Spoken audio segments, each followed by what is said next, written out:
long time ago, in a YouTube world full of keyboard warriors, many monsters and trolls lurked in the chat rooms. They thrived on arguments amongst each other until one day, a heroine rose from the ashes. She was made from the tears of beta bitches and the sweat of alpha male gym guys. Throughout the centuries, this keyboard warrior princess showed up in many forms. She slayed many demons along the way. By the light of the moon, she led the simp army into battle. Wielding her sword, she fought through the dark forests. With each new era, the monsters evolved. The keyboard warrior princess grew stronger, with new skills to bring them down. The world around her advanced, but so did she. Her heroism became known to society as technology advanced. And with each new generation, she had to learn how to blend in to keep her identity hidden.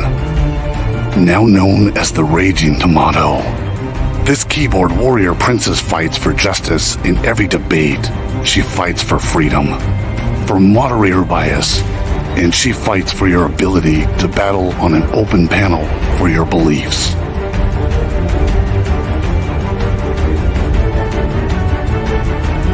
She protects the simp troopers from destruction. She fights to create peace among troll wars. She storms the battle zones without hesitation and leaves the battleground with her pockets full of souls. Are you ready to battle your fellow trolls? Are you ready for a moderator to give you time to talk? Are you ready for justice, peace, and a fair fight? Tune in every Monday night to watch your friends duke out their issues, or join the open panel so that you can fight the good fight and find resolution with your peers.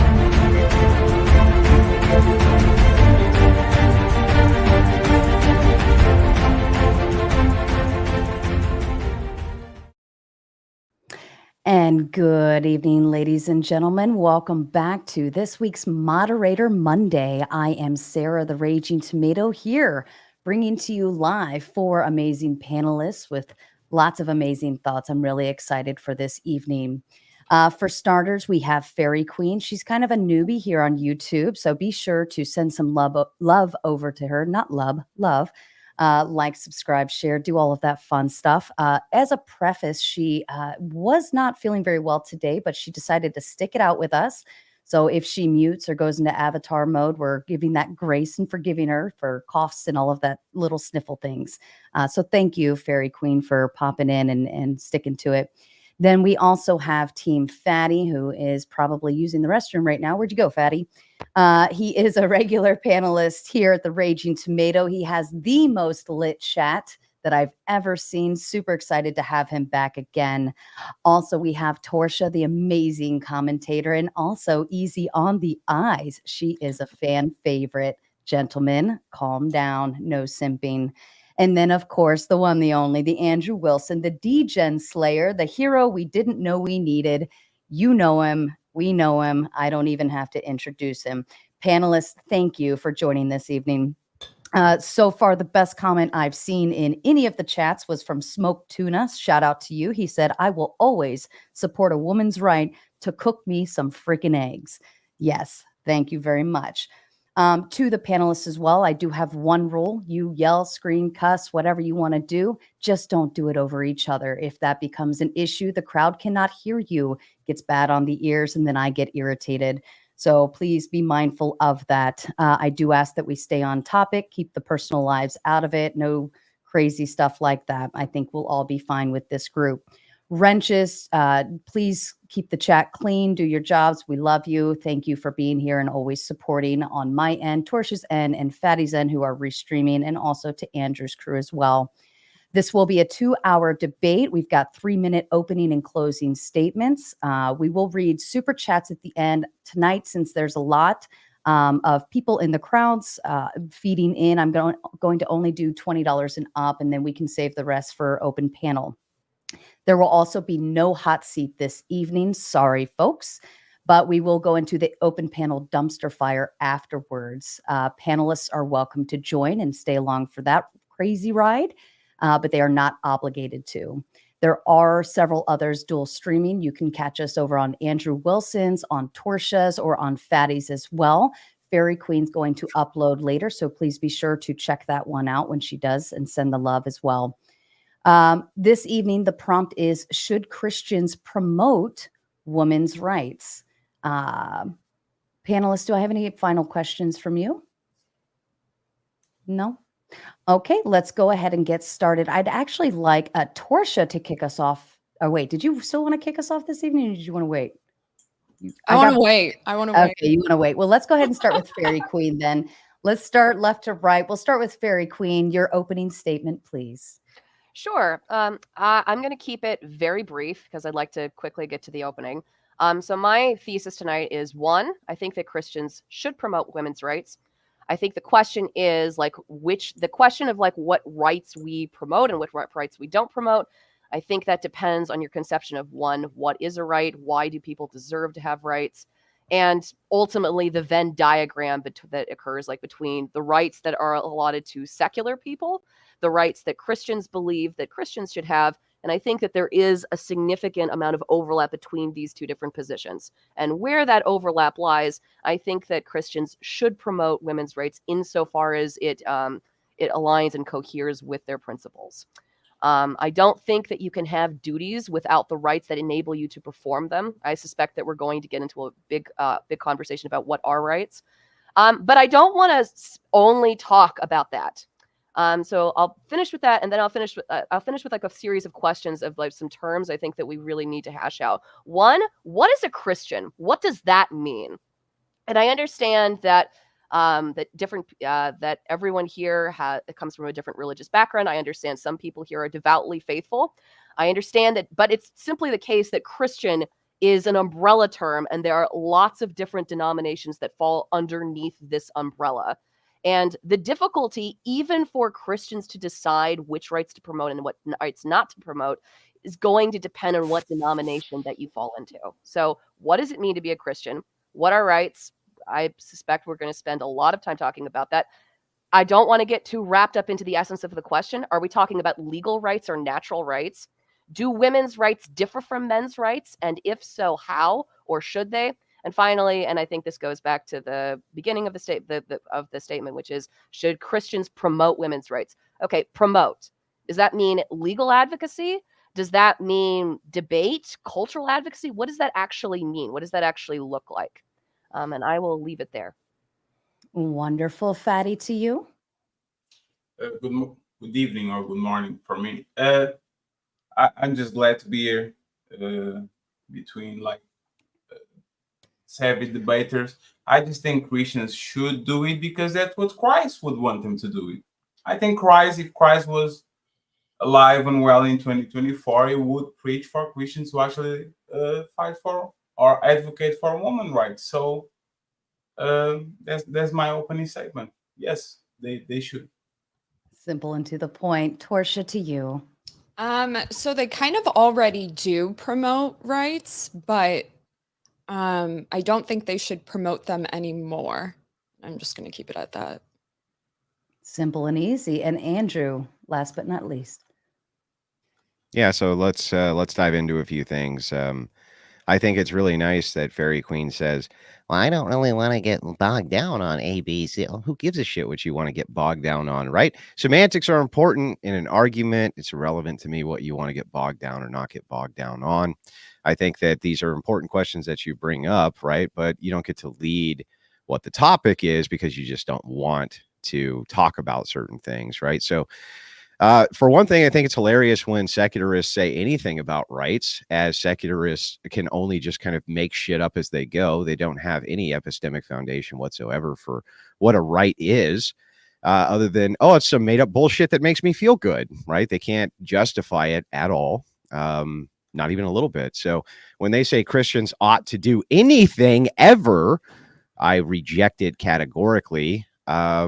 because for one thing, she just said she doesn't even know what a Christian is, right? There's many different denominations, but we could fire back the same way. Well, what even is an agnostic? What even is an atheist? There's all different kinds of agnostics and different kind of atheists. So which type of secular values should we go with? Which type of secular humanist rights should we value?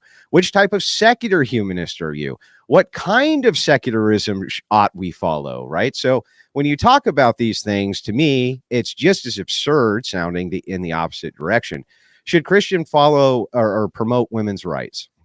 Well, I suppose we can discuss what a right is. I would say it's an entitlement absent a duty. That's what I would consider a right to be. I've never heard a secularist give me a better definition because they don't even know what the hell rights are, even though they're always out there promoting them. Women's rights specifically in the 20th and 21st century seem to be two things: the right to get naked and the right to have an abortion. They have never seen women in my lifetime ever advocate for a right that they want other than to kill their children. I've never actually seen them advocate for a single right other than a degenerate right. Oh, we have the right to make the same amount of money as men. No, you don't. That's stupid. You don't have the right to do any of that, right? So yeah, I'm happy to get into all of this and I'm looking forward to it. But honestly, no, I don't think that Christians should be promoting any version of idea of secular rights because ultimately secularists just want to destroy Christianity. That's it. So that would be the same thing when it comes to should Christians promote women's rights. Well, which rights would you like Christians to promote? Just what, like your right to not get beat up? Like what rights are we looking at here? So yeah, I'm happy to from there kind of dive right into it. Okay, I leave the floor open unless we need to be prompted. Yeah, so Fariy Queen, what's a right? I would say that I think I agree with you halfway. I agree that it's an entitlement, but I don't agree that it's absent a duty. I think that you have that entitlement because you are a citizen and because you're expected to perform a duty as a citizen. Yeah, well, okay, so you do have a right to own a firearm, correct? Correct. Do you have a duty to own one? No, you don't have okay, a well duty. then I don't No, okay, but- do you but- hang on, almost done. Do you have a right to vote? Yes. Do you have a duty to vote?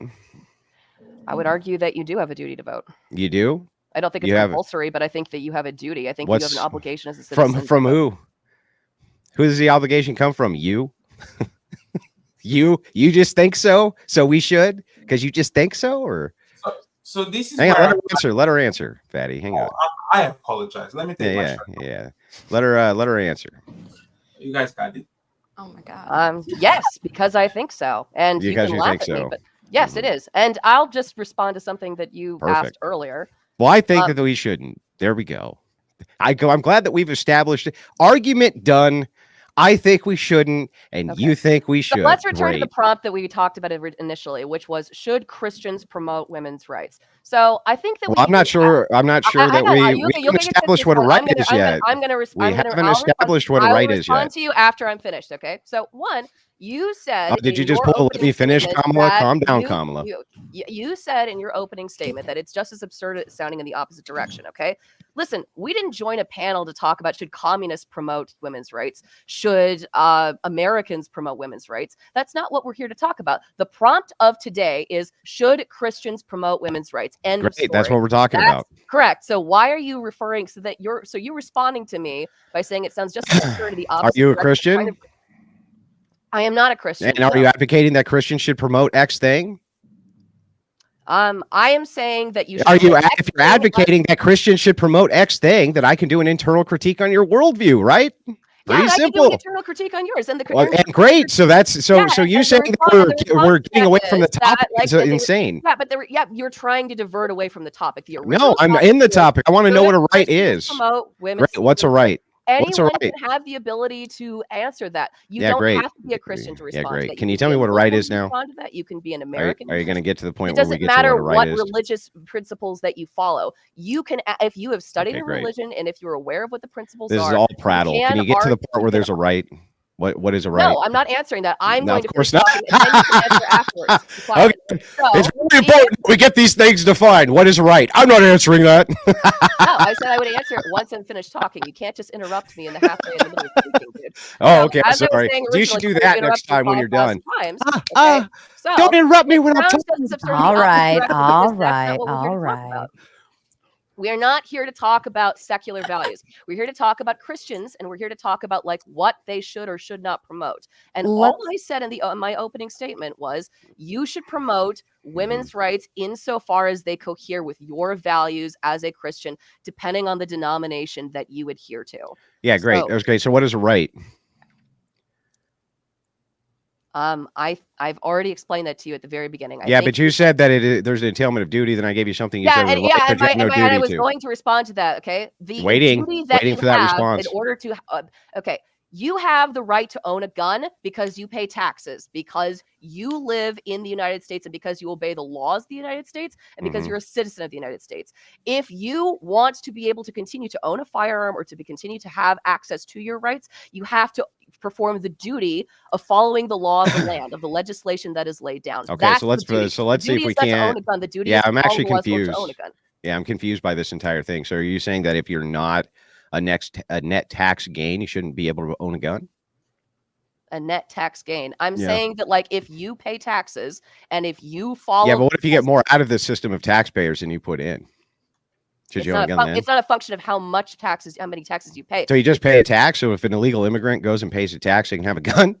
That's okay. No, if you become, What gives you the right to own a gun if then? you are a citizen in the United States, and if you pay taxes, and if you follow the laws, that's the duty that Mhm. you have, and that's the reason why when we arrest criminals and when we put them in jail, You why don't we have a duty remove to their pay rights, taxes. is because they failed in their duty to follow. You don't the have a law. duty to pay taxes. Many people don't pay tax. Most people, in fact, are a net tax burden. They're not paying tax. They're getting more out of the tax system they're putting in to the tax system.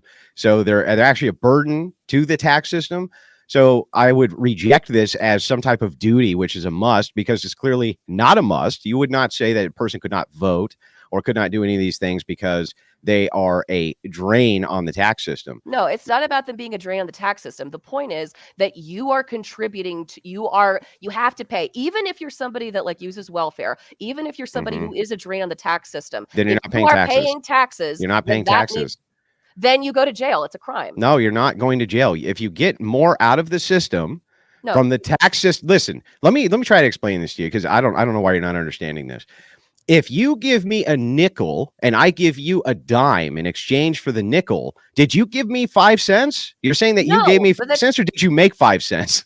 You tell me. I'm saying the fact that you have to give the 5 cents in the first place entitles you because you paid your way. Even if you're getting a dime in exchange.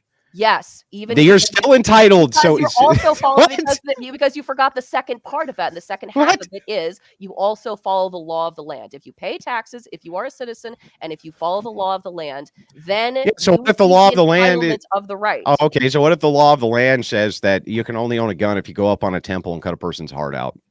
Do you think that should be a right then, that you own a gun because that's the law of the land? I mean, I think it's a stupid law and I think it's a stupid principle, but if that's the principle of the land, then that would be the reason. Well, then all rights are, according to you, is the rules and regulations put forward by an individual society. That's it.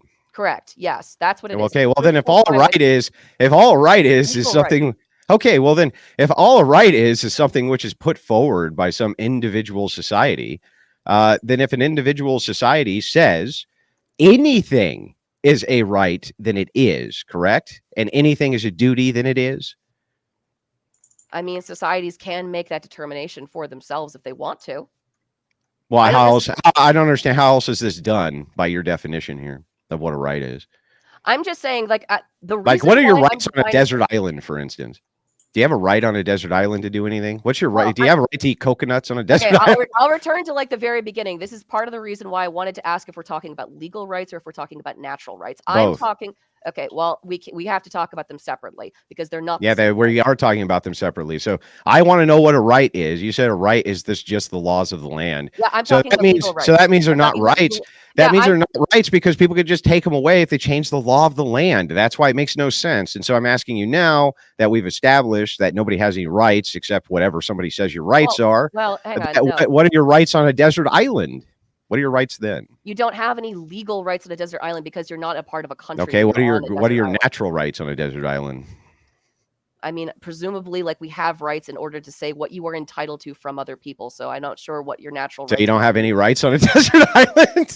If you're not around other people, like, because Fatty and Torshaa, if you do want to chime in or go grab a beer, they're good. Keep going.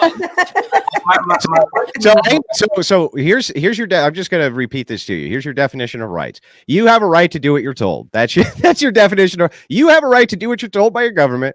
You have a right to do what you're told by the collective. That's what you have a right to do. That's what you think rights are. Not kidding. That's what your position reduces to. You have a right to do what you're told. You have the right to do what you're told, and you will receive benefits, and you will only receive the entitlements and benefits if you do as you're told. That's what it is to be in a country. That's what it is to have a set of legal and moral principles that outline. So there is no great. So then there is no deeper set of rights. So if we agree there's no deeper sets of rights from your value structure. Value structure. Then whatever. We're not talking about my value structure. We're talking about your value structure. Yeah, but how can you? How can you criticize my value structure if your value structure is anything a collective of Christian tells you to do is fine? Okay. Well, first of all, I didn't come in here necessarily to critique your value structure. All I said at the very beginning of this of my opening statement was Christians should promote women's rights insofar as they cohere with their principles as Christians, depending on the denomination that you're in. So what that would mean is, I still don't even know what a right is. It would just be whatever the determination of whoever says they're a Christian church as a collective says the right is, and then imposes it on people with force. Right? That's it. Do you think that the government has the right to tax people? I don't know, because I'm still not sure what we're talking about when it comes to rights. I'm not actually clear on what a right is, I need you to just clarify this, I guess, and then maybe we can move forward. Is all a right is to you just whatever the collective can enforce? A right is an entitlement that you receive as a response of you fulfilling your duty as a citizen in the society. That's right. Well, okay, but if nobody enforces any of these duties or rights or things like this, they don't exist, right? So they have to be imposed on people. They do have to be imposed upon people, and they're okay. But so that's whatever we can impose upon you is what you have a right or not a right to do, right? I mean, if we're talking simply about legal rights, like simply merely. Well, you just said that there is no other right besides the legal right. From my perspective, like, I think I don't believe necessarily in natural rights because I'm not a Christian. I'm not a religious person. I don't believe in natural rights either, and I am a Christian. That's a Catholic thing, by the way. But anyway, this aside, if all we're saying here is that all a right is whatever guys with guns tell you a right is, then I actually don't dispute that claim. I think that's actually consistent for a secularist to say that there's no such thing as rights. All that there really is a collective of people with guns who utilize force to get you to do what they want and call it all sorts of different things, be it duty or be it rights or be it whatever. What else could it be? It seems like it's just a force doctrine thing, right? Yeah, I mean, you can frame it that way. Like, that is one way to frame it. But what else is it? Tom, the way that Thomas Hobbes framed it, and the way that he framed it was that you living as an isolated person, like with no connections to society, okay? At any moment, somebody can come into your house and can shoot and kill you and can take all of your stuff. So what is the response is that you have to go and you have to get a bigger gun so that you can shoot and kill. And the problem with this is that it causes constant warfare between people. It causes increased rates of violence, increased rates of problems throughout society. So what do? We secede. We still do that. It happens, right? But in order that is what it is right now. No, but what we do to avoid that is we entrust in the state. We don't so avoid that it. when somebody breaks in your house, you can pick up the phone. No, it's just now the state come in to break in and to save you. Nope, it's just that the state has the bigger gun and can just still do the same thing. It still kicks in your door and can still do that. And you still would have to go get a bigger gun to defend yourself. But the point is that is why we have the apparatus of the state. The reason why we have the apparatus of the state is so that when an individual man comes into your individual home with a gun, you don't have to worry about getting a bigger gun. Yeah, because the state intercedes upon you, right? Or for you. So instead of you going and getting your friends, you call the state instead. Yes, correct. Yeah, I get it. Okay, got it. So then the state is the grantor of all rights. I don't understand. Hang on. I just want to answer that question. So then the state is the grantor to all rights. It is the grantor to all legal rights. Okay, are there any other rights besides legal rights? From my perspective, no, but different people have Okay, different great. opinions. Well, then I don't know what we're even arguing about then. If Fatty. I don't even know what we're arguing about then. If ultimately the entire worldview just reduces to, whatever the state says goes because they're the guys with guns and legal rights are the only things there are. There's no external rights to that. Then whether or not Christians believe that there are, like, who cares ultimately? Why should they do anything from your perspective? Why should they do anything? I think that Hold on, let Fatty chime in. He's been trying to chime in. I just find it funny. Like, it's always what are rights and rights are not real and all that.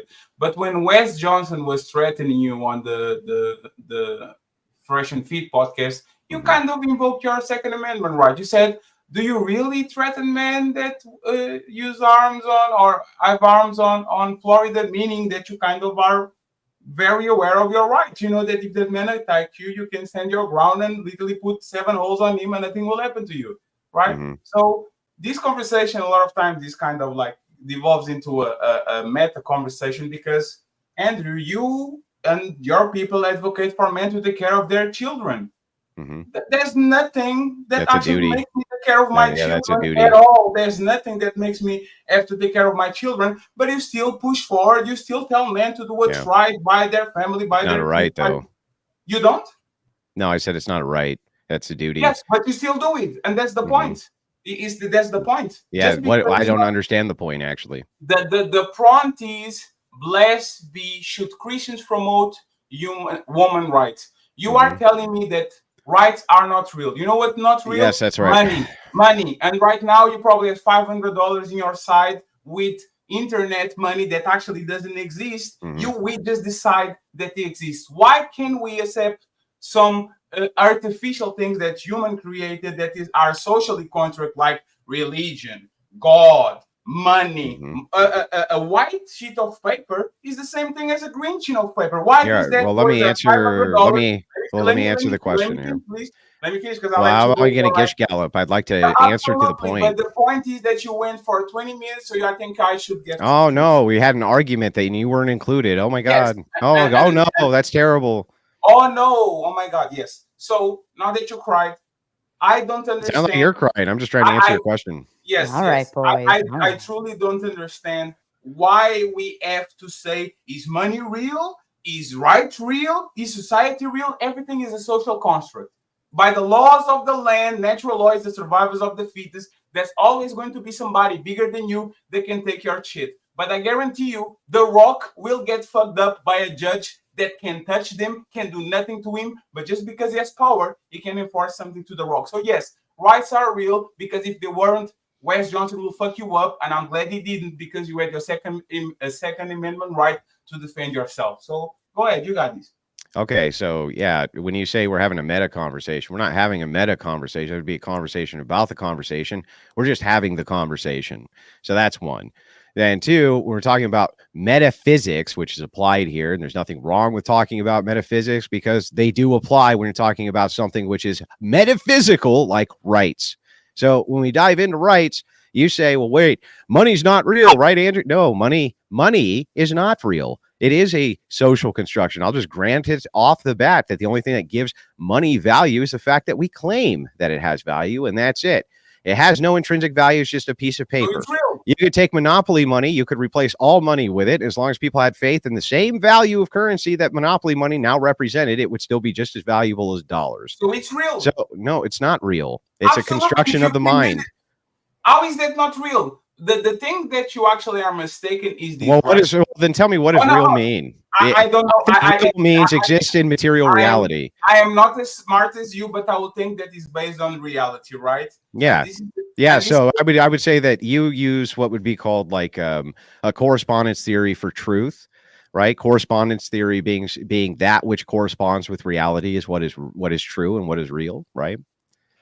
I will go with that because I'm not that smart. Yeah, so it's probably like something like this. So here's the thing.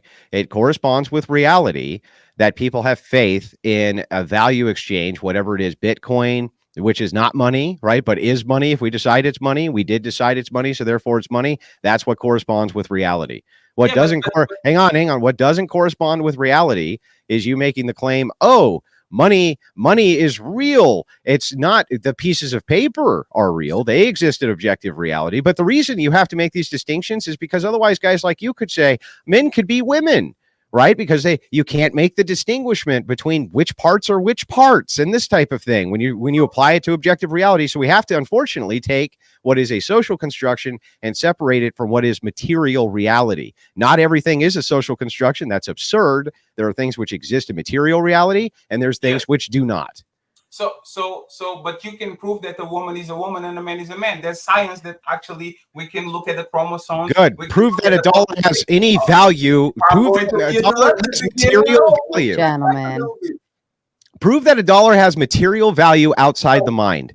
So, sir, there's natural reality and there's artificial reality. Artificial means that humans created that. A diamond is not worth nothing. But if we give a value of a diamond, that becomes artificial reality because we actually put a value on that. It's real. You're just saying exactly what I just said. That's incredible. Well, yay for you. Sir.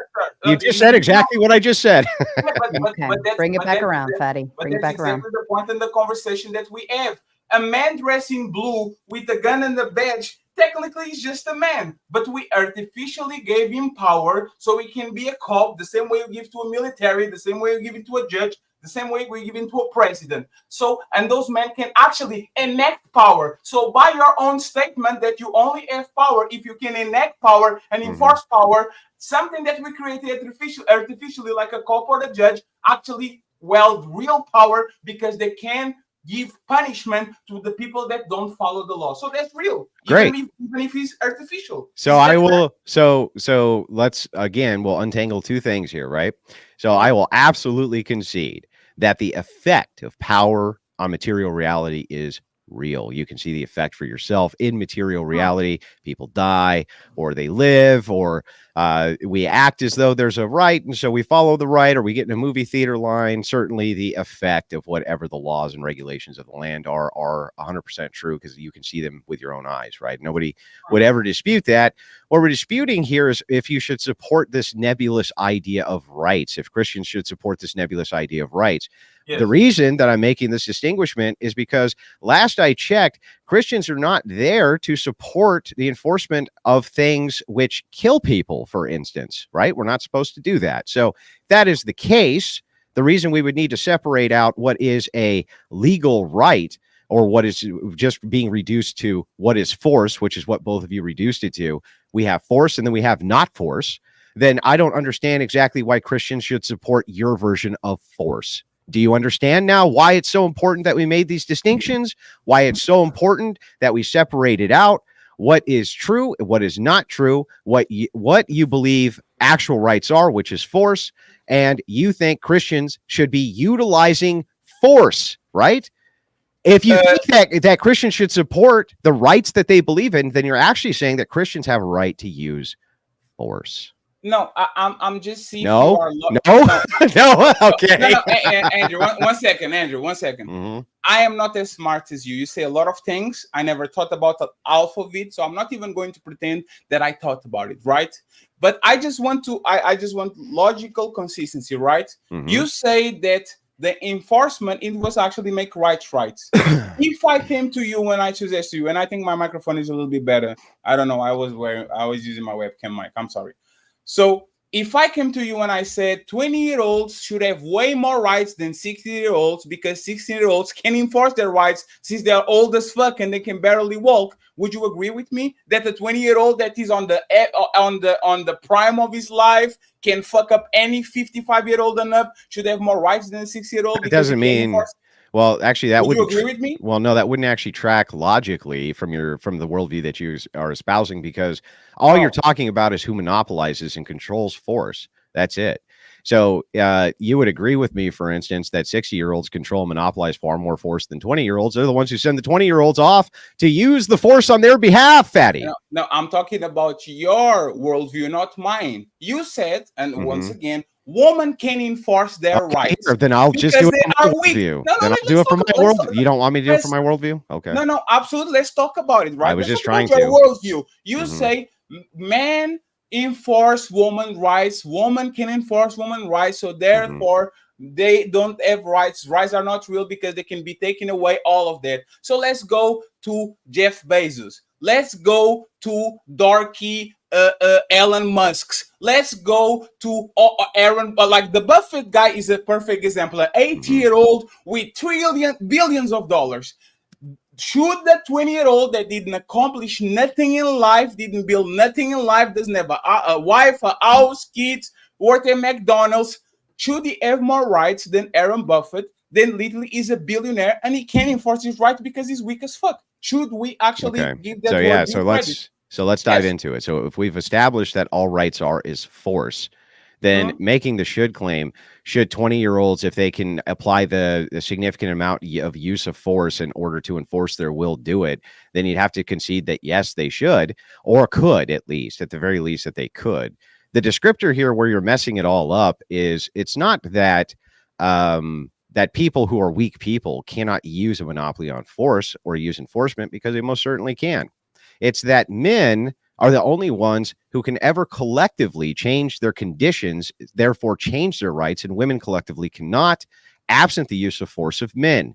That's what the argument is. It'll always hang on, Fatty, let me finish. It'll always require men to enforce the rights of women. Women will never be able to enforce their rights themselves. And since that is the case, Warren Buffett and all these different people that you see who are around, if men, a small dynamic of men collectively decided that there wasn't going to be a Warren Buffett anymore, then there fucking wouldn't be a Warren Buffett anymore. However, if a small collective of women decided it, nothing would happen. That's the distinction.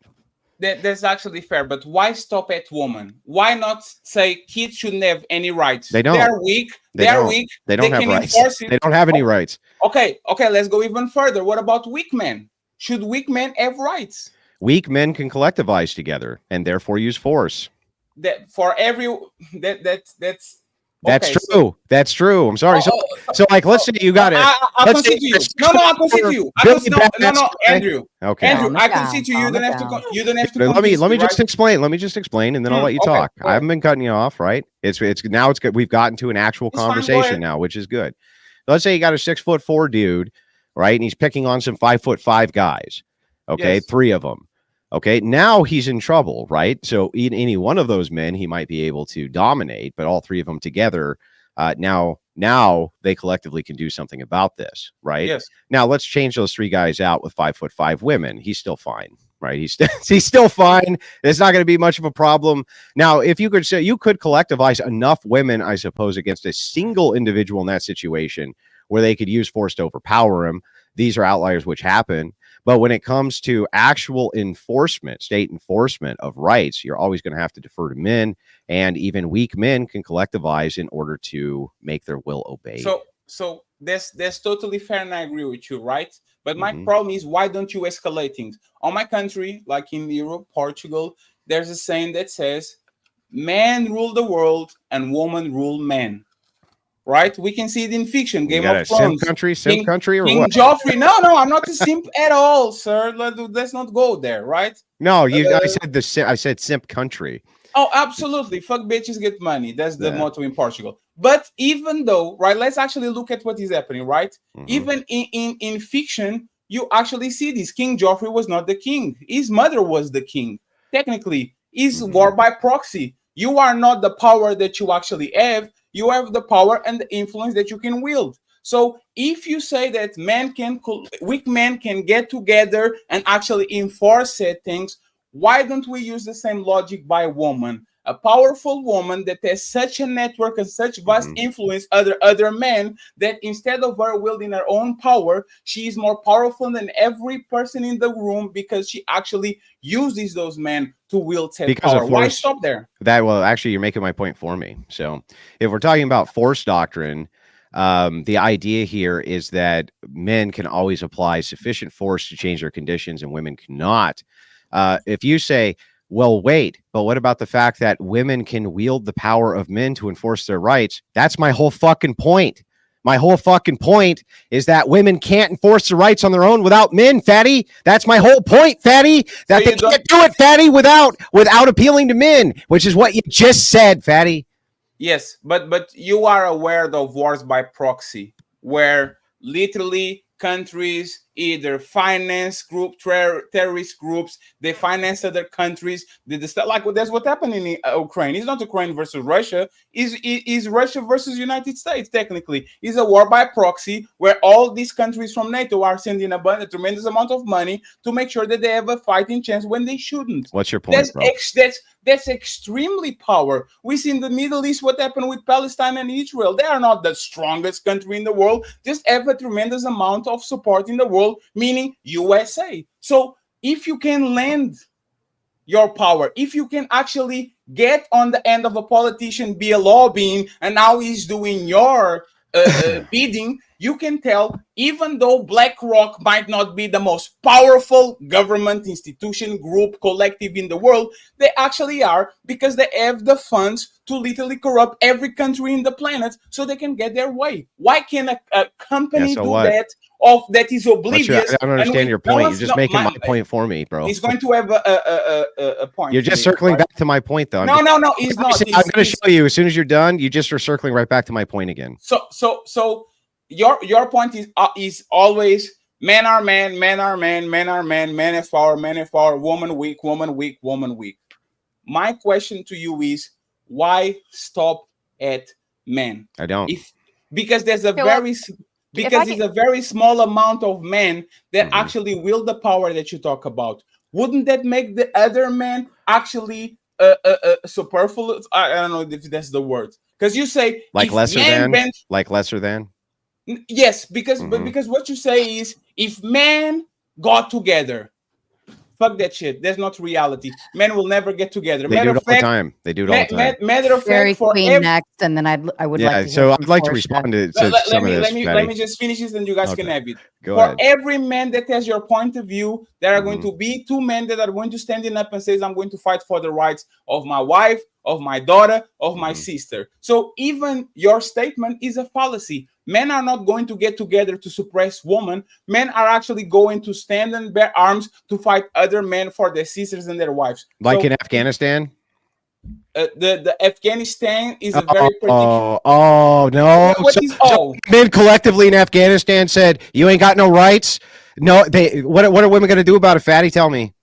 They are not going to do nothing. Complain to men. They're going to complain to other men in other countries and demand other men in other countries come in and fucking live with them, fatty. Just admit it. So yes, but that's the point.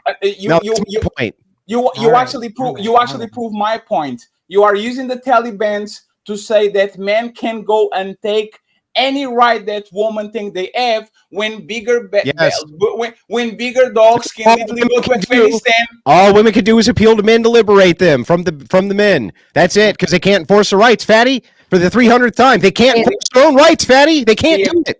I'd like to hear from. Hold on, Torshaa. I would like to hear from you, and then we'll shift it back over to Fariy Queen, because Torshaa hasn't spoken yet. So I agree that men have enforcement, and I understand that. But then, why is the church woke today? If that's the case, there's only one the church. Now you can argue that the one church, and Catholics argue it all the time, is the Catholic Church. I would argue it's the Orthodox Church, right? But that is the only structure of the church. There is no the church from a Protestant perspective, because each Protestant considers themselves the church. So just not your church. Yeah, so just so you know, Catholics and Orthodox, it's a patriarchal religion. It's literally called a patristic faith for a reason. Women are not allowed to be deaconesses. They're not allowed to be priests. They're not allowed to hold positions of authority within the church. They're not allowed to be clergy. They're not allowed to do any of these things. So when you make these kind of bold claims of, well, why is the church woke? Well, the church isn't fucking woke. The truth of the matter is that they're the only ones who resist LGBTQ propaganda, feminism, the non-patriarchal viewpoints in the world. That's always been resisted by the church. Protestants fucked this up with Martin Luther, who was a worthless nun-humping man whore. Okay, and he messed up modern day Christianity for the West with Protestantism. But the church is a patristic faith. It's patristic, not there for women. Not for women's empowerment. In other words, it's there for women to be humble. The Bible teaches that women are liberated through childbirth. That is their true liberation. That is their true power. And literally it talks about the salvation through childbirth, because now you have a responsibility greater than yourself, an actual duty. It's not about my rights. It's not about my rights. It's not about what I get. It's not about my equality. It's about submission to Jesus Christ. That's what it's about, is submission to Jesus Christ. And the authority and the heads of inside of a marriage, for instance, the representation of what Jesus Christ is the husband. And so your job is to submit and obey. Your job is not to talk about how you want more egalitarianism and how you want more shit for yourself. That is not a Christian viewpoint. So when people say Christians ought to support this political agenda, it's a perversion right from the outset. And then when we're able to reduce it, Torshaa, we find out that the very people who are telling us that we ought to support women's rights, when you reduce what they think a right is, they just think it's force. If that is the case, then what they're actually asking Christians to do is use force. That's the only way it logically tracks. And Fariy Queen, to you. Thank you for your patience. So, yeah, no worries. I have a series of questions. So one, okay, do you think that the disabled have rights? Well, again, I don't a think we've person in a established wheelchair. what a right is here. I think that we have. I think I've said that I believe that like rights are purely Well, then legal no, rights. then no. Disabled people have no rights. Then, from your Disabled people- viewpoint, they don't. I think that Christians have a duty not to do horrible things to anybody, including disabled people. So, from my worldview, you would have a duty not to do horrible things to people, including disabled people.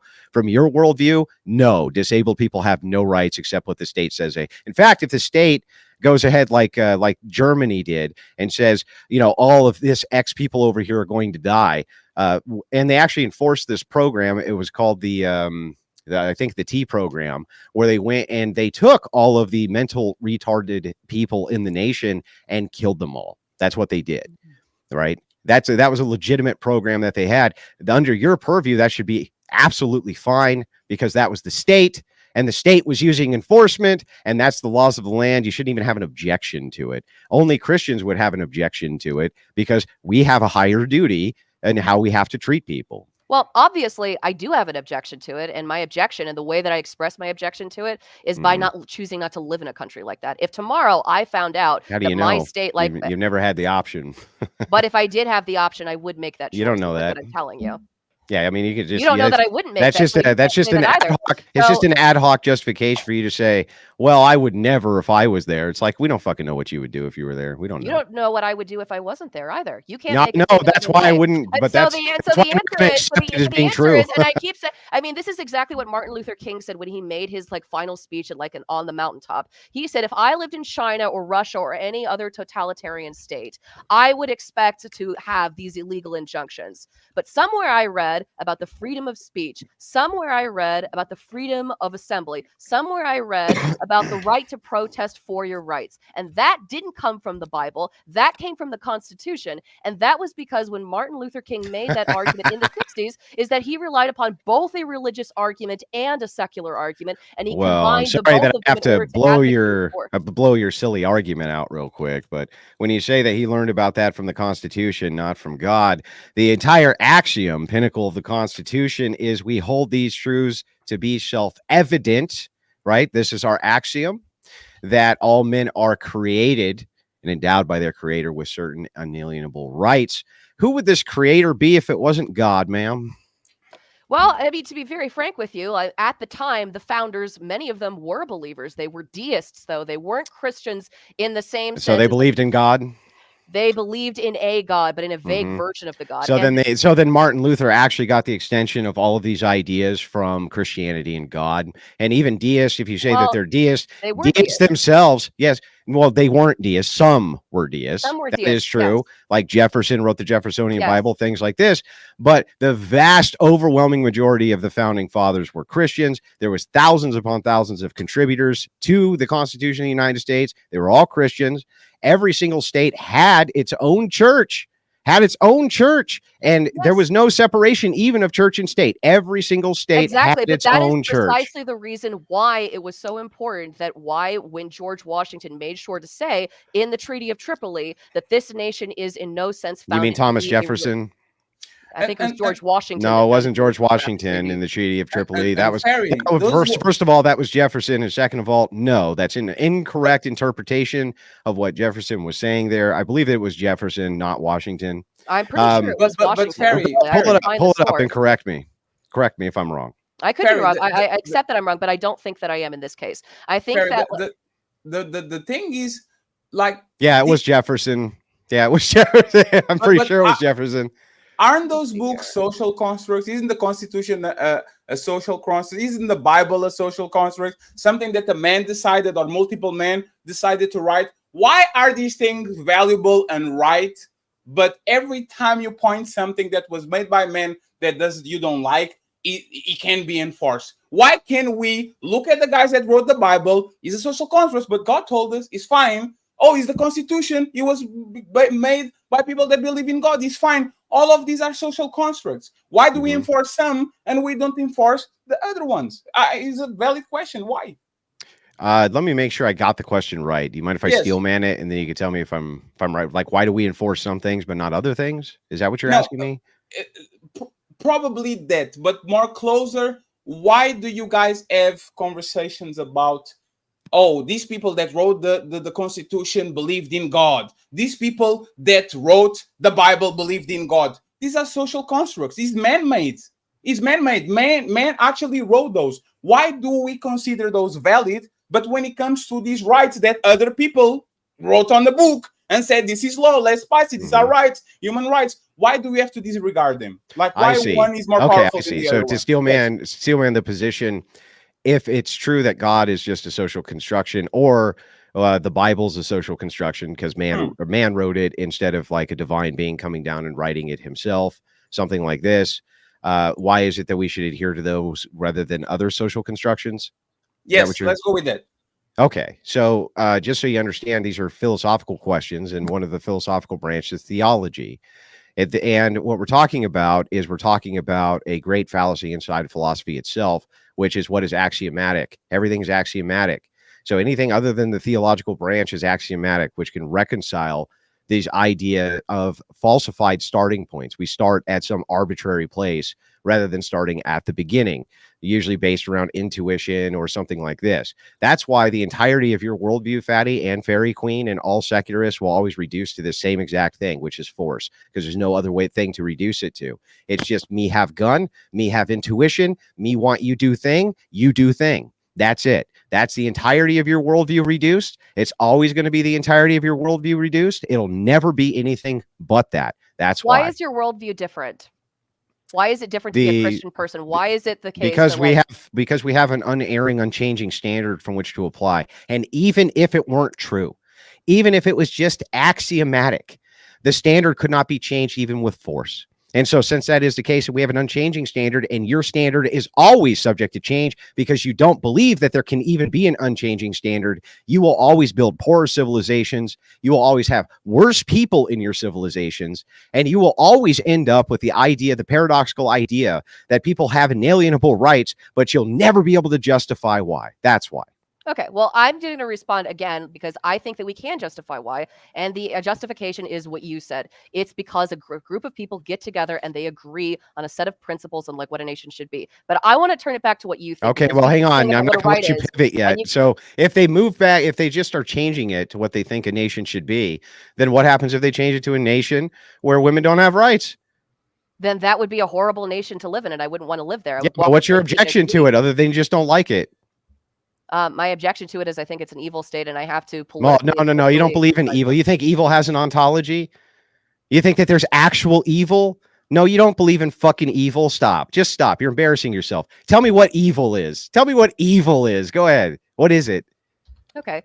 Well, I can tell you what I definitely don't think it is, and I think that. Oh, that's great. I asked you what it is. Okay. Well, I don't think that supporting something just because you think it works If you think that it's not true, if you think that it's a lie, if you think that it's fundamentally not true, then for you to support it just because you get a benefit out of it, just because it sorts your life easier, just because it gives you a foundation to work with, if you don't actually believe the foundation underneath of which that surfaces, then you are doing something that I think is evil. And I do think that you're doing Yeah, what is evil, though? What is evil? Yeah, what is the ontology of evil? What is it? What is it just anything that doesn't align with your preferences is evil? I mean, yes. I mean, like, and that goes for everyone. So great. You can laugh at me, but like, I'm going to laugh at you. And I'm going to so the entirety, return back to like what I was saying. Hang on. If the entirety, has to do with you. Yeah, if the entirety of the idea, if the entirety of the idea of it's evil because it doesn't align with my preferences, then you can never make an objection to anything that I say, because as long as it aligns with my preferences, it can't be evil. So here's the thing. I think it's evil for you not to believe in every single lie. Why am I wrong? I mean, you might not be wrong. That's an opinion. That's a personal preference of yours. Unfucking believable. I can't like. It's like, hey, you can't tell me what it would be wrong for me to advocate. Why isn't the and Andrew, your mic is popping when you escalate. I don't know if you need to click a volume or something. That's on your end, not on my end. It's popping. I can adjust it on my end then. So anyway, so back to this. Now that we've established evil doesn't even have an ontology, I'm going to demonstrate how you don't even believe what you just said. You literally don't even believe the thing that just came out of your mouth. Have you ever heard of Plato and Plato's Republic and the idea of the noble lie? The idea here being that if a civilization could be united around a lie to the point where they thrived, but if you were to take away that lie, the entire civilization would be doomed. Would you advocate then that we lie or enforce that lie or promote that lie or take that lie away, ma'am? If it's actually dishonest from my personal preferences, I think that you should take the lie away, and I think that you should be honest with the people, because I think that even if it led to the destruction of the people, it would depend on like depending on like it would what depend it was. now. Okay. So I'm going to return to what I was So what you're saying here is that I think that like what you are saying. I'm almost done with the inquiry, and then you can move the topic on. Okay. Again, what you're actually saying here then is not that you believe that honesty is the best policy, or even that you believe it's evil. You said it depends on the situation. So if you thought that a lie was sufficient enough to hold the glue of a civilization together and lead to great outcomes in the civilization, you would support said lie. Would you not? I don't think that I necessarily would. I think that depending on you like would let the whole civilization die. You think that that's the more moral position? Really? Christians ought to follow what you guys say, huh? I think that if you are watching an entire town being slammed with a tsunami and dozens of people being murdered and destroyed in their beds, and you decide that you're going to ignore that and you're going to continue to worship the person who made those conditions possible because you think that you're going to get a benefit of a easier life, a philosophical foundation, and the chance for you to go into heaven, that you are doing something wrong. Because what you're saying is basically that you're fine with innocent people suffering and dying in exchange for you being able to receive the benefit of you not burning for eternity. But so I don't think that that's a moral thing. I actually think it's a very cowardly thing. You made an introduction of conditionals, which are actually absent to the point here, right?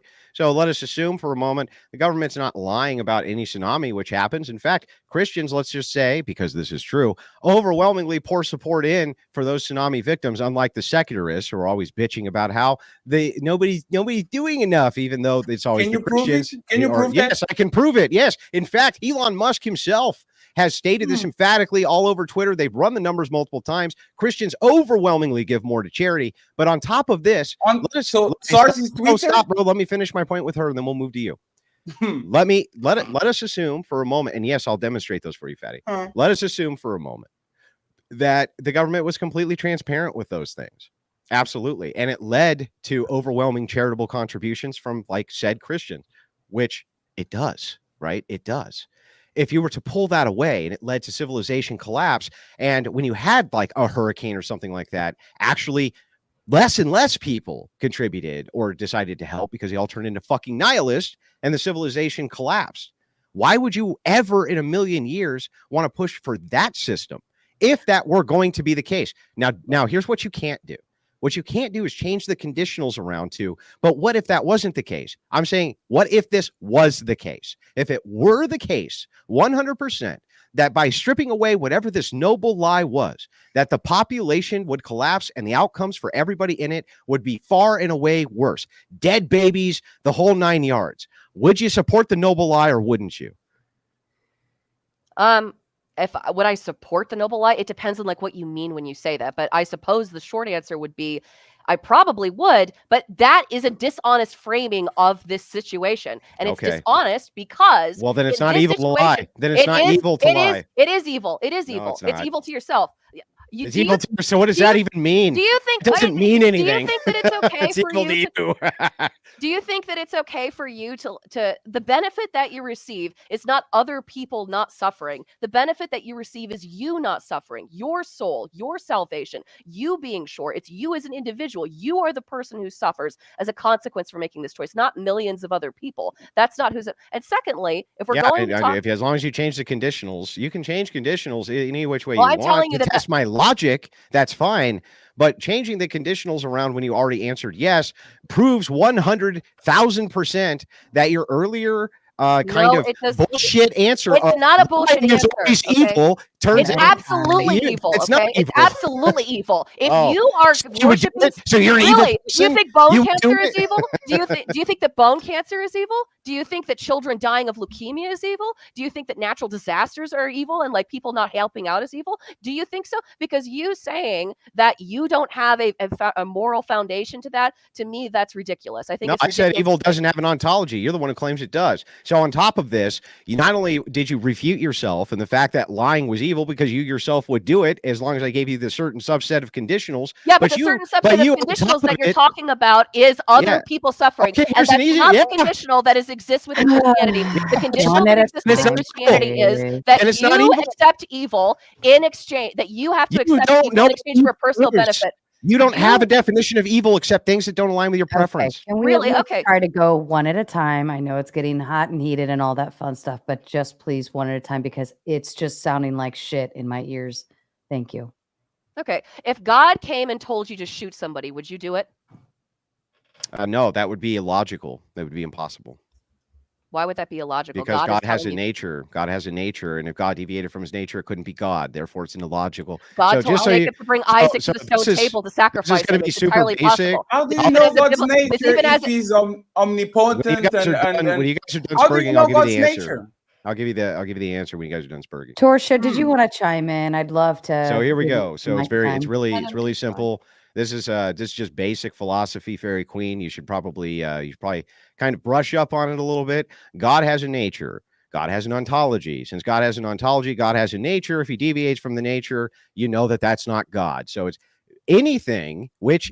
So when you talk about logical possibility, even within the conceptualization of what is a hypothetical, the conceptualization of what is logically possible is going to be dependent upon worldview. You as the secularist, right? You're going to have all sorts of things which are logically possible, which are not going to be logically possible for me.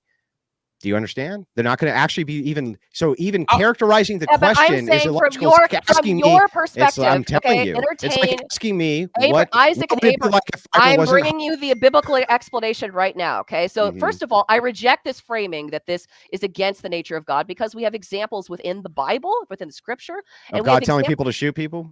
We have examples of like God telling a father to sacrifice his son and to kill him. You mean Abraham? Yes, and he changed it at the last minute. But the point is that that he was fully willing to do it until the moment where he told him. Has God ever told a Christian to kill somebody?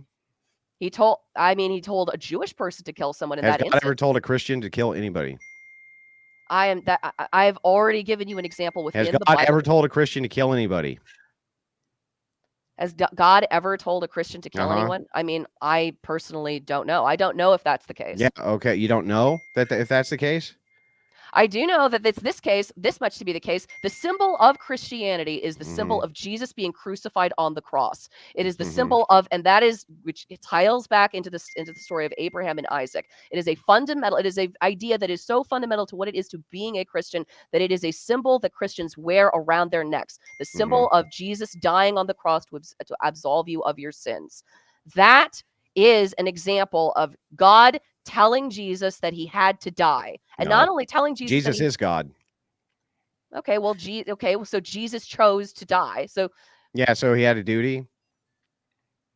So he fulfilled it. So he does by God his own have duties? So he Does by God his own have duties? admission. Does So God, he by does his God have own duties? admission, whatever duties God assigns himself are God's duties, right? So, and you would agree with me that any duties that he assigns you, like, are your duties. Yes, right? I would agree with that. And any rights that he gives you are also your rights. Yeah, he doesn't give anybody any rights. And if tomorrow there was a miracle that came down and changed some principle within the Bible, or that changed one of those principles, going to get to you the would part where we necessarily get have to to the change them. Christians should support women's rights? Are you ever going to answer the question or not? I've answered it 50 times. If the angel came down and told you that one of the principles that you had were wrong, would you have to change them? Yes or no? No, that would be impossible. That would be a false revelation. It would have to be a false revelation because we know from the Bible there can be no prophets after God, after Jesus. So if an angel tells you that a revelation must change and you must be the new revelator, that has to be a demon. You just don't understand the theology, and that's why you make a fool out of yourself constantly. This is really basic stuff.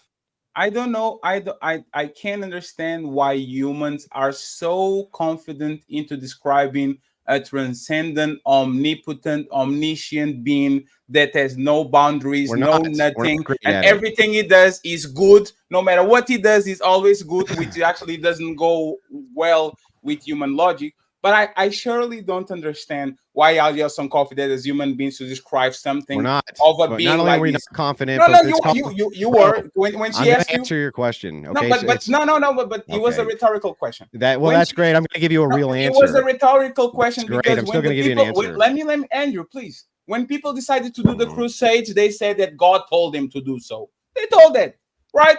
Why shouldn't I trust them? Right? One second, please. Why shouldn't I trust them? Like there was tremendous atrocities committed in the name of God because somebody told the Pope, somebody told the priest, somebody told the military men that they should subjugate whatever it was, and they did it. And we believe them because, once again, we don't have an understanding of God, no matter how many books you read, because those books are written by men, right? So I just find it, and again, if I'm losing the goalpost, you guys can go back because you guys were talking a lot. I mean, I just kind of think. One second, please. That's what happens when you go on rants. You lose your own train of thought. No, I don't. Again, you guys cover a lot of ground. Like people that donate the most are not the religious people or the Christian people. It's the empathetic people. I guarantee you, in Japan, when that shit happened in Fukushima, even though they don't believe in your God, they don't believe in Christ, that they were actually extremely given towards their society. So we're Christians. Because Christians they felt have most of the Western nations for that too. Even for the rebuilding of Japan, it was still mostly Christians. Sir.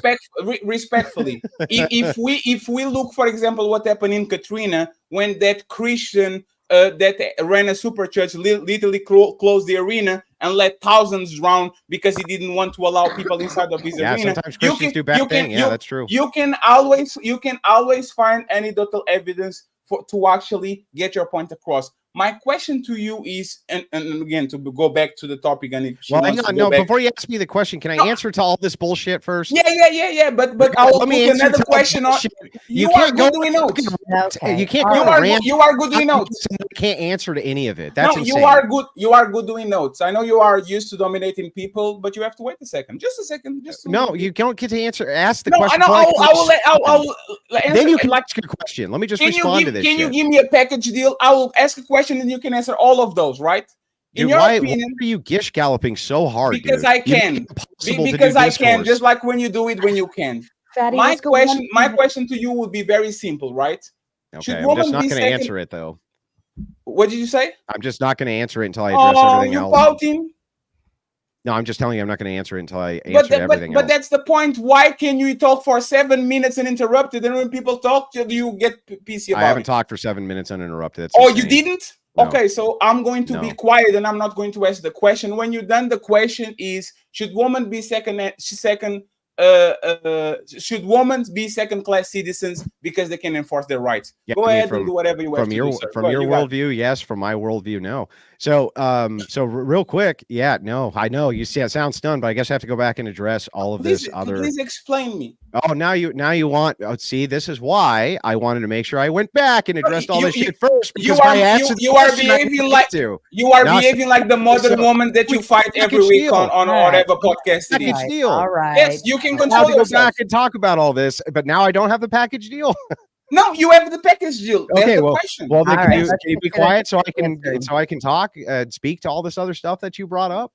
Okay, Yes, so yes, please. first and foremost, so that you understand, you're just kind of a logical fallacy machine, right? When you talk about omnipotence and omniscience and things like this, these are considered for this reason to be a divine mystery. Yes, it's very difficult to give descriptors for these things.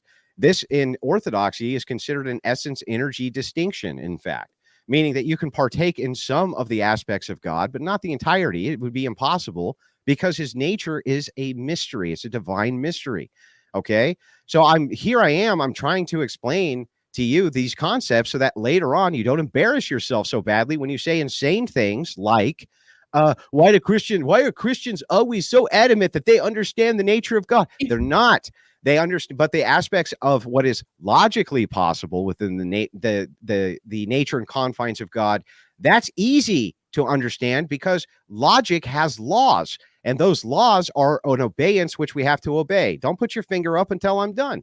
So on top of this, to get back to your other question now that I've addressed the first, kind of flurry of stupid shit that you said, to get to the actual question, when you say a second-class citizen, are children second-class citizens because they can't vote? I don't think they are. Are children second-class citizens because they have to obey? I don't think they are. So are you saying that children should be empowered and imbued with the same exact what you consider rights as adults? Should a 5-year-old be able to go buy an Uzi, for instance? No, it doesn't comport. That's actually stupid and a fallacy. It doesn't comport. That's actually stupid and a fallacy. You are doing a whataboutism.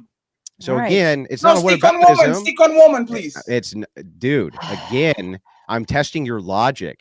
When you say second-class citizen, you haven't described what that means, and I'm giving you an example of a subgroup which would not have any of the X rights that men or women have right now, and I'd like you to explain why it's okay to take that away from them, but for some reason, if women couldn't vote, for instance, now that's immoral. Can you fucking explain that to me? That's actually crazy because, like, you tell me that this is a stupid argument, right? And you are the professional one, you know it all. But you say God is mysterious after you literally said God wouldn't tell me to do that. How can a mysterious God that nobody understands and he works in mysterious ways and there's a lot of room for understanding because sometimes up is down and down is up because God said so, and you say God will never tell me to do that? How do you know? Isn't that actually a contradiction? No. How do you know these mysterious God ways? No, it's not a contradiction. You still have what is logically possible in the confines of the worldview. Right? It's totally consistent. You're not making even a refutation. You're actually doing something which is non-analogous. You're saying, hey, wait a second. You can't understand because you can't understand all aspects of a thing. You can't understand any aspects of a thing. It's like saying this. Are you sitting in a chair? Are you sitting in a chair? Let's go with yes. Okay. Define a chair for me. Is a place where I can sit. So a rock's a chair? Yes. And the ground is a chair? Yes. Like what you're doing is what you do always. Because I don't know. No, this is stupid. You can know aspects of it. Because this is stupid. Because if I wanted to engage in your circumstances, I would go to Google and I will say, what is a chair? And I will give the basic definition of a chair. Just because I don't know what is a chair is doesn't mean that the chair has the complete definition of it. The point isn't that there isn't a thing called chair. I agree with you. There's a thing called a chair.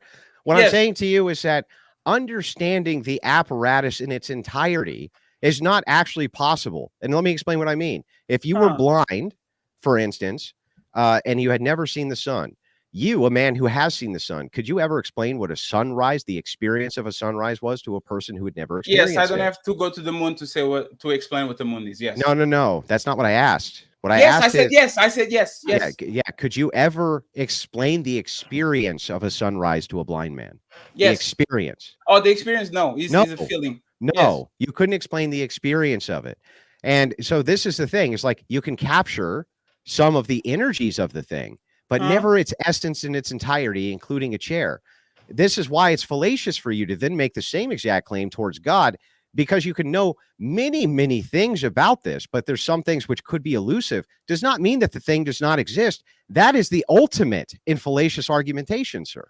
But you can explain to me gods. You can't, because you're going to tell me something. The next Christian is going to tell me something. You Christians don't even agree about. Like, there's how many denominations of Christians are? First of all, you guys Christians don't even do agree. Yes, they do. No, you don't. Also, because if all Christians agree, why is not one denomination instead of 6 and a bunch of? Do you agree with me right now that if I self-identified myself as a black man, that would be an untrue statement? Repeat that, please. That if I self-identified as a black man, that would be an untrue statement. Yes. So how come we're supposed to assume that just because you self-ID as a Christian, that makes you one? Oh my! Come on. Well, Andrew. I mean, I can give you. Okay. No, what? Andrew, what is the litmus test of being a Christian? What is the metric that makes a person a Christian or non-Christian?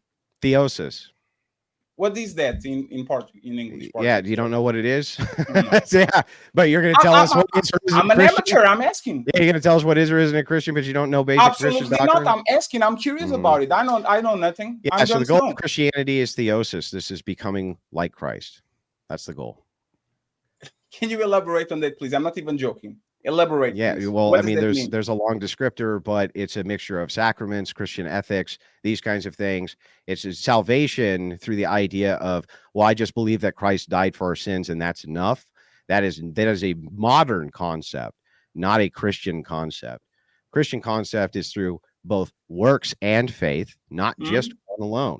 And you will know one by the other, in fact. And so, yes, the ultimate goal is theosis. And so the idea here that we don't know what a Christian is, or that we can't tell what a Christian is false. It's false. It's not a no true Scotsman fallacy. That's actually fallacious in and of itself, because we can make these IDs with other categories, and we do it all the time. When a person, for instance, self-identifies as a communist, if they don't meet the criteria for what a communist is, we would say, sir, you're not a communist, even if you think you are. And so this is why I reject the idea that because, and secularists bring this argument up all the time, you can't know what is or is not a Christian, because so many people say, well, yes, you can. Just like you can know what is a communist. A person simply self-IDing as a thing does not make them the thing.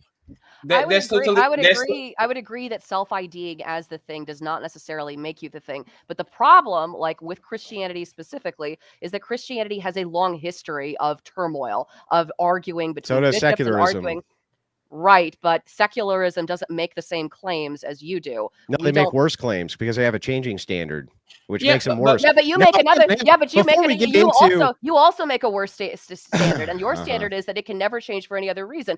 But whenever we bring up examples of like the torture of Galileo, the Spanish Inquisition, when we bring up examples of Catholics. Yeah, when we bring up examples of Christians doing evil things, like throughout history, you can't call them evil things.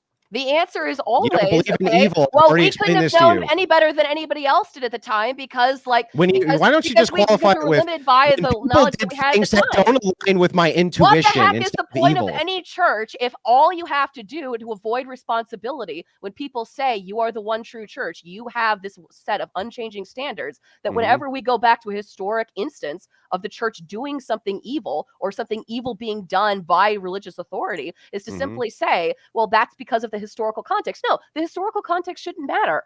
And the fact it should hold the same matter. Standard with secularists? No, because secularists don't make the same claims. They don't make the same claims.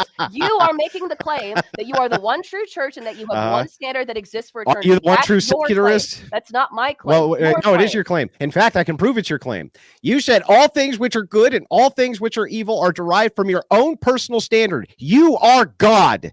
For all intents and purposes, you, madam, you think you are God. All things which conform to your intuition are good, and all things which do not, do not. When's the last time I saw you get held to a standard by anybody? Fucking never. Am I sure you've ever been held to a standard? No, never.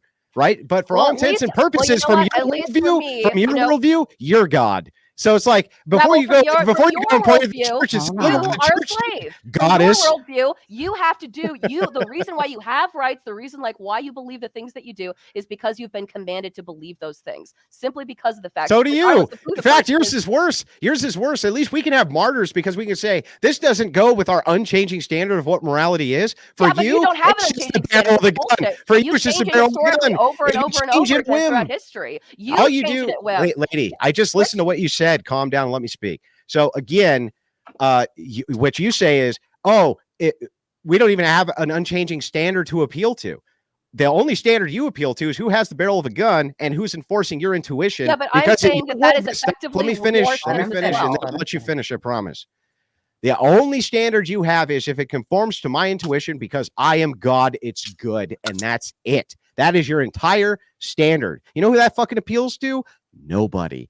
And your standards are all changing all the time, and you believe that they're only based on who has the authority and the barrel of a gun. But you're going to point at the church and say, how come people aren't holding them responsible? Give me a fucking break. It's not about who's holding them responsible, Andrew. It's about the fact that the church claims to have a one singular standard that should exist permanently for that. No, I say that I have like a changing set of standards that depends upon like what my your personal intuition is are. the standard. You are saying that you don't have that you disdain upon personal preferences. You say, what the heck is the point of personal preferences? Yeah, I know, but you don't. That's that is the point. Unchanging, but neither do you. And the you and have claim unchanging that you do standards you appeal to yourself. You said you would let me finish. But you're I don't understand. 5 seconds. You is your own standard to you? Jesus Christ. Is your own standard to you?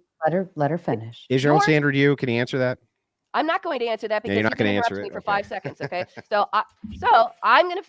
here's the deal. Okay. You cannot have it both ways. You can't go to a church that can repeatedly changes its mind, changes and has like changes its standards over history, commits repeated acts of abuses upon people, and then say, and then what's your response to that? By the way, do you have a response to that?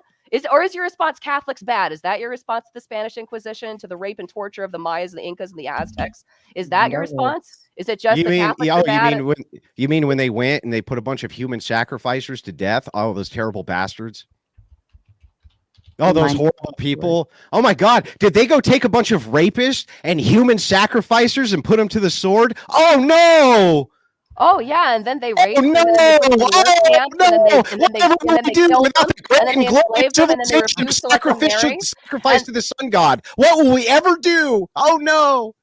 So do you feel the same way about the torture of Galileo? Well, I mean, so that was essentially a pissing contest between Galileo and specific members in the church who were, in fact, held responsible for this. So that's one. But then when you move, and I'm not defending the Catholic Church, but I'm going to tell you again, I want to know why it is that you think it was some evil that was done when the Inquisition went through and put to the sword a bunch of kid rapists and human sacrificers. Can you tell me what they did that was wrong, ma'am? Should they have done it in a more humane way? Should they have come in while they were sleeping and put them to sleep with a needle? Like, what should they have done with these barbaric, disgusting, child molesting, human sacrificing people? What should they have done, ma'am? What should they have done? That sounds like the Catholic Church, by the way. I'm sorry. Go ahead. You got this. Well, I think anything other than raping and torturing them, I don't think that's necessary. I think that like it's absolutely They didn't rape anybody. They weren't raping anybody. What are you talking about? You don't think that there was any history of sexual assault? No. And if there was, the Catholic Church rooted this out vigorously. What happened there during the Inquisition with these barbarians is that with the second they made the determination that they were a bunch of kid-diddling, human-sacrificing fucking monsters, they ended up trying to reform them. And when they couldn't, when they were attacked by these savage barbarians, they defended themselves. Oh no! What about, my God! How dare they? But afterwards, they enslaved those people and they forced them to mine and they took over their what I am going to ask is continue to sacrifice kids. Oh no, they're so terrible. Me for just a moment. What I am going to ask is, we are mindful of the words we are using. Just be mindful. Oh yeah, I'm sorry about the TOS there. I appreciate it. So real quick, I guess now would be a good entry point too, because this is going nowhere. It's circular. for us to actually get back to the topic at hand, which I don't even feel like we've gotten to, which is, should Christians be advocating for women's rights?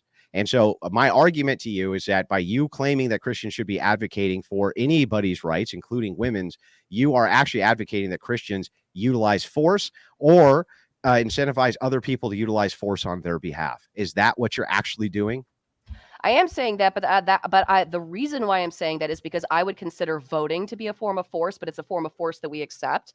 We accept taxation as a form of force. That's certainly forcing people to give up their money. We don't consider that to be a rights violation. There are many things that we expect from people to do, and we don't consider it to be a bad thing. So yes, voting is a form of force, and asking to tax people is a form of force, and it's a justifiable form of force. Yeah, voting is not a form of force. It's a form of setting aside force. So what we're doing is we're utilizing a compromise to force, so we don't have to use force. In fact, that would be what the idea of the vote was supposed to be. This, by the way, you can go back to the original democracies. The philosophers of the time explained this ad nauseum, that there had to be some way for you to compromise absent force, and so they could use a vote to do that, with the idea that you could use force to back it if necessary. Now, I still think that while that does reduce to force, that ultimately all you're really asking here, the ultimate question is, how do we get Christians to utilize force doctrine in order to advocate for some secular idea of rights? And so as we've been able to kind of go through this debate, we have determined that your secularist idea of rights don't even make, they're just whatever your preferences are. So to ask Christians to basically utilize force to enforce your preferences, I will say is evil. Okay, but what I am saying, and what I said at the very beginning, is that there is an overlap between your preferences and between my preferences. What? Why? What's the overlap? The overlap could be any political issue you could think of. So you mentioned trans issues. Abortion. Okay, so that's not an issue. That's an issue we would disagree on. But okay, but you want us to enforce your right to abort babies? Should we enforce your right to kill children, ma'am? Listen, okay, if you want to be able to end men being able to go into women's spaces, then you necessarily have to get secularists to come on your side in order to enact force in order to do that. You don't think that you don't think Nope, secularists are dying off, ma'am. They're dying off. They can't reproduce. Have you seen what their numbers are? Have you seen what the reproduction numbers are between the religious and secularists? They cannot reproduce themselves. It's only a matter of time. We can play the long game. Christianity's been around for thousands of years. It's going to stay here for thousands more. You think that has to do with? You think that has to do with religion or with people? Fatty, let me make the argument. Oh I'm sorry. You guys had the date. I apologize. Don't even know what the argument is. I knew. Yeah, I apologize. It was a date. I apologize. My bad. Okay. So anyway, so here's the argument. The argument is Christianity is going to be here in another 1,000 years. Secularists aren't. And we know this because we know what Western secularism looks like as far as reproduction goes. They cannot reproduce themselves. They just aren't. And this is due to nihilism, the fact that they value taking a woman's reproductive years and spending them at college rather than having her actually reproduce. Christians value a different thing. And that's why the average age of marriage in the nation is over 30 years old, which is fucking insane. And there's no way that secularists are going to be able to keep the reproduction rates high enough. So who cares anyway? You can't even do it. Let Fatty come in on this.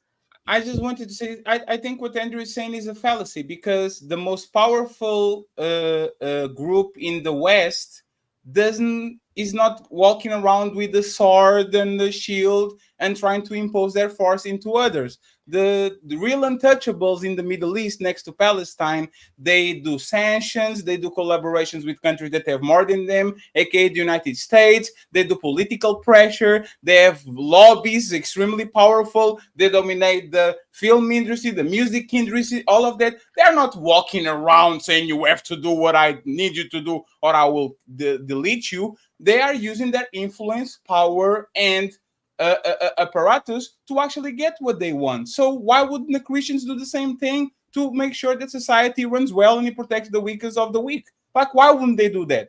Well, I think that they would do that on behalf of the value set that they would actually advocate for, that they would use force in order to advocate for that value set.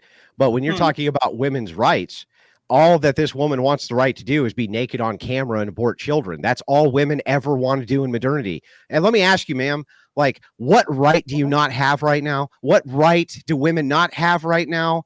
Is there a single one you can name that a woman Finally. doesn't have? A single one? In the world or in the United In the States? United States. A single one. I think that surrogacy is a violation of women's rights. I think that the fact that women are able to like work as surrogates, I think that that's a violation of women's rights. I think that prostitution, like where it's legal, I think that that's a violation of women's rights. I think that the sale of like eggs and sperm donation and like using that, I think that that's a violation of women and men's rights, but also of children's rights because But like, not abortion, of course. I What about OnlyFans? What about OnlyFans? Is that a violation of women's rights? Yes, I do think so. I think Okay. that, like, I don't think that women, I think that it should be legal, unfortunately, because that's the principles of freedom of speech. But I do think it's immoral to participate in, and I don't think that like you should. And I do think that like it's damaging to women's status in society to participate in any form of sex work. So if Christians utilize force for the entailment of giving women the right to no longer do porn ever, you're okay with that? I'm not okay with that, and the reason why I'm not okay with it is not because I'm explaining why, okay? And it's because the principles of the place in which we live cohere to freedom of speech. And so, like, it would be a violation of the First Amendment in order to like make pornography. I thought you just said it violates their rights. It does. Violates their rights to allow them to be prostitutes, but at the same time, you're saying you don't want to stop that because that would violate their rights. I mean, this is the problem. This is the difficulty. Like, you're going to find that there are going to be rights that come into conflict, right? So I'll give you an example, okay? So the Westboro Baptist Church is an example of this. I mean, you can laugh at it, but like there are going to be conflicts of interest, like when we're thinking about like rights, they come into conflict. I've never ever heard we have to enforce these rights, right? But we can't because they have the right to not have their rights enforced. It's like it's just stupid. Well, okay, but anyway, go ahead. Fatty, did you have anything to add in? No, I just wanted him to engage in my question. I don't think Jewish people, I don't know if they do, I apologize, like are actually using force to get what they want. They're extremely protective of their women and children, right? They actually go out of their way to do so. So my question was kind of ignored because these two probably have some, I don't know, probably their ex-boyfriend and girlfriend. I don't know what's going on here because I'm not aware. But like, why shouldn't Christians move exactly? Why shouldn't be Christians move exactly like the small community and wield their power, since they are probably the most popular religion in the planet? Why shouldn't they? You mean that small community that has a nuclear armed country, the only nuclear armed country in well, I mean the largest nuclear armed country in the entire region that they're in, who backs them up using one of the largest lobbying groups ever called AIPAC? You mean that little tiny community that tiny number force, has massive fucking military and a huge lobbying arm that uses force all the fucking time, has been responsible for tons of political assassinations. No force here. Move along. These aren't the droids you're looking for. Get out of here with this shit, Fatty. What are you talking about? They are backed by the United States government. The day that United States don't back them, they have no power. No, but that's the point. How can this group go 10,000 miles across the ocean and have extremely powerful input on to the point where on YouTube, American company, we can't even say certain words without being punished by that? Like, they are not wielding guns to the YouTube owner. Let me finish. They are not in a small region wielding them right this second. Sir. As we speak, they're wielding guns. Sir, respectfully, they are not using the power that you actually talking about. They are using their influence. AIPAC, they don't go on meetings with guns on their pockets. They go there, they put their bag on, they take the papers and they say, this is what we want you to do this and this and this. My question once again, since the Christian religion is extremely strong, the Pope is extremely powerful, the Vatican has a tremendous amount of money, most of countries in Europe and the Western actually have a Christian base like leaning, why don't they do the same, since they have way more money, way more nukes, way more resources, way more power? Why don't they do that? They do. So you are okay with them actually propelling women and making sure that women's rights are protected, just like they do, right? So this is a different question altogether. So the descriptor is different than the ought. So when you hit me with the descriptor of why don't other countries do the exact same thing where they have lobbying groups, which then exercise power, and then they move their militaries in strategic positions across the board to utilize nuclear bombs and everything else in order to get the shit they want with their big fucking guns. Why don't other nations do that? Well, sir, I don't know. This might be news to you, but they all fucking do that. On top of that, crazy. hang on. I'm sorry, it's not crazy. They all do That's that. cr- They all do that, sir. Every one of them does that. So you think that country has more military power than the countries in Europe that have a bunch of nukes, the United States, China, Russia, all these countries? You really think that they have more power, physical power, because that's what you're talking about, to enforce their shit? No. There's no bigger company than Big Rock. BlackRock, of that. If BlackRock, Big Pharma, and all these groups want something done, they will get it before these people do. So my question is, once again, why not use the influence to actually protect women and to push women's rights? What is so wrong with that? What is the problem with that? Because so there's two kind of problems here. The first problem is all you're doing is pointing at groups of men and saying that they're all vying for dominance and power. Oh, well, gee, I never knew that, Fatty. That's insane. Incredible, insightful thing you just said there.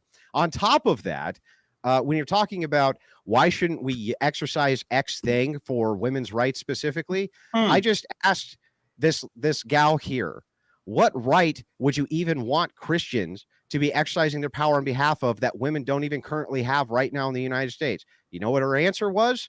I want them to exercise force to stop people from being in pornography because that's a violation of rights.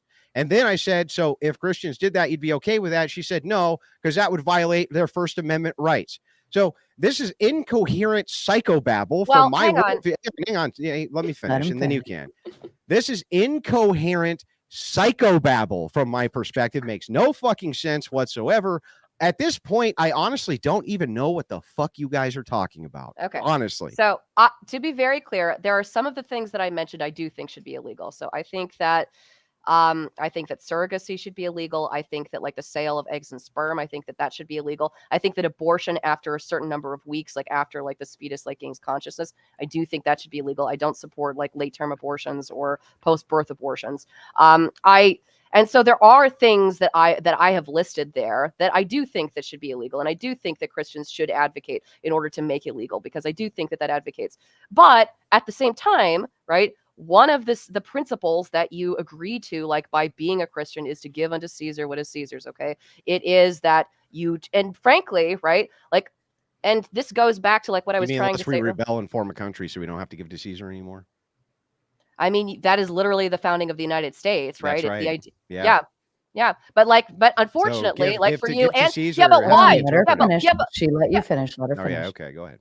Okay, but like when we think about like the reason why the United States is a secular country is not because the majority of people weren't Christians.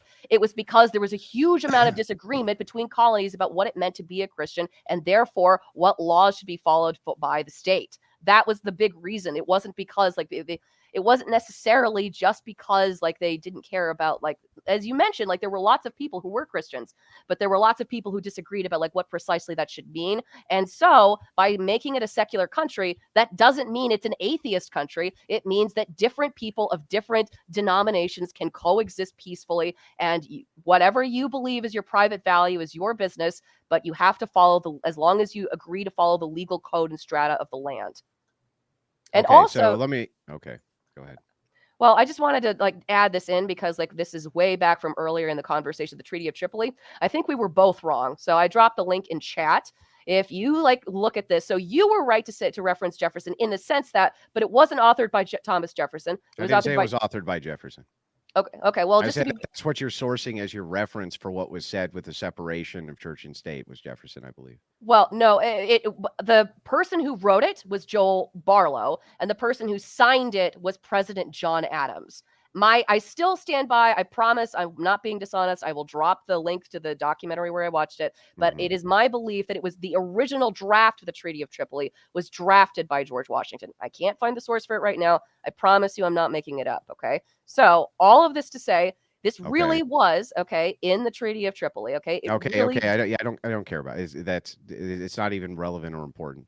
So but the reason like why it's relevant and important is that Do you think that the United States was founded as a Christian nation? Yeah, so let's dive into it. Yes, obviously, all 13 colonies were adamant that they be allowed to have their prospective churches in their states. What happened is continental philosophers like Jefferson became highly subversive towards that because the Federalists wanted to concentrate power with the federal government. Okay, so they saw the church as a barrier to concentrating power. And so what happens is they subverted it over many, many years until they were able to get all of these states to create these barriers between the actual state reference constitutions and the churches in those prospective states. Yes, absolutely 100%. If you read what there's so many contributors to the Constitution a minute at a time who you can go and read what they said. And it's very obvious to me that, yes, these were Christian people. They very much even tied this type of stuff into their immigration policies even. They definitely did not want Catholics here. They definitely did not want Orthodox here. They didn't want any of those people here. They did not want Catholics here at all. There was one state, essentially, which allowed Catholics to come in. And the rest of the states hated them. So the thing is like, no, it seems like Christianity was very much the staple. What secularists have done is they've done a historic rewrite. Okay, secularism in the United States is a reasonably and relatively new phenomenon. This is not a thing. Every president in history has pandered to Christians, all of them, including Barack Obama and Hillary Clinton and Joe Biden. All of them do that. All of them are always pandered because that is the value set. That is the value set, which all things and all laws in the United States are based on, is this Christian value set of Christian ethics. Secularists are beginning to try to rewrite that as though somehow secularists doctored this. They most certainly didn't. The axiom itself from which the Constitution was written literally points to a creator from where the axiom comes from for them to even give you a valuation as a human being. Yeah, But but For them are- to even give you a valuation as a human being, the only justification they could do was point to a God. That was it. They but they needed some unchanging standard that they could reference to say, this is what makes you a fucking person. But what they couldn't do is like reference the Christian God, which is not what was referenced. Like they don't That's specifically because say of denominations. Jesus. Yeah, That's no, because of which denominations. is but nevertheless, okay, it's codified in law. What is actually written is according to a God, which goes along with what I said at the very beginning of Oh, this. do you think it was the Muslim God? I mean, I Like, don't if you believe had in to a God gamble, like that's. let's just assume that right now, men in masks with guns kicked in your door and ran over and put them up to your head and said, if you had to pick right now, which religious God were they referencing in the Constitution? Or else your life is forfeit if you get the answer wrong. Which God would you pick? It's probably the case that they were referencing like their conception like from Christianity, but it's also the case that they also were highly conflicted about this, including Benjamin Franklin. So one of the things that You you'll mean know if the you read womanizing philanderer piece of shit, Benjamin Franklin? that would be the one. And one of the Yeah. things that he talked about, like in his autobiography, The Philandering Piece of Shit, Benjamin Franklin, was Mhm. about how when his grandfather lived in the United Kingdom, that he had to nail a copy of the King James Bible to the underside of the stool, so that when people broke into his house, he wasn't arrested and burned or executed immediately. The way William Tyndale, the way many people like throughout that time of history, it's were murdered scary to and be a killed for diplomat. being- it's scary to be a diplomat. Yeah, I know. but yeah, the and when thing he, is, and then when how he is- came over to the United States, and then when he worked in the Yeah, United because States. Protestants and Anglicans hate each other, and Protestants and Catholics have always hated each other. And yes, they used to kill each other. And yes, being a diplomat during no, wartime, it's not just that they used to if a kill each country other. has They its still religion- do. They still do. They did in the past 100 years, and this is frankly like what I find like kind No, of they're not. like- They're not killing each other right now. in the past 100 years. Yes, they have. That's Where? absolutely In true. Ireland? Yes, in Ireland. Yes, they did. They That's absolutely it? did. That's all you got is Ireland? that's this all little you got? tiny conflict, 1,700 people died in the entirety of the conflict? Wow. It Wow. was a big. but How how is that? How is that? How is that? many children have secularists fucking murdered to the abomination of their own intuition? How Yeah, many fucking children do they murder a year? Yes, A they million? started. Well, I don't know, They but started a but I will bunch tell of you- wars. but I will The tell- question is, but- why is that important? Why is that important? There's a bunch of countries that came from Christian roots, and they have a massive Christian population that are actually doing terrible. We have Japan, for Where? example, has 1% Christians, and is probably the most orderly society in the planet with No, family sir. values. Jeff, How is that not true? Japan's history messed up. Let me explain to you what happened in Huh. Japan. Yes. So Japan went through a massive revolution after it was under the thumb of the Tokugawa shogunate for a good portion of its history. When it moved into the Meiji Restoration, it wanted all things Western, it was a backwards, crazy. Japan was so bad, samurai were molesting the children. That was the rite of passage. Okay, sorry. The samurai were doing things with boys. That was the rite of passage for these supposedly peaceful Buddhists. Okay, they were also under the Tokugawa shogunate. They were putting the Buddhist monks to death because the Buddhist monks were rejecting the shogunate. When the Meiji Restoration came in, they imported Western Christianity en masse and took all of those values and applied them to their nation. This did not come from Zen Buddhism. The only thing that Zen Buddhism gave Japan was fucking kamikaze pilots in World War II. Because it indoctrinated them that was the correct way for them to give their life for the cause. That was not Christianity, sir. And they got all the benefits of Christianity and still have the benefits of Christianity under the protectorate of a Christian nation. Andrew, everything you said can be applied to Europe if you go back enough. The touching kids thing, the very bloody wars, invasions, putting the burning people in the witch hunts because you are a witch. This happening mass all across the civilized nations that were basically Christians. They killed witches because they were abortionists. Because what these women did, yes, I'm telling you. And here, I'll give you the source. Okay, you can look up the Maleficarium. The Maleficarium, which was the witch hunter's guide, specifically references the types of herbs that these women were going around the countryside and utilizing as midwives so that women would not conceive their children. They would bleed these children out, in many cases cut them out. And yes, the Catholic Church put those abortionists to death, Fatty. And I don't give a fuck. I don't give a fuck, Fatty. I don't care if they did. Good. I don't know why you said to give a fuck, because I'm not even denying nothing that you said, because I have no knowledge about it, but I'll concede. May I ask a question to the panel? So are we hardlined on there are no rights that should be promoted on behalf of women from the religious aspect? Or maybe are there specific rights that should or should not? Well, we don't. Here's our problem, right? Like, I want to concede some ground here. I want to say that I think that there's some overlap for things like basic human dignity. And I think that there's some overlap from some kind of ethics or something like that, but there isn't any.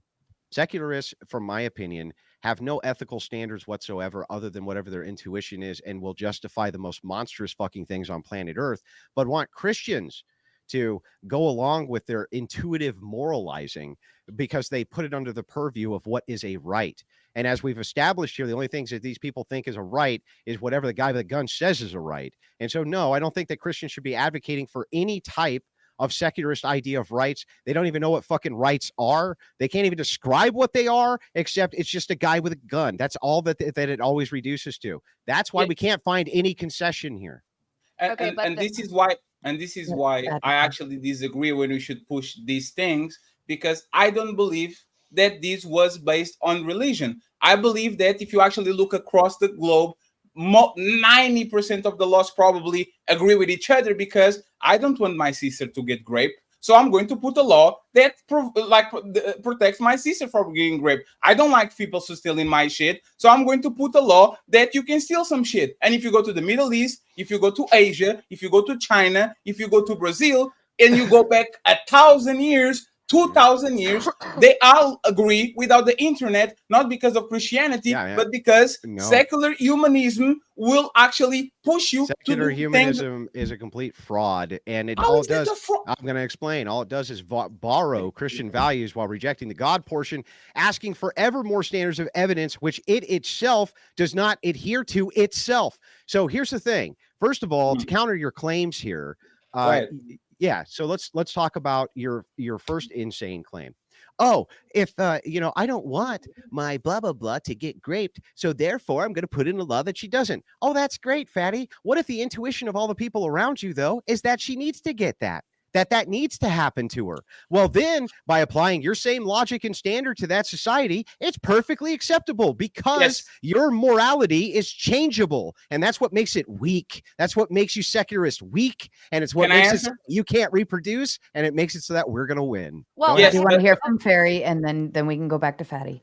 Okay, so a couple of things. So number one, Andrew, if you think that the Constitution is an extension of Christian belief, then you saying that, the founding Christians, are you saying, do you believe the founding Christians didn't have an intent to intrinsically defend women's rights, that they weren't enshrined from the very start? No, I think that their problem was that they mixed up too much in the way of continental philosophy, because all of them were pretty well studied on continental philosophy. These were highly educated men of the time.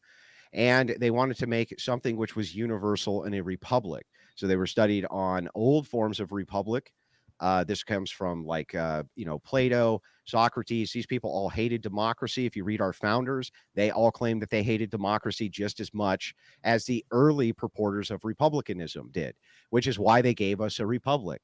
But what happened was they mixed up continental philosophy and the axioms of Christian ethics because Protestantism had fractured. And because of this, each state had its own kind of church of the state. And so they could not agree on the specifics of which denomination would have to be the one, which was the state religion. So instead, they just imparted the axiom with endowed by our creator to make all of them happy. But yes, very much, I think that they were referencing the Christian God as that endowment of the creator. The rights portion of this, I think, came from continental philosophy and has been very flawed and very stupid and has led to some really bad absurdities for the United States. And I think the United States would be in just as good of a position, if not better, right this second, had old George put on the crown instead of becoming a president, to be honest with you. Okay, so actually, I want to talk to Torshaa. Torshaa, we've been talking a lot, and I know people want to hear from you. What are your thoughts? I know that you mentioned in your opening statement that you think that some women's rights should not be promoted. Well, you guys are talking about rights overall in the country. I thought this topic was about rights in the fucking church. So when I wrote everything that I had, it was, should men give women rights, the right to leadership, being put in leadership roles or whatever. And what about the right to remain silent? Can we do that one? I have been. No, not you. I'm joking. That's a right I can get behind, right? The right to remain silent. Anyway, go ahead, Torshaa. So I was just thinking that, that's kind of what the Bible was predicated on. They always gave women rights. That's why I thought the proposition itself was ironic, if you will. But we went into secularist rights, which typically people never know how to defend those. I know I follow naturalistic theory, but I'm really not trying to have a debate on that because we'll probably just agree, Andrew. But other than that, I mean, I feel like we're talking about a lot of random shit, and I don't have anything to add to that. So I don't know. Okay. So the one thing that, because I mean, perhaps me and Torshaa are debate partners. So to kind of back up some of what she's saying here, when she's referencing biblical rights towards women in the Bible, again, I think that this is just a conflation with duties, that men have duties to fellow human beings, men or women, to accommodate certain things. However, men and women are ontologically different. So the idea of egalitarianism to me is absurd on its face anyway, and stupid, and makes no sense, and never has. And we don't even act as though we're an egalitarian society. We act as though men should be kissing the asses of women and taking care of everything on their behalf, and they do. So I don't even think egalitarianism is a possibility, let alone a thing which we should be striving towards. So yeah, I think that just because we have a duty to not enslave women, and we do, and we have a duty not to enslave our fellow man, and we do, and we have duties, biblical duties to follow as Christians to not do these things. I'm not willing to call those rights, though, because I can clearly see that there's nations everywhere which do these things. And if these were natural rights, I don't understand how they could be violated like this. A right should be something which cannot be taken away. And this is not a thing I've ever seen. If a right can be taken away, then you don't really have a right. You just have guns and force and what you can enforce, and that's it. Okay. Why do you keep using natural rights when we're literally talking about artificial rights, right? And if religion actually was the root of ending this, why did, for example, slavery, it took so much time, thousands of years, to actually get slavery abolished? Why 100 years ago we had 3-year-old kids going on chimneys, cleaning everything and farming, when we know that's clearly not right? Like, it wasn't Christianity. Society evolved. We've been nomads for most of our existence. We only decided that society needed structure because we found agriculture, and now we can be on the same place for all our life and actually farm the land. So respectfully, since this society has been here thousands of years before religion, there was order before religion, prohibiting killings, and all these were way before Christianity got here. And if Christianity was this strong of a push for people to actually behave like they do now, why were we behaving like savages 200 or 300 years ago? Why it take 1700 years to actually get there? It didn't. So that's one. And two, it didn't. So no. When was slavery abolished? I'm going to tell you, right? Well, it depends on which era you're talking about. Under Constantine, it was abolished, right? And then later on, it was abolished in England was one of the first to it, but I believe it was in the 1700s when international slavery was actually abolished inside of what was the early colonies. And then later on, of course, you had the Civil War, which established more rights from the grandfathered in slaves, but it was actually abolished in the 1700s, international slavery. Now, just so that you understand, slavery itself is not abolished. There's more slavery in the world now, sir, than there ever has been in history. And the world is far more secular also than it ever has been in history, sir. Hang on, stop. Explain that. No, explain that. My turn to rebut. No, explain that. I'll bet you the microphone. I'm trying to explain it. Why are you cutting me off? Let him finish the thought, and then you can follow up. There's more slavery in the world today, right this second, than there ever has been in human history, ever. And there's more secularism in the world today, by the way, than there ever has been in human history, ever. So no, slavery's not been abolished. And then let me ask you a question. You didn't explain nothing. You just said things. Bro. I'm telling you what is true. You didn't explain. You made the statement and you didn't explain the statement. Why is what I'm saying? Stop talking. Okay, I apologize. I didn't interrupt one time while you went through your whole spiel. Now, let me ask you a quick question. Is it okay? Answer my question. I'm going to answer your question, but I want to address this idea of child slavery. That's what I'm addressing, literally. So I want to ask you: is it okay for your 10-year-old to sweep out your chimney in your house? No, it's not. Why? Because we have children rights too, but they are fictitious on your bill. So your child has a right to not clean out the chimney in your house at 10? Yes. Where does that right exist? Yes, there's laws in the West. There's laws in you asked me a question. Yeah, but you're lying. There's laws in the West that impede my child to do labor, especially. There's not. Not so for you. So what? What do you mean? I asked you if your child, yours, at 10 years old, can you tell your child at 10 to clean the chimney?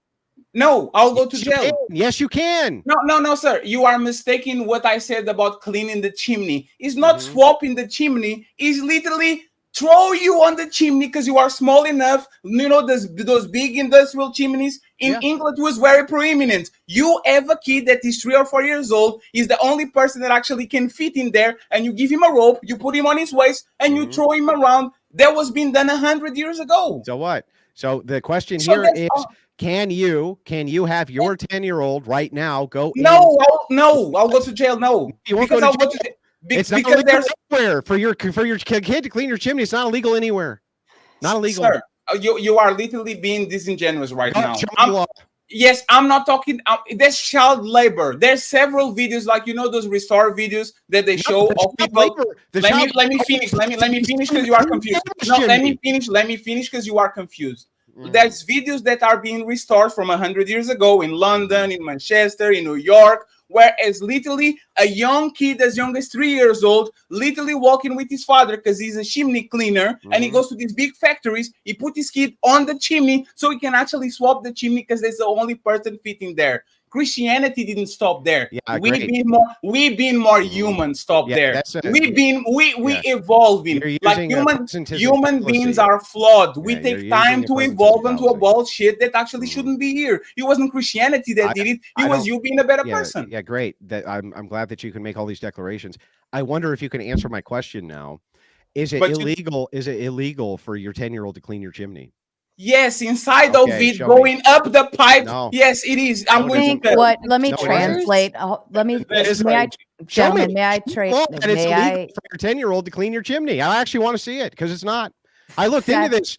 In fact, because I've heard so many of these stupid ass secularists use the, oh my God, they clean chimneys. Oh my God, the 10-year-old boys were cleaning chimneys. So I looked, and no state in the union is illegal for your 10-year-old to clean your fucking chimney, sir. Hey, Sarah, you have a link on the private chat, okay? If Okay, you want let to, me- it's like a 1 I minute, will bring it up. 10 If you second, list 40 me a second bunch of clip. child labor laws, bro, I'm going to be very is that upset. just- Gentlemen, Yeah, I need you great. to hear me for just a moment. Let me translate. And what Andrew is saying is for him to do, like, for the child to clean their own chimney in their own house, not to go out and be Yeah, he knows. like. He said no, they're not allowed to. He's being disingenuous.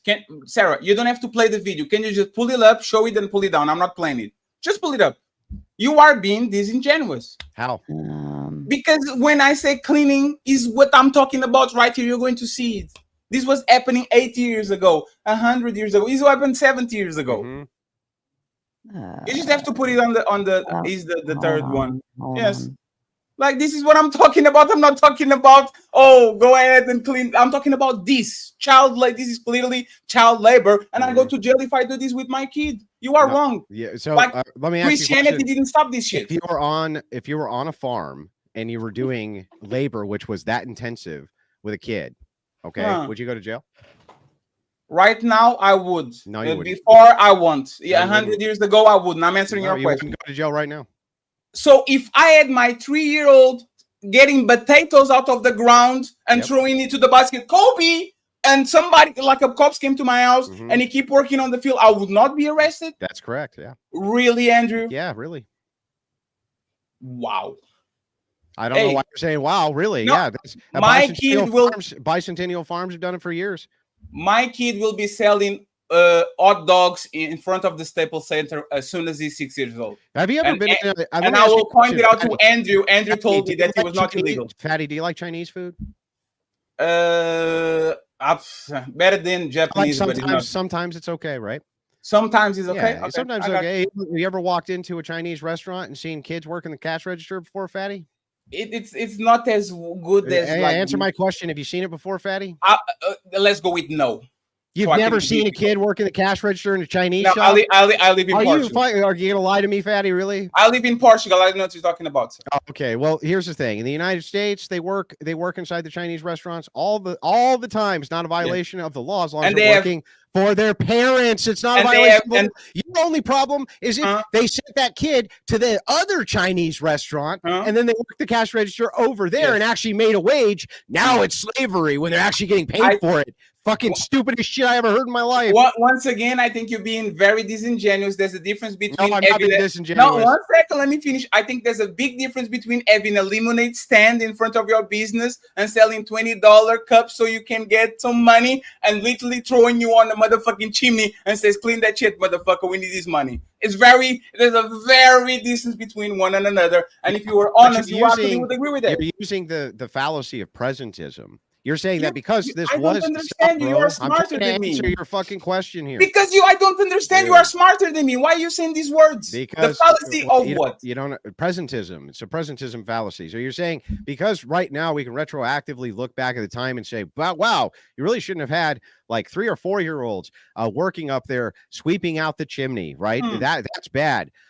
But if you were put in that same time period with the same kind of period specific things that they had, you would not have seen that as being some great immoral I agree. thing.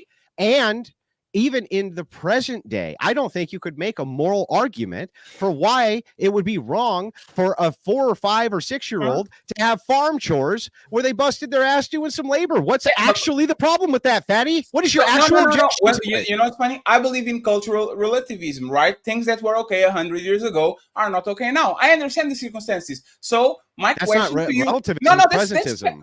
Let's go with that, right? Because I'm illiterate. So I'm asking you, would you push all of your subscribers, all of your fan base to put their kids to work if it was necessary, as young as 3-4 years old, in their own business because they need money to do so? Would you push that concept, or you say, don't do it, it's kind of immoral, I don't want to do that? I don't have any problem with people having their children inside of their businesses assisting them. What's wrong with that? So you promote that? No. So you promote them to... I used to help my dad in his business all the time when I was a kid. Okay, so now let's actually... So what would they do? Cleaning dishes, serving people, peeling potatoes? Like, what will be the degree? Like doing the end, finishing the store and cleaning the things which would be appropriate for a little tiny midget who is really weak to do. Duh. The same thing. I mean, that's what would be appropriate. I don't have any issues with that at all. In fact, I think it's fine. I helped my dad in his business all the time. And when I was a little kid, and it was a very rewarding experience for me. Yes. And you know what? He needed me to. He had multiple sclerosis. And so I think it was very helpful to him that I did. And I did that clear up. I mean, almost every business that he had, in fact, I assisted with. So the thing is like, yeah, I think it's fine, Fatty. I think it's fine. No, and that's actually pretty good. Next time, give me just 1 second, Sarah. Just 1 second, last point, right? So because Andrew used to do that shit 40 years ago, my grandpa used to punch my grandma when the Lakers lost. It was regular. Even his friends always do the same thing. So because they did that 50 years ago, now we're promoting that because... No, that's where the fallacy is coming into presentism. Oh, is that a fallacy? I'm saying it was fine for you to have your kids assisting you at work in the year 1800, and it's fine for you to have them assisting you at the work in the year 2024. That's what I'm saying to you. You're making a counter. You're saying, well, I have the analogous situation of this thing that has nothing to do with labor where somebody beats another person up. I'm saying that was wrong then, and everyone knew it was wrong then, and it's wrong now, Fatty. we need to talk about the duration of the shift, and if they're going to pick potatoes or they're going to pick cotton, like one or the other. We're going to actually figure this out in a later term. Yeah, let me interrupt for just a moment because we are hitting the 2-hour mark. So I'm happy to continue if that is the option for anybody or you want to do it. But I think Torshaa is definitely tapping out at this point. I will now hire her she was a great debate partner. She's a great debate partner because she happily sits there looking beautiful. Fariy Queen, did you have any kind of like last pieces to throw into that before we move into closing statements? Unless everybody agreed that they wanted to push forward and keep going, I'm happy to oblige. With closing statements. I only have X amount of time tonight. Okay, that's fair. Fariy Queen, like 2 minutes tops to like dig into any other little piece of that. By the way, 5,000 live at the Crucible this evening watching. Sarah did very graciously set this debate panel up.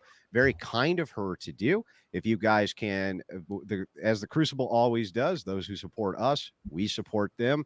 You could very generously donate to the channel for her setting these debate panels up and graciously inviting the Crucible over. I would certainly appreciate that. Thank you, Andrew. Fariy, last kind of final into what Fatty and Andrew are saying regarding slavery, like the discussing. I didn't know. I wanted to make sure I give you the opportunity to drop in any thoughts onto that topic, if you had any. I'm ready to move on to closing statements as well. Perfect. All right. Well, let's go ahead and start from the other side. Andrew, if you'd like to give your final thoughts. Yeah, so a few things. We'll always do the good, tidy house cleaning right at the end of a debate. Fariy Queen, I appreciated very much the spirited back and forth. Debates are brutal, but that doesn't mean that we have to be brutal after the debate. So I appreciate very much the spirited back and forth. It was a lot of fun. My job is to be here to represent a worldview to the best of my ability. And so that's what I do. Fatty, same to you. I really appreciated the spirited back and forth. Very kind of you guys to be good faith interlocutors this evening. Plenty of yelling and screaming to go around, but now perhaps we can leave with a good handshake. So getting into the actual closing statement itself. So what I was trying to, and I think successfully did demonstrate this evening, is that when we're talking about the idea of rights, progressives and Christians would have very different concepts of what this is. So when you kind of have the loaded assumption, which is inside the entailment, or not in the entailment, but inside the prompt itself of should Christians support women's rights? Well, it's very important we know what we mean by rights at that point. And from the secular position, what we're able to establish is they just mean force. I understand that position very well because I've reduced the secularist argument to that time and time and time again. And it always ends up that that is the case. And so what they're really doing is they're making an advocation for what Christians should use force for. And usually it's on behalf of secularist views, secularist ideologies, and what secularists themselves want, which, by the way, is ultimately the complete destruction of Christianity and always has been the complete destruction of Christianity. They just want you to be stupid enough to utilize force doctrine to help them get there quicker by trying to shame you into some type of moral conundrum where you must support some nebulous idea of rights because woman, you like woman, right? And you're Christian, you must be nice to woman. It's always the same every single time. You can see over and over again the massive amount of contradictions. One was so bad that she actually claimed that women had a right. It was a fundamental right not to be in any sort of sex work whatsoever, and then said, well, we ended up with a contradiction because that it would violate their First Amendment to tell them that they couldn't. So now we have a conflict of rights themselves, and which one supersedes the other, which one's a precedent.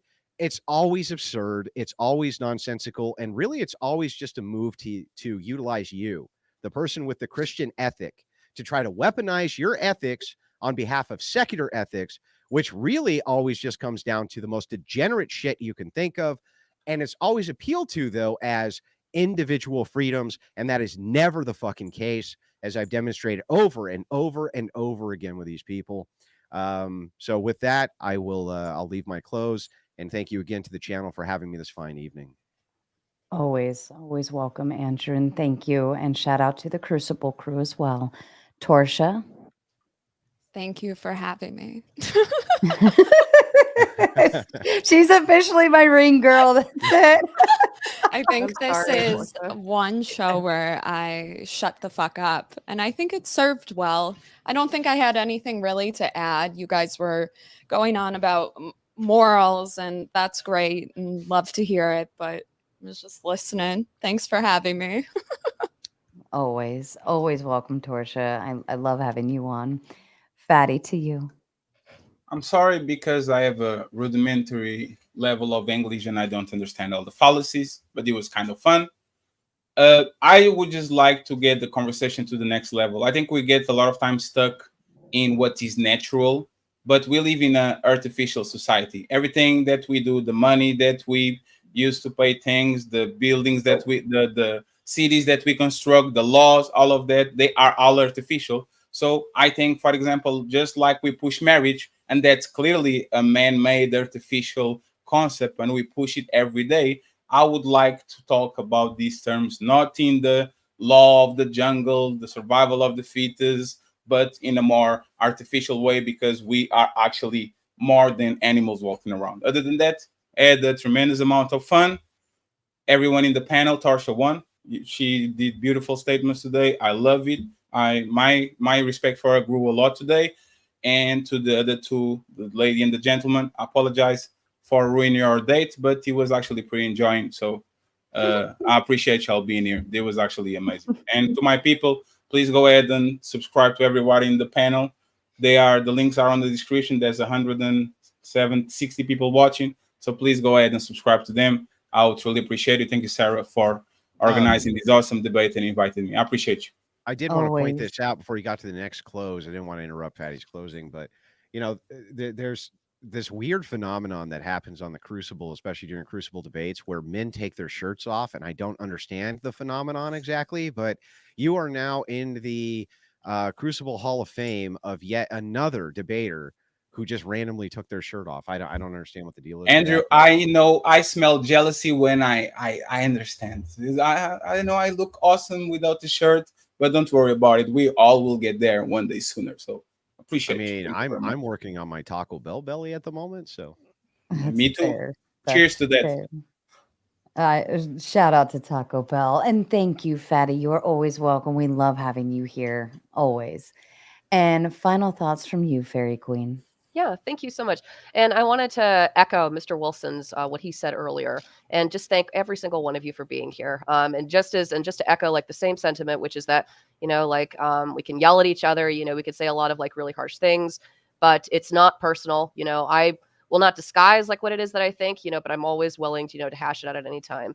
And thank you to all of you for like talking to me, and thank you, Tomato, for letting me pop on. I really really appreciate the chance to come on and talk.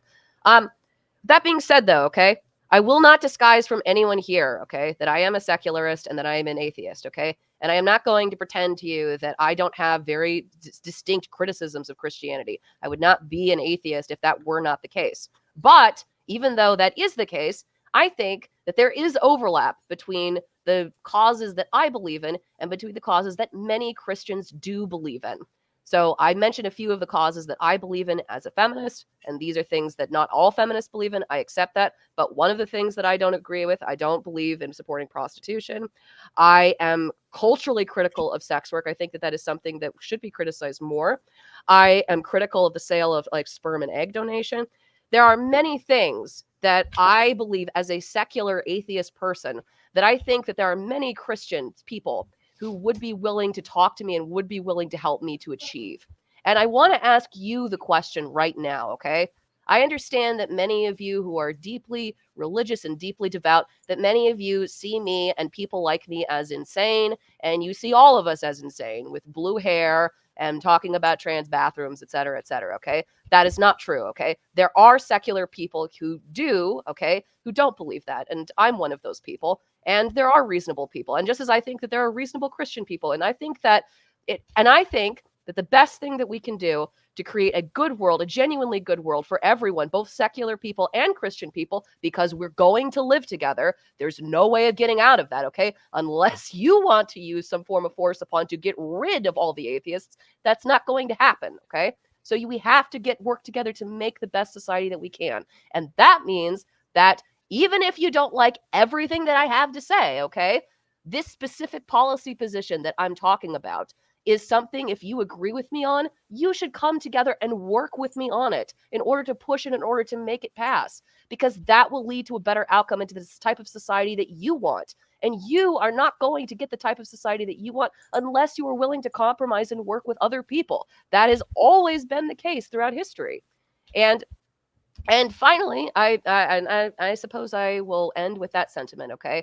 The sentiment in the hopes that even if like you don't agree with everything that I say, and even if you do think that I'm crazy or whatever it is that you want to say, that you can hang your hat on the hook for 5 seconds when I say something to you that you think does make sense, that you do want to pass, and that you help me pass it because you understand that it would be, not only does it cohere with your principles, but that it would be better for society if we did in fact push it.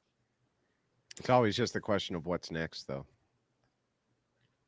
After you that's work with that's a fallacy when you dance too, right? when you dance with the devil, the slippery slope is only a fallacy if we can't observe the slippery slope. But yeah, the ultimately, I would say that as you kind of gave your closing, I thought it was eloquently done. But always the Christian has to be mindful that they've worked with secularists in the past to very disastrous results, trying to find this unification. So just pointing that out. Yes, thank you, everyone. Ticky Tack stopping by with the $20. Thanks for hosting, and thank you, Ticky Tack. Noah R coming in with the big 100. Guys, listen, if we just take away all women's rights, we don't even need to have this debate. Sounds like a win to me. Thank you to Noah. And the delay. Noah R, thank you for being such a great supporter to the I Crucible, love by the way. it. He cracks me up. That's great. That's a crazy comment. And then Tiki Tack sliding in with the $20 and the popcorn. It definitely got interesting tonight. I apologize to all panelists if I couldn't quite capture it all and give everybody talking time. It got a little too much even for me. Realistic Heart coming in with the 100. Jesus laid his life down. It was only possible because he laid his life down. Sorry, Andrew, I have to grift. Laid his life down. That's not a grift, sir. Did I read that? No, it's definitely said grift. Yeah. Okay, that's fair. You don't get to steal the Crucible's grifting with an actual wholesome message and call it a grift, sir. And then the God tire tier, $20 to Fariy Queen in coming together with you to do this good. Who is the arbiter that determines what is good? That's a good question. Me. I mean, like the real answer is that to you, it shouldn't matter to you, like how I found it, because the point is, I have this policy position. You agree with me on the policy position. You believe that you have a foundational, more justified belief for the policy position, and you think I don't have a justified. But it doesn't matter because at the end of the day, the only way that you're going to get the thing that you want to have happen is to work with me. So it doesn't matter if you think that I'm full of shit, okay? You should still want to work with me, and you should still want to push it anyway. All right, that's a great response to that. Prime, thank you. Keep up the good work, fam. And then Shane Nair, Crucible Courtesy, thank you so much, and thank you, Shane. And then Fairy reads 7 Lies About Catholic History by Diane Moxar. You generally just have no idea what you're talking about when you bring up these tired old myths about the Inquisition and Galileo. You're welcome to respond. I mean, I'll be certainly to check it out, but my understanding is that like the Catholic Church, and not just the Catholic Church, but other denominations have committed atrocities against people throughout history. And I will say it again. I said it on the panel, and I will say it again. Okay, if you are going to say that you are the one true church, that means you can't fuck up. That means that you have a responsibility, like throughout the history of your reign as a church, okay, to maintain your Christian ethics and principles consistently. And so when something like this happens, you can't go back and retroactively say, well, we didn't know any better because nobody else knew at the time.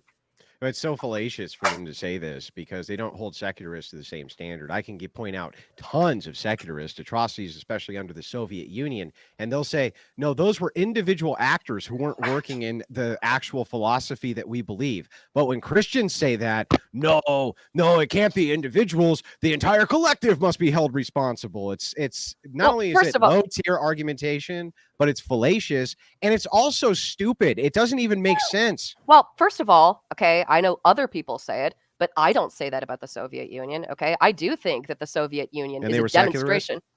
It's not just that they were secularists, it's that they were the Soviet Union. There are other secular countries that don't have the same history of atrocities as the Soviet Union. Same thing when it comes to individual actors inside of the church. You can't take individual actors and then hold the entire church collectively responsible unless you're willing to have that same standard apply to secularists. And we can hold you responsible for communism. We can hold you responsible for Nanking. We can hold you responsible for all of the secular atrocities which happened. We can hold you responsible for the experiments against blacks. We can hold you responsible for all of that. You can't. And the reason why you can't is because you have a foundational idea. You have a foundational set of principles that coheres together as a group. You said and criticized me directly on the panel for saying that I have individual personal preferences. That's all it is to be a secularist. So do Christians still have preferences that are individual and are not always in representation of the church. You don't get to have moral preferences. When you say that you are acting on behalf of the church to do something. I said we have preferences. I understand that. Not only that, when you're talking about pluralism,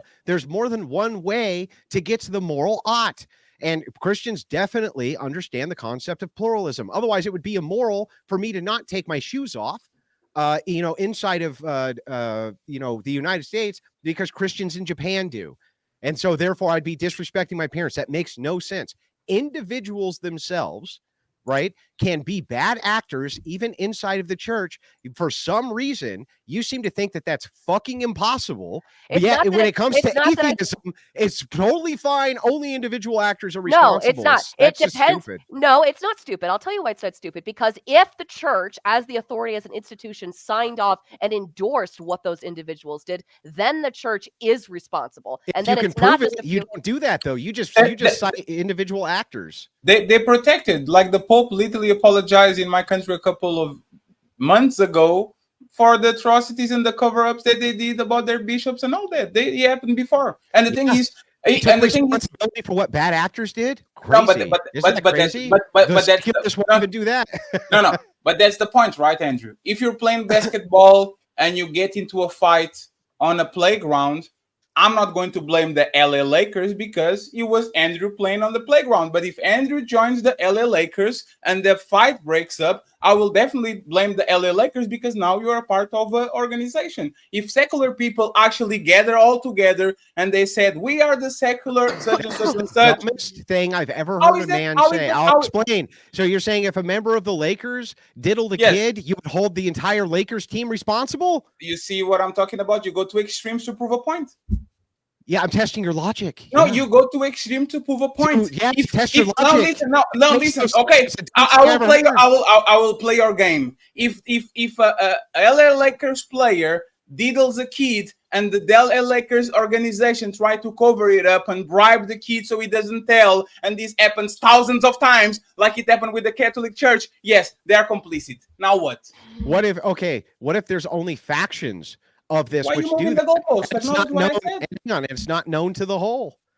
Why? But that's the case, because that's the case with the Catholic Church. Okay. I don't even like the Catholic Church, and even I know this. Okay, it was Jenny Buzz, the owner. Is that fair? Most priests had no idea that any of this stuff was going on. Same thing with remittances. Same thing with all of this. Many of these men, almost all of them, in fact, did follow their charges and were very humble, this type of things. You can't say that one of the most powerful organizations which spread the entire world had some corruption in it from individuals, and therefore the collective is responsible. That's fucking crazy. Okay, so when Miss Fariy comes around and says we didn't know about all these secular people in Russia or all these places doing that this would be bad thing. irrational, yes. No, but that's again is a fallacy because that's not a fallacy. Yeah, What's it is the fallacy? because Name the fallacy. The fallacy of fat Isha. I don't know. I'm not there.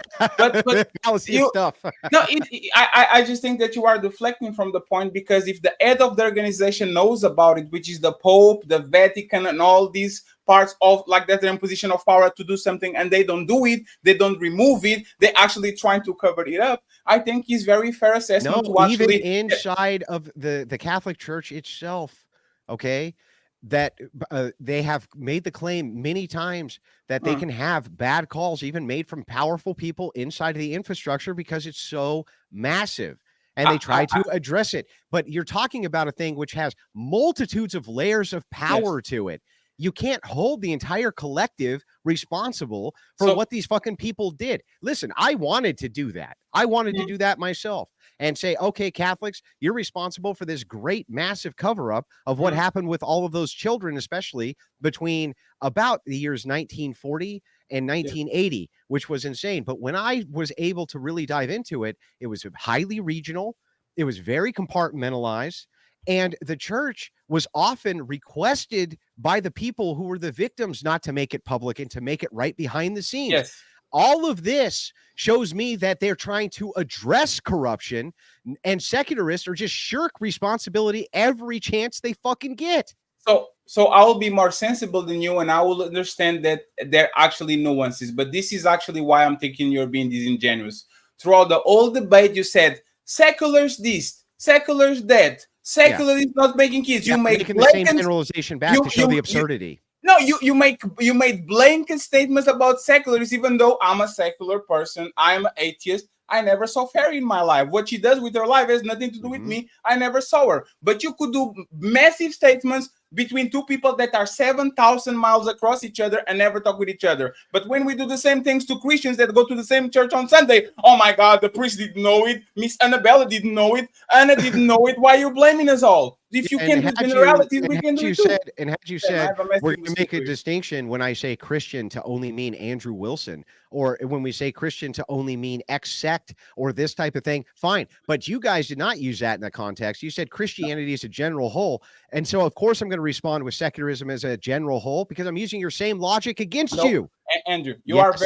are a very popular individual in this space, and we actually have the upper end because we hear you talk. You know, when you're talking with this woman and they say not all women, but you say I'm not talking in all women, I'm talking in majorities, and you do it over and over and over and over again. Yes, for context. This is what we're doing to you too. If you are able to go talk with these women and they say I wasn't a feminist. I don't have a feminist car. I didn't enlist. I know nothing about it. There's nothing to do with me. If they can do that because we're talking in majorities and in generalizations, I don't understand how can you escape from that when you actually use that shit all the time. Because when we're talking in generalities, we're doing it based around optimization. Optimization arguments have to be done in generalizations because otherwise, how do you know what's optimal generally? It makes no sense. So I'm always responding to the worldview of the person who's advocating the worldview. If this was based around libertarian individualism, I would tailor the Christian arguments to that so that they could understand my perspective there as well. You do this specifically to show a person how foolish their logic is. And I've done it to you guys over and over and over. And that's why I'm a popular person in this space, because I'm real fucking good at it. I will get there soon, sir. Just wait. Okay. We'll see. And Don Juan coming in with the $9.99. I hope you do. I hope you do, honestly. God doesn't break his own laws, LOL. Fatty Aquinas, we don't know what it is like, but we know how God is not. Christians shouldn't promote any group's rights because we get rights by our individuality.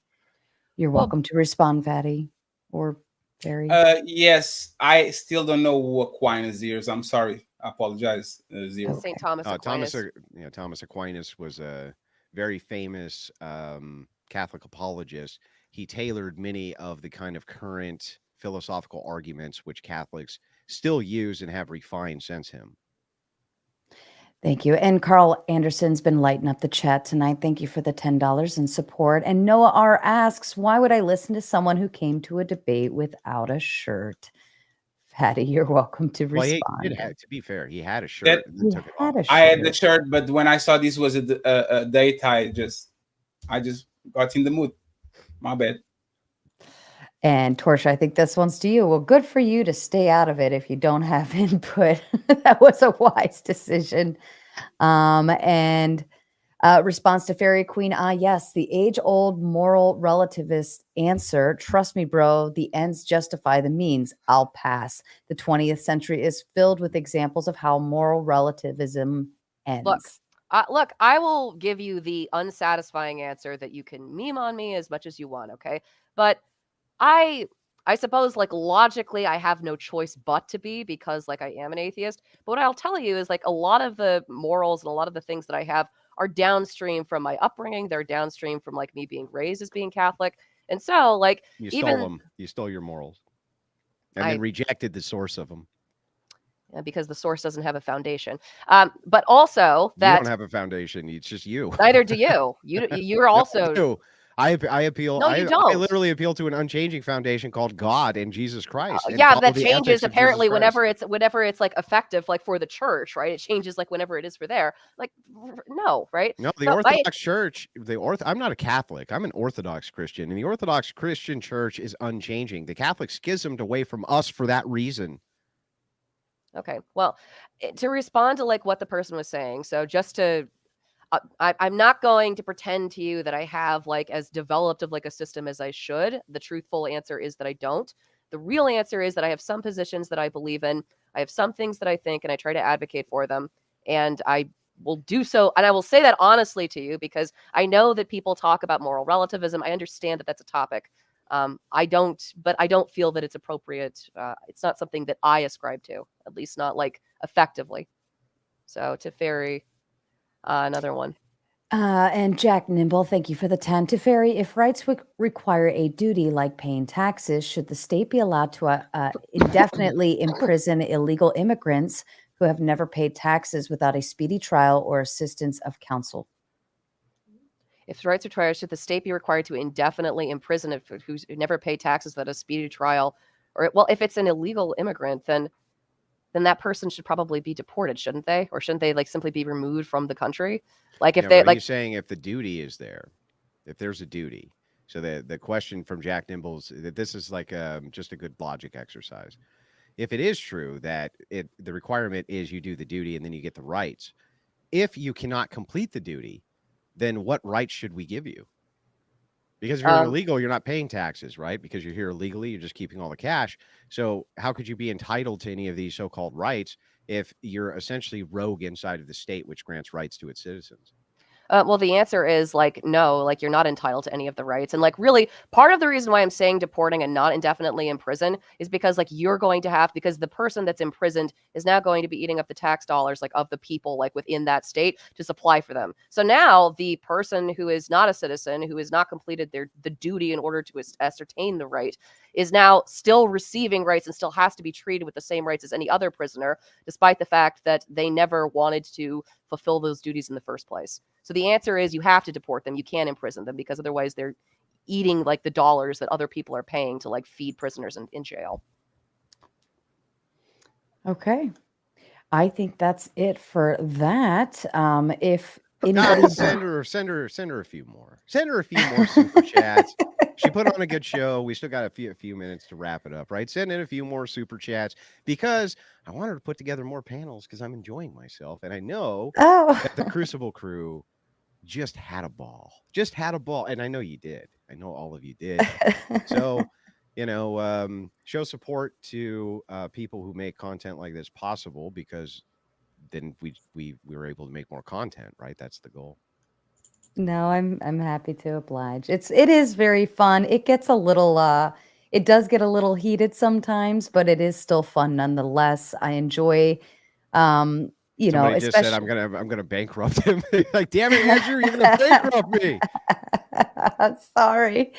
No, I actually Torshaa, I really kind of wanted to know because you were diving into more of the points on the Christianity.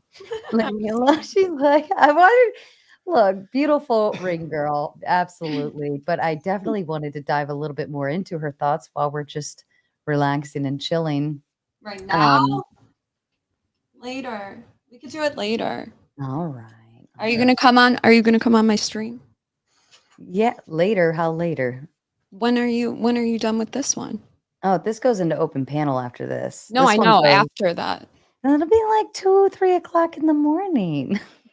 And then I have to work tomorrow. Ew. Okay, never mind. Yeah, Monday nights are rough for me because then I'm like dragging myself to work. Silent coming in with the big 50 and being silent. I guess that's word to you, me. Torshaa. That It's was me. just for you. Yeah. Delilah. Yes, we've Who's gone Delilah? over oh my God, you don't know who Delilah is? No. So she was like a late night. Oh yeah, fuck, radio I do. host. I do. Yeah, I thought she was in the morning.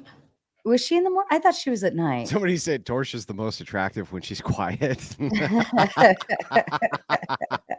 on, that was funny, Torshaa. It's funny. She's like, no, it's not funny. Your Okay. chat scares me.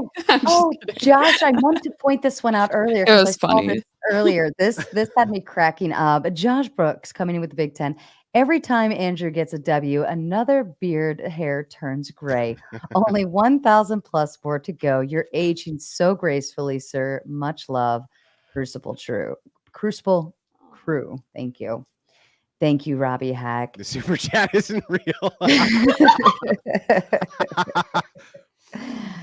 And Law Dog with the 5. Fariy Queen borrows many of her morals from her upbringing. She is a case study in the cut flower analogy. I don't know how to respond to that. I don't know what the cut flower analogy refers to. I don't know what it is either. Andrew, do you know what that is? What was it? I'm sorry. Cut flower analogy. Oh, a cut flower, like it dies when you cut it, right? I actually don't know that analogy. That's where I would go. Like, Damn it! I it's- went through this whole thing. I didn't take a single L from the chat, and they just gave me an L. It's fucking bullshit. it's I like- was like this. I knew it. I knew I shouldn't have extended it because I would take an L from the chat, and there we go. I took a fucking L. the only way I could try to wrap my head around the cut flower is like a flower is beautiful and it continues growing and growing and growing. But the minute you cut it to sustain that beauty for that temporary moment, you also ruin the growth of the flower.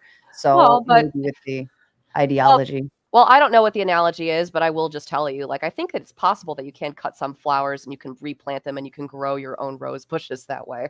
So that's my plan to do, what I'm trying to do. Right. Yeah, you have to split it, but it doesn't. These motherfuckers are L spamming me now. Thanks, Sarah. Thanks, Sarah. Atheist charities. I pay my taxes, damn it. And then realistic heart coming in with 100. Here you go, Sarah. W to Andrew. Thanks for showing support. Yes, thank you. And William Elliott with the 9.99. Should Christians support the right to put? This is an atheist conspiracy, which has been perpetuated to the point where my own wife has fallen prey to it and puts this disgusting fruit on her pizza. I even showed her the Italian video of when they put pineapple on pizza and try to give it to Italians, and they reject it over and over and say, no, it doesn't belong on there. And still she persists that it's actually delicious. The indoctrination goes so deep that even she has been unable to resist the allure of the pineapple on pizza. Unbelievable. I wanted to ask Fariy, as a secularist, how can you even possibly quantify a moral worldview? You have no way to base morality besides force due to social construction. Look, I have one of two options, okay? I can choose to buy into something that I believe to be a lie and basically be dishonest and lie to my friends and family about something that I believe in, and I think that that's wrong, just so that I can get a benefit, the benefit of having a community and like and being able, as you put it, to quantify a worldview. Or I can just be very honest and humble and tell you that I don't believe that there is a God and that I'm not always sure about how to quantify it. But what I do know is that I want to try to maximize the amount of good that I can for the people in my community and for the people that I care about. Can I ask you a really, really brief question? Do you believe in the scientific method? I do. Can you tell me what it is? I can't tell you like right off the top of my head. No. Why? But you Is this a believe in gotcha it? question? Is this No, a gotcha I was question? just curious. I was just curious. I've always been interested to note that many people who believe in the social construction of the scientific method, right, believe adamantly that this is what we should base things on. And most of the time, they don't even know what it is. I just always think that that's ironic. But isn't that like we do a lot of things? I probably know, right? It's like when you repeat one thing twice, and it happens as always the same outcome, kind of like what it is. I didn't know that before I was probably 30, but I always believed in it. I don't think just because you don't know the definitions of things, that means that you are not doing said things. Because you describe policies. I agree. I'm pointing out that it's ironic, not saying that there's anything wrong with it or that it's problematic. I'm just pointing out that it's ironic. I mean, ask a question, form a hypothesis, test it, like answer a question. I mean, this is like a 2-second Google search, right? Mm-hmm. And Lost Ronan coming in with, or I'm sorry, I was reading the wrong one. Fatty, the Amish and the Mennonites here in the U.S. use their children in all of these capacities right now. And that is true. They're right up the street. Oh, I'm not on camera. Yes. That is true. They're right up the street. I see them all the time. Yes. And the gypsies marry their kids here at 13.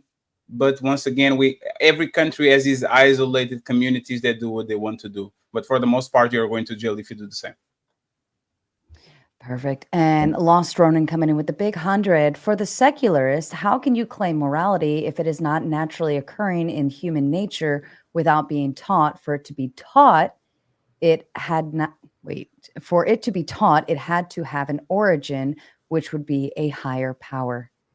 Human nature, survivalism. As soon as you build communities, you don't want your daughter, your house, your car, whatever you want to, your farm, you don't want people to take that from you. So you actually develop laws so everybody can live in a civil place without taking from each other and ruining society. You don't need religion to do that. We could literally script religion right now, and on the other side of the world, people will get in the island and try to make it actually a livable place where we can prosper and multiply. Thank you for the 100, by the way. And Interstellar Lighthouse coming up with the 10. As a secularist nihilist, why should I listen to any other secularist made up moral values over my own? Yeah, values over my this own. is the only answer is you shouldn't, right? That's the only actually consistent answer is you shouldn't. Yeah. Is that right? Yeah, morals are yourself. So based. And just say something has something to say for the 20 L. And then no. Go back. We always say it differently. You have to read each one of those out. L. There you go.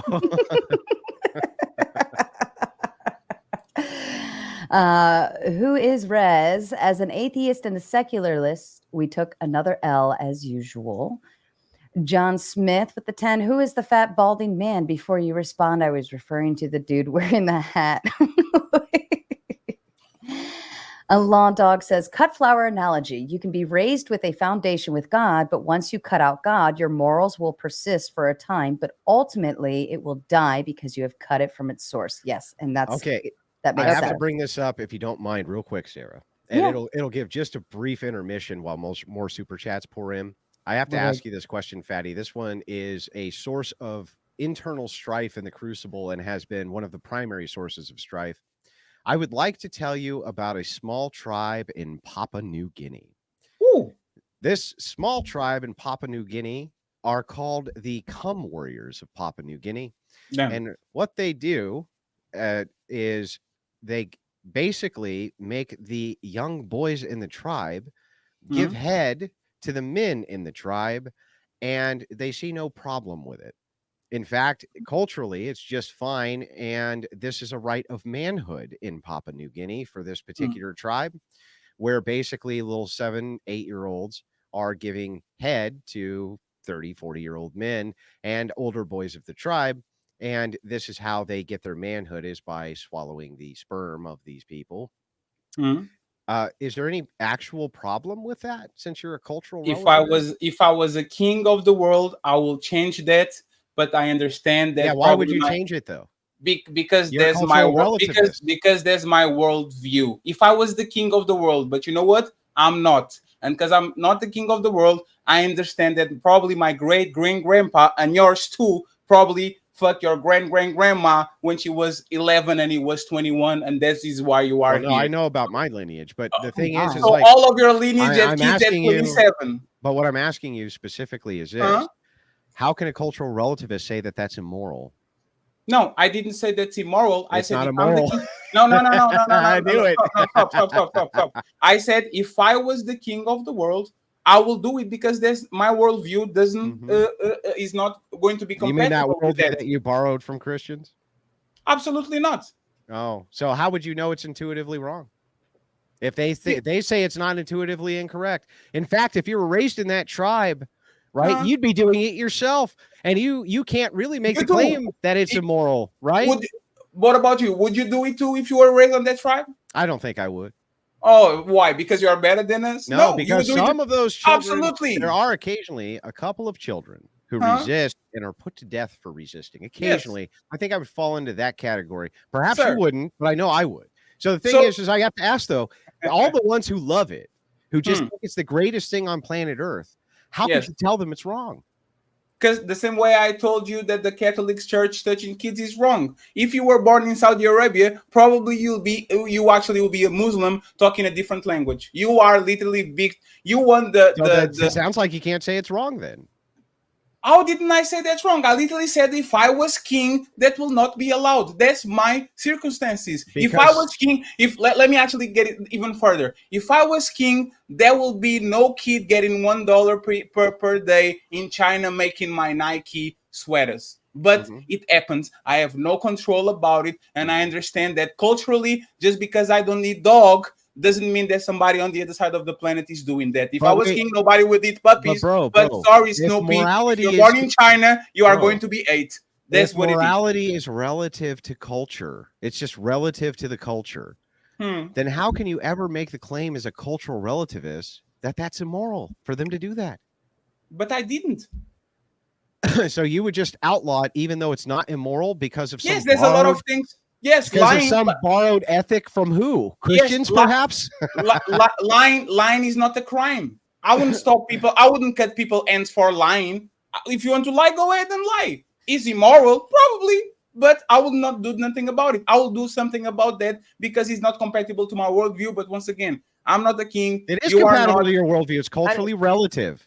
No, you actually underestimate the fact that you actually won the not the genetic lottery, you won like the God lottery. You were placed in a very nice place in the planet. If you actually was born on the other side of the planet, we would be talking today.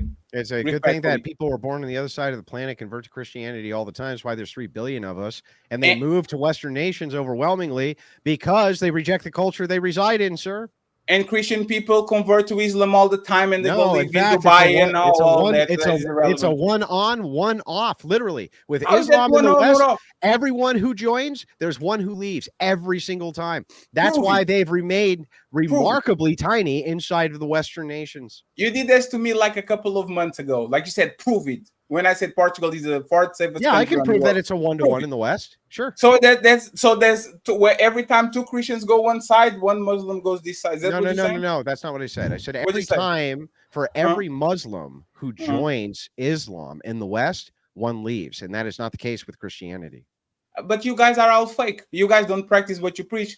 Christianity is easy to be a Christian. Oh yeah. I mean, it's easy to just say you fucking don't believe in anything, so you never have to practice anything. No. It's really easy to just say, "Oh, I have no standards from which I can adhere, so therefore, you can never judge me for anything." I didn't say that. I believe in integrity. Shit, bro. You see what I'm talking about? I didn't say that. Crock of shit. But I'm telling you, you know what's funny? Actually, being on your religion is the easiest thing about it. I just have to do whatever I am doing right now and repent. Oh my God, I'm sorry, and I will be reborn. Oh, well, at least there's some type of responsibility as opposed to what you believe, which is just whatever you fucking make up. No, sounds a great deal. I don't need religion to not do shitty things. Just like a dog. You don't have a standard for what a shitty thing even is. How am I don't have a standard? Because all it is just whatever doesn't align with your preference is bad. That's it. This is what Andrew says. Fariy, do you condone pedophilia? Yes, Andrew. I wish I. Come on, Andrew. Really? That's what we're doing here. If I can just respond, there is a similar. It's not nearly as bad, but actually, it is it's potentially even worse. There was a story. There's a case study that the Voltaire discussed in his treaty of. I think he was talking about. I don't remember precisely the name of the document. I believe it was Treaty of Tolerance. It was talking about tolerance and religious tolerance. And one of the cases that he talked about regarding religious tolerance, there was a cult. I think it was a Dutch cult. I'm paraphrasing this. This is from memory. There were a group of Catholics that were very afraid of children dying and not being able to go to heaven. They were very concerned about newborns being born and dying too quickly before they were baptized. And so they were very concerned about them dying and going to purgatory, but then not going to heaven. So what they would do is they would go to numerous newborns. They would immediately baptize them, and then they would kill them. And they killed them specifically so that after they baptized them, they would be free from original sin and they would immediately ascend into heaven. And they did this multiple times. Now, I know that it is a sin, obviously, within the Catholic Church and within any Christian to murder a child. And I'm sure that any Christian would think that. But what you cannot disagree with me is that these murders would not have happened had these people not had this belief. And this is part of the reason why it's bad to buy into bullshit ideas, because it leads to people doing bad things like this. That's and really then funny. think they're justified. This is the stupidest thing I ever heard. It's okay, well then you shouldn't buy into secularism because the communists also killed an untold amount of children. They killed an untold amount of people. We don't even know the death toll. That's how fucking high it was. They robbed people of resources and everything else, all in the name of egalitarianism and equality, which you probably think is a good good idea. It's just that when it's taken to its logical extremity, when you try to actually implement egalitarianism, it leads to rampant death. So yeah, you shouldn't believe in secularism because it leads to death. You just saying, oh, because some people take really good ideas and pervert them and make them into something that they're not, and then murder in the name of those things. That means the idea itself is bad. You would need to apply that to secularism as well, which would also be communism came from secularism, and it's a complete rejection. The first thing communists did was kill the Orthodox, all of the Orthodox royalty, and then they banned the church and they murdered them. The first things they did. The very first thing they did was get rid of the church so that secularism and egalitarianism was the order of the land. Look it up for yourself. You're full of shit. No, I'm not full of shit. You're full of shit. The fact of the matter is there are religious people and religious groups of people that do bad things, understand that they are sins, secularists, but they do them because they believe that it's better for the group of people. And the difference between secularists and between religious people is that religious people have an unjustified belief. It's an unjustified, unfounded idea that they say has a foundation when in fact it's full of crock of shit. There is no, wait, I'm sorry. You are just as unjustified as I am. Can you give me a single justified belief a secularist has, an actual justification that you have for any belief you have? Any justification? I'm assuming we're talking about moral beliefs, not actual statements. Yeah, moral beliefs. What's a single, can you give me a single justification other than because I think so?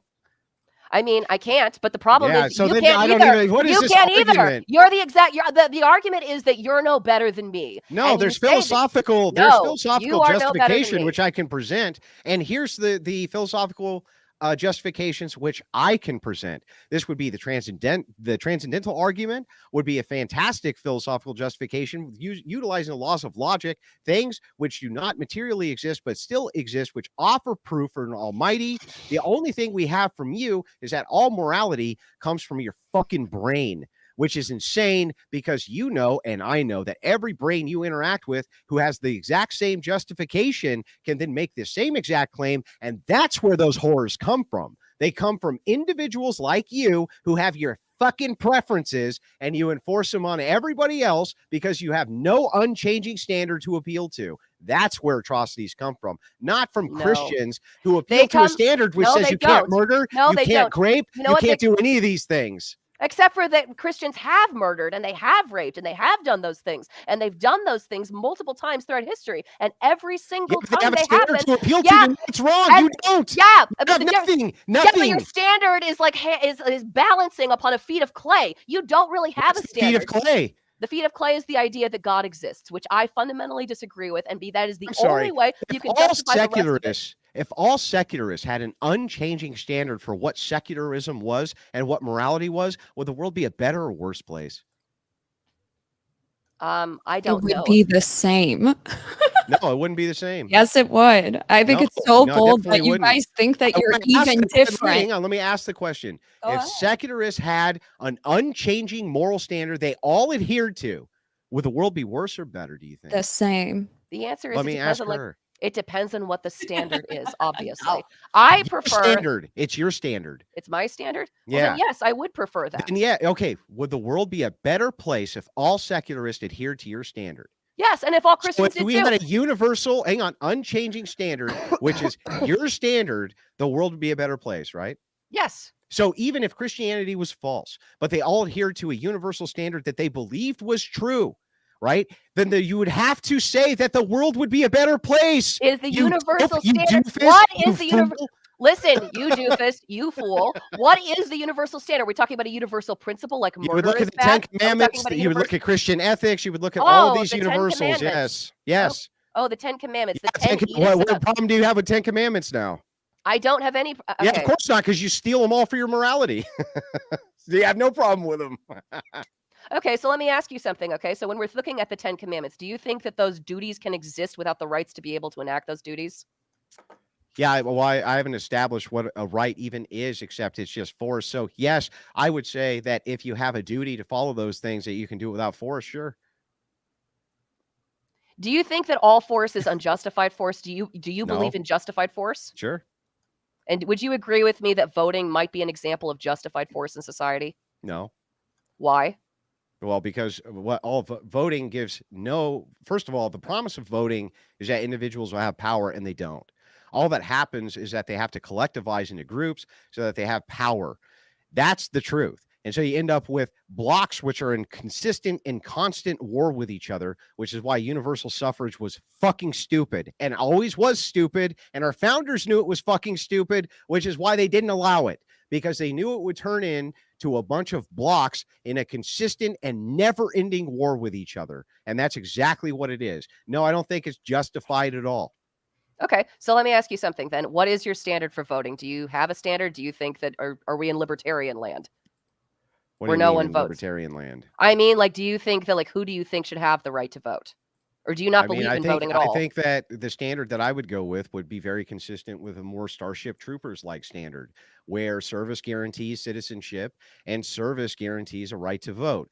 And this service can be anything from military service, or it can be unpaid government stewardship for a defined amount of years, perhaps 4 to 6 years, where you're unpaid for this service so that you actually have stake in the very fucking nation that you're in. Because right now, uninformed, dumbass 18-year-old who don't know anything, they don't know who the secretary, they don't know anything, can nullify your vote and can nullify Torshaa's vote and can nullify my vote. Our founders would have been rolling in their fucking grave if they knew that that was the case, that a bunch of uninformed dumb fucks were able to nullify the vote of people who were far more educated on the issues than they were. And you, by the way, should take great offense that people who are way dumber than you are allowed to nullify your vote in society. That's insanity. Well, actually, I do disagree with that, and I'll tell you why I disagree with that. So I actually agree with you halfway regarding service. I think that, like, if you should have the right to vote, if you have served your country by risking your life to do so, because that demonstrates your investment in the country. Okay, so I would extend that to serving in the military, serving as a police officer, serving as a firefighter, and I wouldn't also extend it to the service of police or firefighters. Well, I would, and because my standard. Because it's risk of your life. You're risking your life on behalf of the state. But then the argument as would a government, every construction work, being a construction worker is more dangerous than being a police officer. Yeah, but does the construction worker work for the state? Did the state hire them? Did the government hire them? A state. When we say the state, we're talking about the federal government. Yeah. That is the state. The state does not hire police officers, no. What about the state government? Do you think does the state government hire construction workers? Yeah, sometimes. Okay. Well, I think that maybe you could make the argument then that maybe construction workers should have the ability to vote. Well, then unfortunately, you would just reduce What about when they become universal disabled? suffrage again? That would be the argument back. The problem is crazy. this ignores the problem. The reason that this ignores the problem is it's the same reason that college is broken. Okay, college is the equivalency now, I would say, of a high school diploma. The reason why it's broken is because it's not about rewarding the best and the brightest. It's about a fucking a paper degree that allows you to do something. But if everybody can accomplish it by just going and warming a seat, if the standards are so low that so many people can accomplish getting a degree, then that means the degree itself is worthless. You have now, it's no longer the best and brightest rising to the top. Now it's just a standard that everybody must adhere to. And so what you've done is you have cheapened, it's not, I'm going to tie it in. What you do by lowering the standards and by making it so that everybody can do it is you have a less effective force, just like with police officers when they hire women, and just like the military when they bring on women. They have to lower the standard for what a soldier or police officer is, which weakens the force as a whole. This is the same exact principle with voting. By allowing everybody to vote, you actually necessarily weaken what voting was supposed to be, which is the control of the best and brightest in leading the country. And instead, we end up with dumb fucks. And then we end up with the representation of that, which is dumb fucks who rule us. Yeah, but the problem that I have with that, and this is the issue with that, is that 18-year-old who you think just is a dumb fuck and who should not be allowed to vote, what happens if that 18-year-old gets drafted? Or what happens if that 18-year-old That's goes why I would go with service. But I would make the service standard such where it was unpaid. If you were not in the military, if you were in the military, you could be paid. That would be fine. Military service, I think, would be a fine way to do it.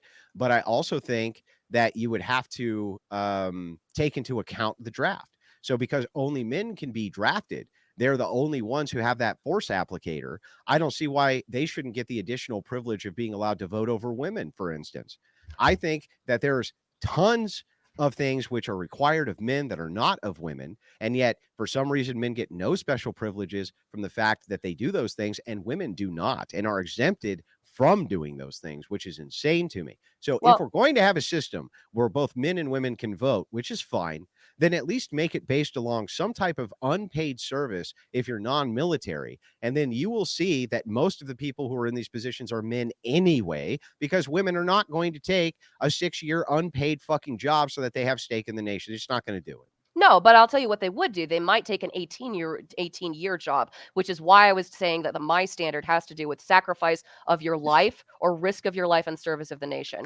And women do that. Some women do that by choosing to give birth, because what is the state ultimately? The state is ultimately its citizenry. It's the people that occupy the So state. what? They need the genetic material from men, and they need men to Yeah, be but working so that they can stay at home so that we can have the best and brightest in our future. We're only going to get the best and brightest in the future if we have the smartest women at home raising children, not in the fucking workforce slaving away in a cubicle. No, but the problem is that when you tell those women not to go to college, when you tell those women not to go to school, what actually happens is that they make less money. And because they make less money, and because as a whole, that means that their kid goes to a worse school. That means that their child is more likely to go to a worse If you worse took all neighborhood. women It in means the that workforce tomorrow, what would happen to men's wages, ma'am?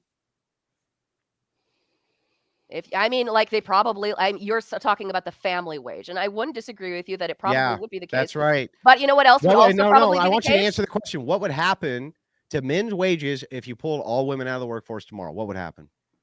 They would increase, and women and children's How safety in much would they society would increase? decrease. Would it be drastically increase? I don't think that it would be, no. I think that it would You don't probably think it would be a drastic increase that now suddenly you had to fill that big of a labor force? Think Really? about like when we're thinking about like the jobs that women occupy within the labor force, like education, childcare, cosmetology. When we're thinking about OBGYN, they're absolutely desperate to have men in.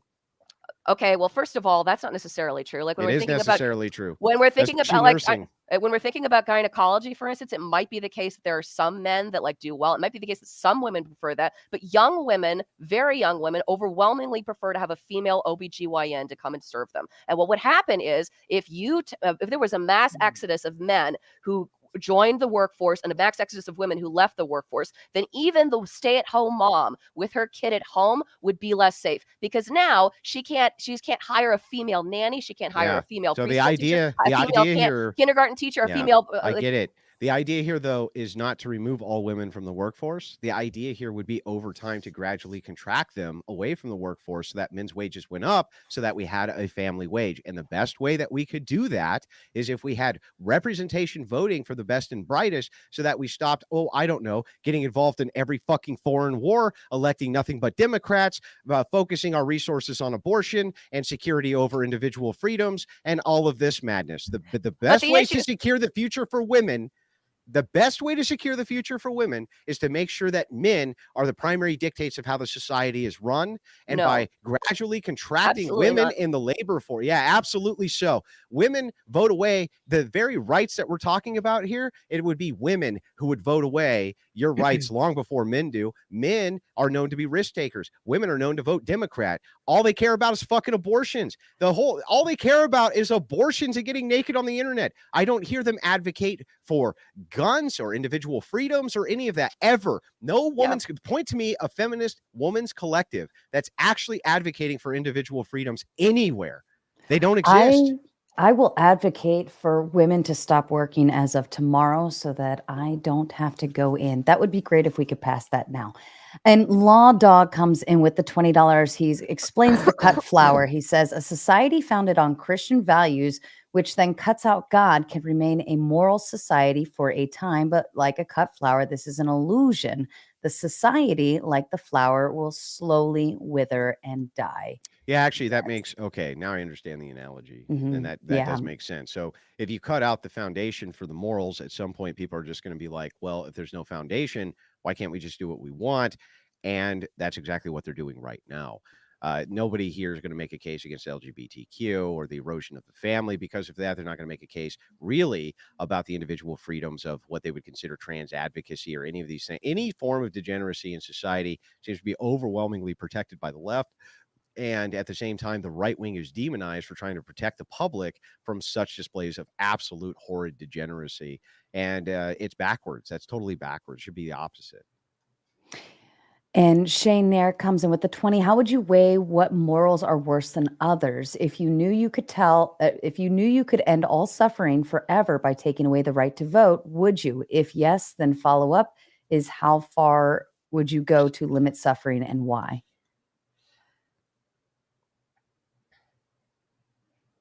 No? I mean, I weigh You like don't what have to. moral. I mean, I weigh what morals are worse based off of like what doesn't align with my moral preferences and what I think leads to worse outcomes like for society. That's like that's my short answer of like responding to that. Yeah. But that would be consistent then. So he's asking you the question based on that. If you're basically using a utilitarian mode of consequences, if the consequence of women not voting led to better outcomes by your own purview, personal outcomes for almost every individual, wouldn't that be a necessary entailment then that you would need to advocate women shouldn't vote? If I believe that, then yes, but would you concede like for the same thing for men if you thought that like if it was a better for society on the whole From for the like worldview men? of a utilitarian, sure.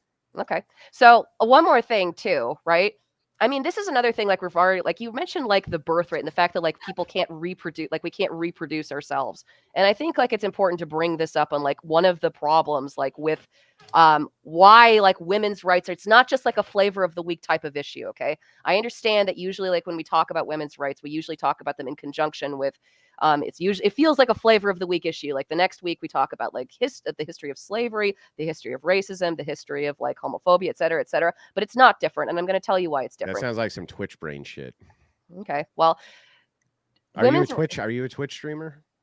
I'm a failed one at that, Okay. but Yeah, but I mean that sounds like Twitch does it that way, right? Twitch will do like, oh, we're gonna make up some fucking bullshit topic and have 5 lefties and 1 right winger we can pile on. That's how Twitch politics does it. But in the actual mainstream of actual discourse in politics, we follow national trends, and that's usually where the discussions align, not with like Twitch poll brain.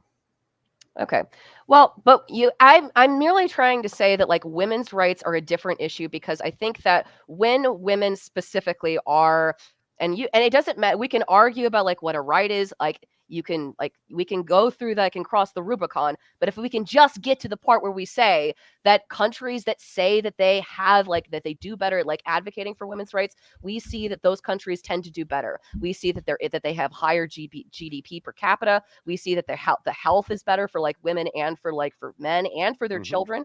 We see that overall those societies seem to be healthier, wealthier, and wiser in comparison to other countries where they have higher rates of religiosity.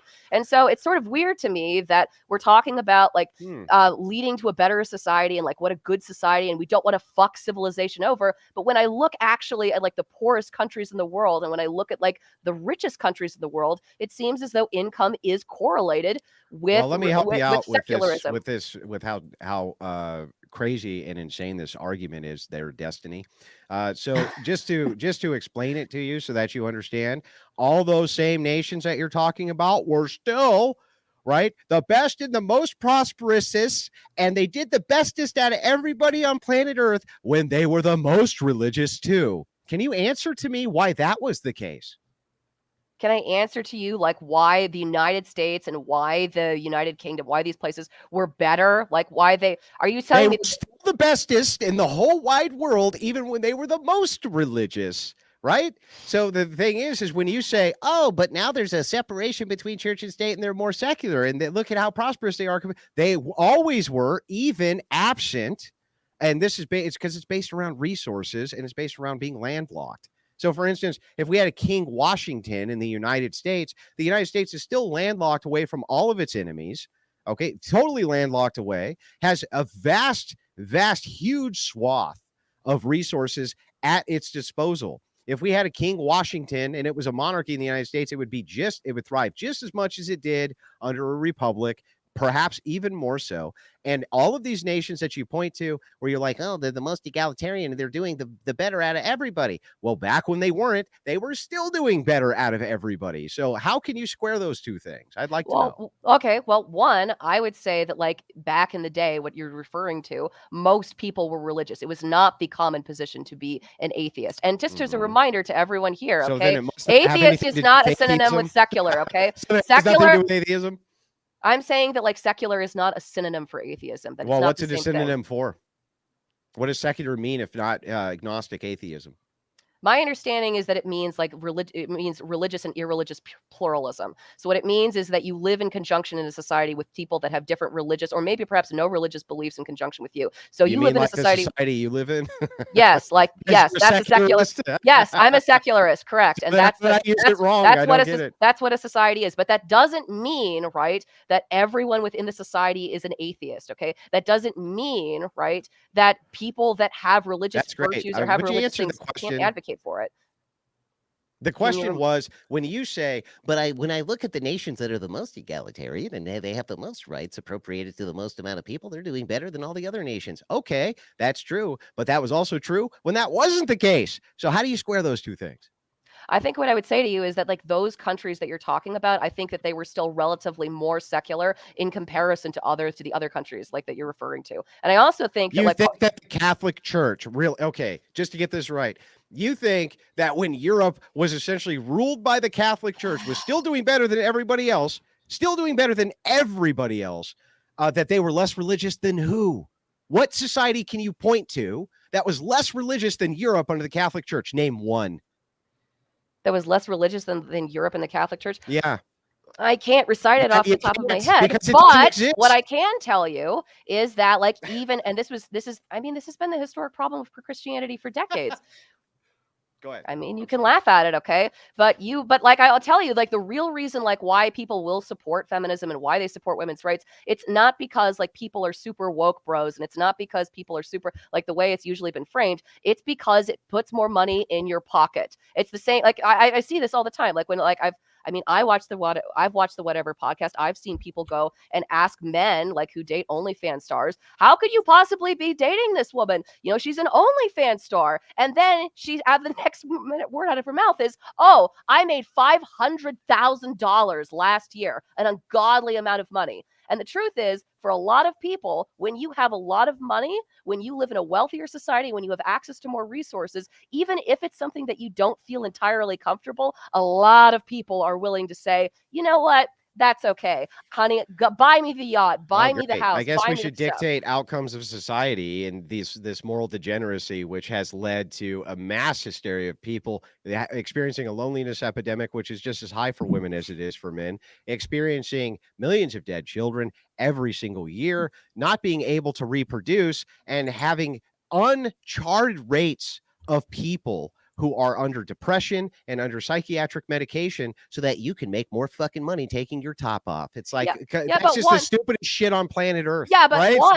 The reproduction point is moot. And the reason why it's moot is because how do you account for like the lack of reproduction? Answer, you import labor. Immigration is how we resolve the problem of a lack of when the countries you're importing from are having the same reproduction crisis. What do you do then? Because they're having the same reproduction crisis under secularism. The country whose labor you want to import are also shrinking in size. What do you plan on doing about that in 100 years?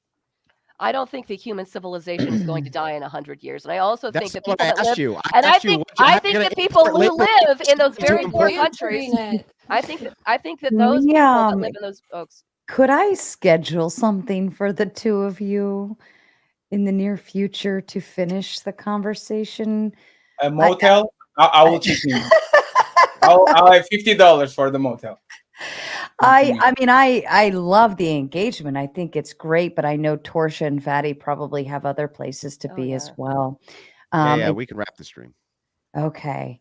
All right. And shout out to everyone who did send the super chats. Out of respect to the panelists, I'm going to let them take their leave if they so choose. If they want to stay for open panel, we can keep duking this out. Totally up to you guys. Fariy Queen, are you hanging around? Listen, it's been, and I just want to reiterate this again, because I am tired and I am a little sick, so I do want to hop off. I want to respect everyone's time, and I also want to apologize to Torshaa. I feel like you had lots to say and you didn't have a lot of chance to say it. I'm so sorry. But Made that choice. But yeah, no, I am certainly open at any time. Tomato, Andrew, or anyone here, if anyone would like to talk to me or Well, the argue wife with me. says she wants to debate with you on feminism. Oh, Ooh, okay. Well, sure. That sounds like I'm fun. the nice one, just so you know. I know. I do know. I really am. And I really am just like a super nice person. I always have been. But yeah, she's the mean one. That has been what I have seen of her work as well. What I will say here, just a couple of things before I sign off for tonight, because I don't want to keep everyone here tomorrow. First of all, thank you all again. And I guess I also just want to especially thank Andrew. Because I got to be honest with you, Andrew, I've seen a lot of clips of you where I really thought you were being really mean to a lot of people, and I haven't liked everything that you've said, and I don't agree with a lot of your positions, which I think has been made very clear. But I do respect your professionalism. I respect you being really kind to me at the end. And if you would like to argue with me again, or if your wife would like to argue with me again, I'm always open to it. Well, again, my job is to represent my worldview to the best of my ability and to destroy yours. That is my job, and I take it very seriously. But ultimately, my goal is to bring all to Christ, including you. And by the way, just so you know, as our parting words, I will say this, that though the path is narrow, right, and you've gone down a different one, I just want to let you know it always circles back. And so when you find it again, as narrow as it is, and you will find it again, just don't reject it this time.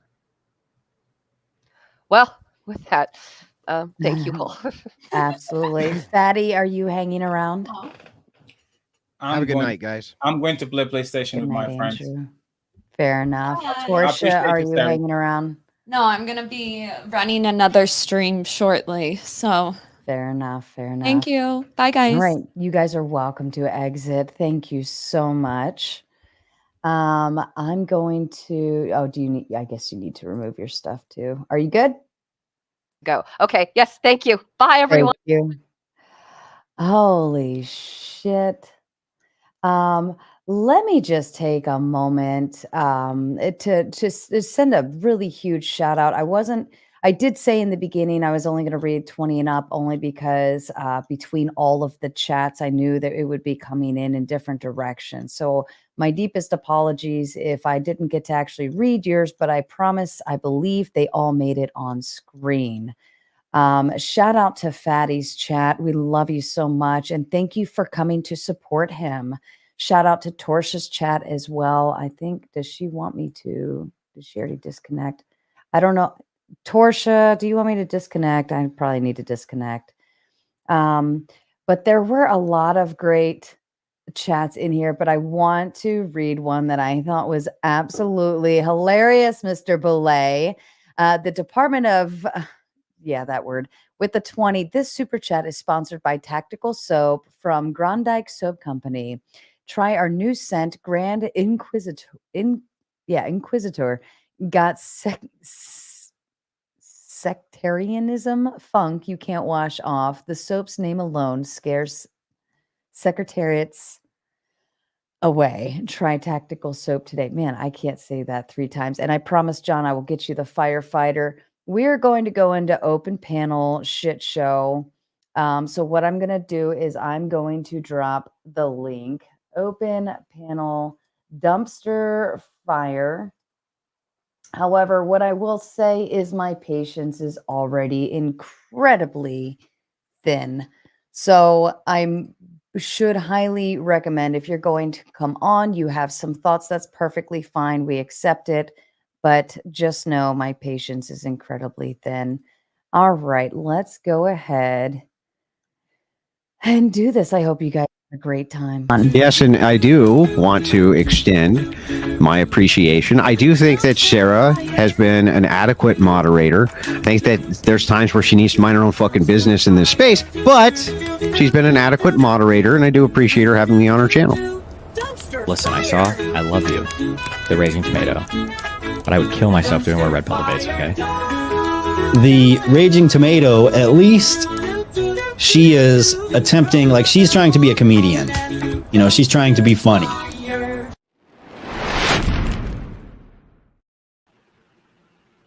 right. So our first 3 victims. Hello, Flo. Hello, Dawson. How are you? Good. How about you? They all ran away from Dawson. I think all 4 of them were done with that conversation. So I totally respect it. I think that is fair. That was a lot of arguing. I'm happy to host round 2. Oh, and if you're a member, by the way, hit the Discord, because I originally dropped the StreamYard link into the Discord first earlier in the members only tab.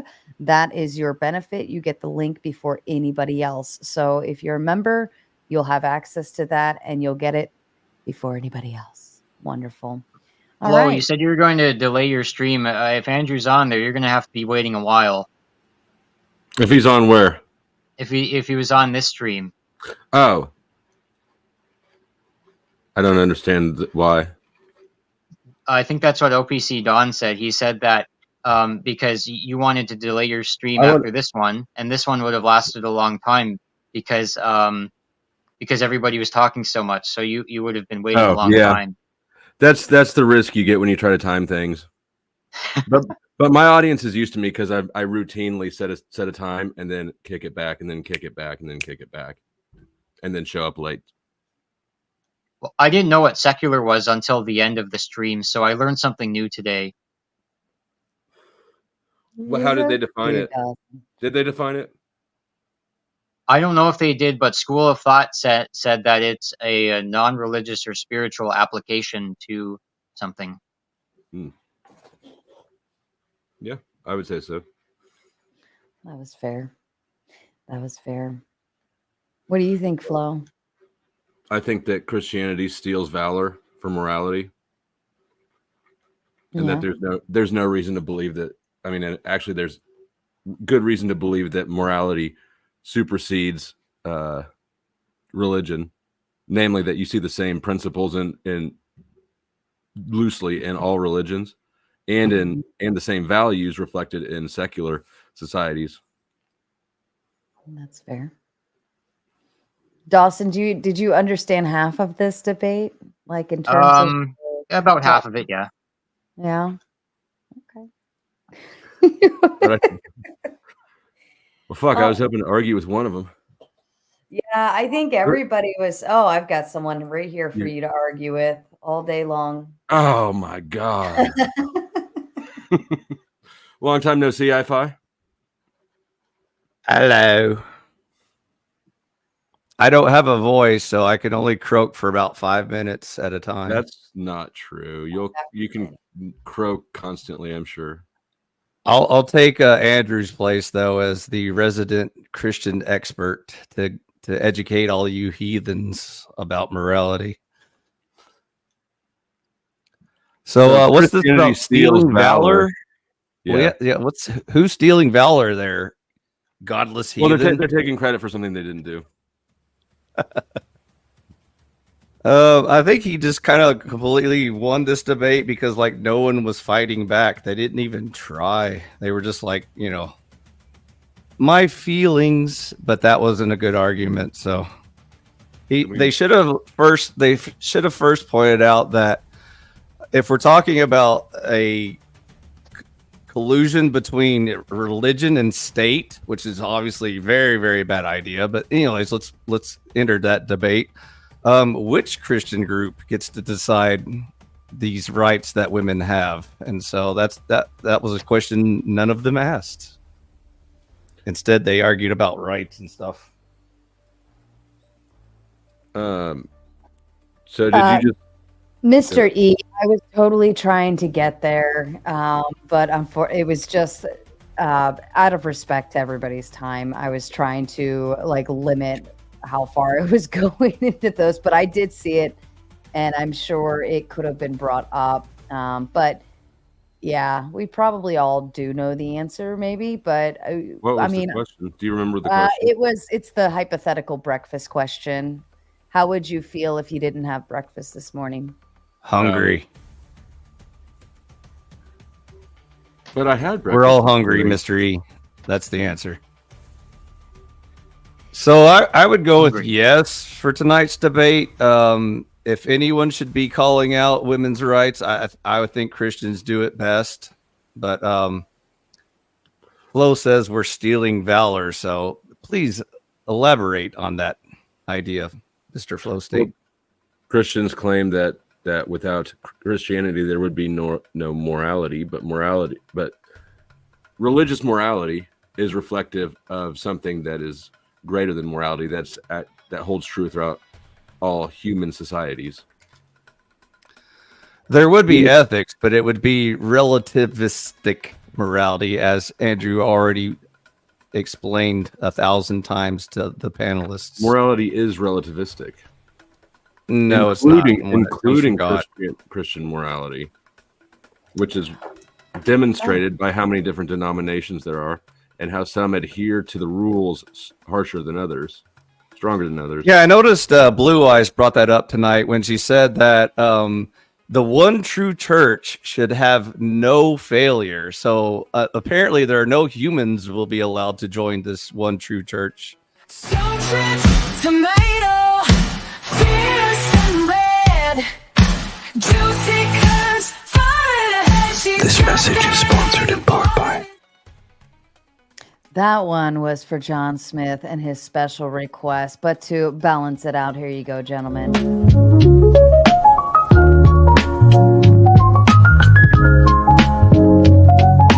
This message is sponsored in part by... I feel like I owe Yummy. a lot of those tonight. Oh. You sound like you have a headache. I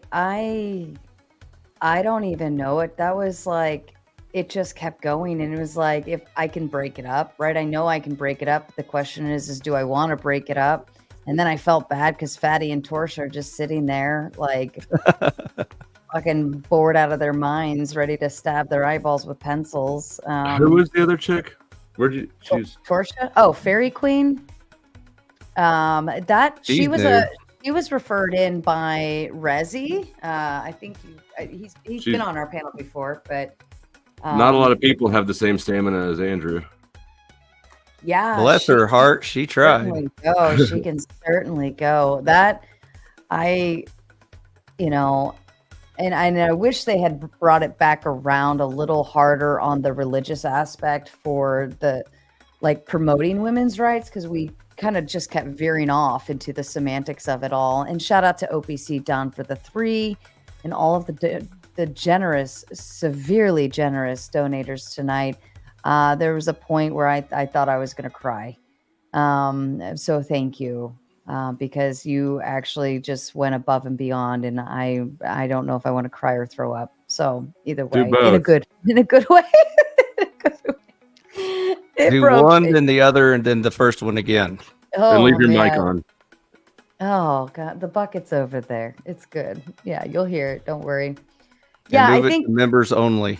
I How think much more Fariy money would Queen- it get to get you to do one or both of those things? You should set tiers, probably double it. Yeah, like puke level. right. I would think the crying level would be lower than the puke level.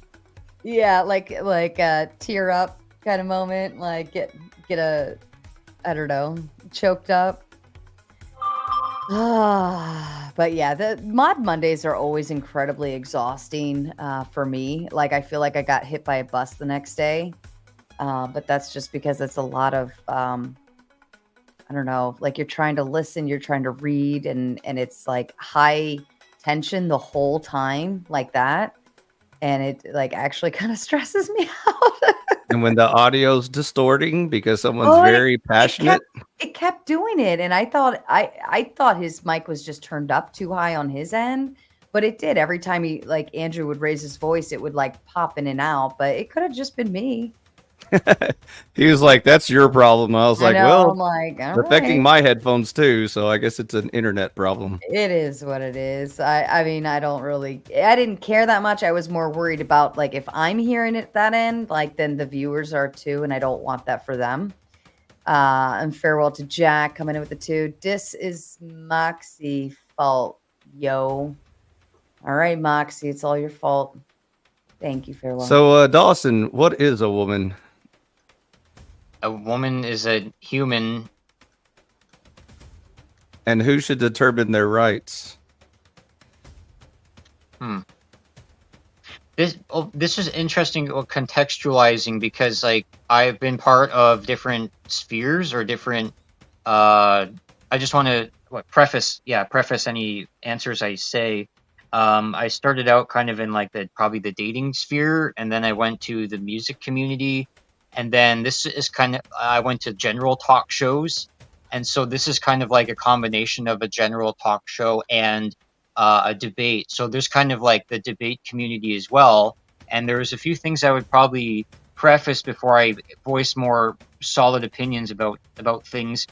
Well, one of them was like, it was like, if I give an opinion on something, I don't know how responsible I would be in accountability of being associated with expressing opinions on certain subjects. Okay. So do you think religion should stay out of it, or do you think they should have a vote in it? Well, I would kind of side. Well, again, like I want to preface that, like, I don't want to be associated with a certain saying yes or no, because truth is subjective, and I could change my mind sometimes. I'm quite new to the debate community, and I am willing to be open to debates in the future. Yeah. Okay. I wasn't going to debate you. I was just curious about your view, but that's all right. If you're not comfortable sharing it, we'll save it for another time. But I would be open to debating if I should be debating. Okay. If that makes sense. Do you think a secular government would do a better job, or a religious government? Which one do you think would be better at determining women's rights? I think that the church and state should be separated. That's the trick, isn't it? Technically, that would make me a secularist if you're to go to the other extreme. There are morals, but somebody talked about morals, and then there could be morals without religious view. But I don't think anyone really mentioned. It's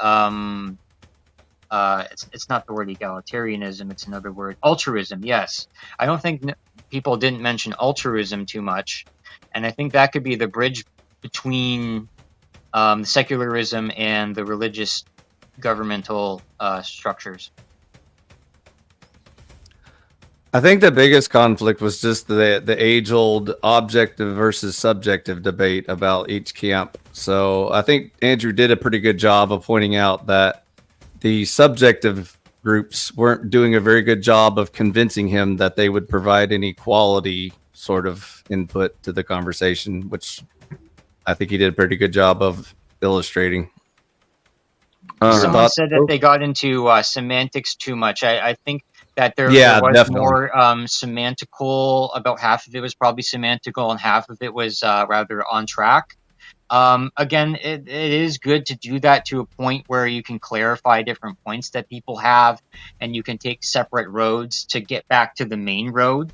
But sometimes, depending on maybe the personality, the level of understanding, or experience in debating, that shortcut or a different road could take longer than the original path of questioning or logic.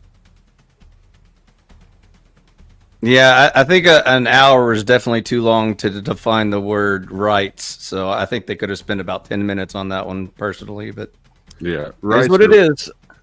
I would agree that rights are not a thing. It's whoever can enforce them. That's basically what it is.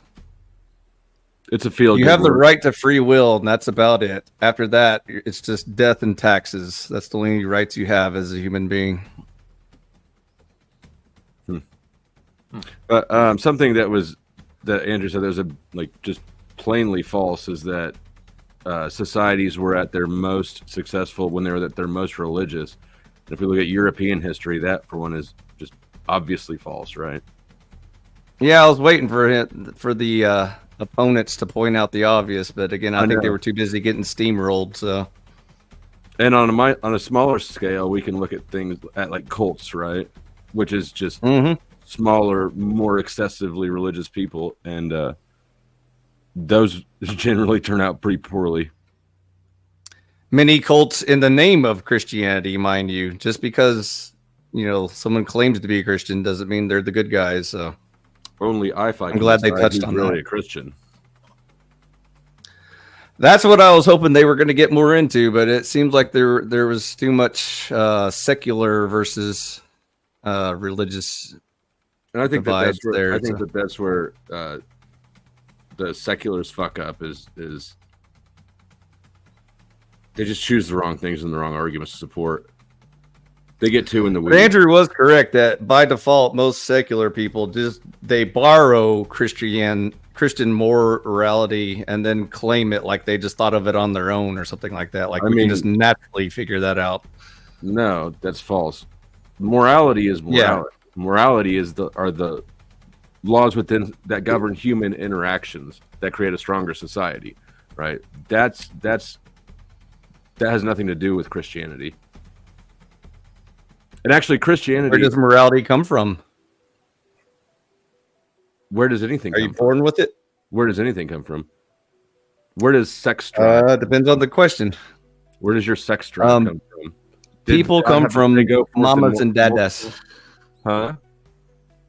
Babies come from mamas and dadas. Right, but your sex drive, right? If you would have that, whether or not the Bible told you to go forth and be fruitful or whatever. So, is it moral to take a woman by force and have sex that way, or by her consent? Which one is more moral, and why? Never mind. Let me not say that. I think moral. Oh, sorry. Go ahead. It is immoral because it violates her free will. And before, but if her free will is trying to resist baby production, isn't that bad? Was to resist baby production? No, that's her right to do. No, but if she's resisting, if she's saying I'm not in the mood or whatever, I've got a headache, she's preventing babies from being created. So, which actually is a good argument for why religions obscure morality. Because there's Bible verses that say to go forth and multiply. So technically, she could be violating God's commands by not having sex. Whereas if you understand it as sort of the rules that govern human interaction to create stronger societies, then you recognize that she is entitled to not have her will violated. Okay, on the subject of reproduction, nature teaches us that harems are quite productive. Is that the best choice of... Hold on. Let me answer John Wayne's question first. What makes free will the end-all, be-all? It's basically about negative rights. Because if we get everybody together and we say, okay, what is it that we want in a society, right? Positive rights like free healthcare or whatever. People will never agree with that. But everybody on Earth can agree that they don't want their free will violated by somebody else. They don't want to be coerced. And the minute that they disagree with that, they still agree with it by definition. Also, it's the only universal right that all humans can agree to is that we have free will. That's it. After that, everything's up for grabs. And death and taxes. That's one guarantee you have in life. You will be taxed and you will die. So you have those two rights as a human being. But wouldn't morals be based off of a social norm that happens over time? Like different tribes would have maybe a social norm that happens, and that somehow they just agree that a action or said action would be a quote unquote immoral, so they would have to invent the notion of moral in the first place, and True morality isn't arbitrary. But that's what makes it relative, Dawson. That's why it depends on which culture you're talking about, at which time, and whose opinions are in the room. No, that's not true. Like that's completely true. That's exactly what makes it relative. Moral throughout all of society. That's why it's subjective. Flow state, because it depends on who's in the room, their opinions, and how big their guns are. That's what determines that doesn't change under Christianity. The ethics of the day. Actually, Christianity, if you want to get right down to it, Christianity gives you an open door to have no morals. Specifically, Christianity is the most gives you the door to know what morals are. How do you get in heaven? You can't guess it on your own. How do you get? You can't vote on it. You can. You automatically know it. Everybody knows everybody knows. And you also can't derive it through the scientific process because nature won't ever tell you what morality is. You can feel like you're on the right path, but you can't get the answer. Like I can do a scientific study to show that, like monogamous cultures produce the most stable relationships or whatever, but that won't give you the answer. The nature won't tell you this is the holy best answer. That's just your data for that day. You're leaning back on my feelings then. Exactly. It's the feelings of the scientists who say, I feel like this culture is the most productive, therefore it's the best one. Fi, what about symbiotic relationships, such as between sharks and the little things that go alongside it, and they kind of have a symbiotic relationship between what about them? The shark. Do the sharks feel like that symbiotic? Well, the sharks will feel more clean. Sharks and their parasites don't have morality at play. They don't care about whether or not they feel violated or not. Yeah, they're animals. There's not really a moral, ethical issue. If you get ringworm because you're a wrestler, there's no moral component to that. It just is what it is. Also, I come from the camp that. Go ahead. Sorry. Could it be because that's an animal species? We are a mammal, therefore, that the symbiotic relationship can apply between humans, and then the symbiotic relationship can be defined as moral in a sense that people could help other people, and that morals are defined by which people help each other. Morals are sort of like there's the laws of nature. Morality are the laws of human interaction. And got it. Okay, thank you. There's a mechanical reason why you would have them under this definition, right? Because no matter who you are or what language you speak or whether you wear kilts or pants, if you can't trust somebody not to steal from you, for instance, then your society is going to be weakened because you're too busy fighting internally than focusing on expanding externally. And so things like stealing, lying, cheating, murdering, PDF stuff, all these things are universally immoral, and it's not dependent upon religious doctrine. Time out. Sorry, you're saying it's universally moral, meaning without religious doctrine, those things are just known? Yes. Okay, I would disagree there. Did you ever watch Andrew Wilson's debate with Matt Dillahunty? Well, quote unquote debate because he left. Okay. I mean, I've seen that clip, but I didn't watch that clip directly answers every single objection you have here right now. How? And I can give you a very brief summary if you're okay with it, because it was the idea of Christian ethics versus secular humanism. It sounds like what you're arguing on is the secular humanism part, where you're saying that you have the morals and the logic and such outside of religion. Is that correct? Correct. People do have it, and we can prove that scientifically, right? You can look at little kids, little babies, and have enough empathy to understand pain, right? Sure. And we've studied this. That's not a learned thing. Do they all have the same?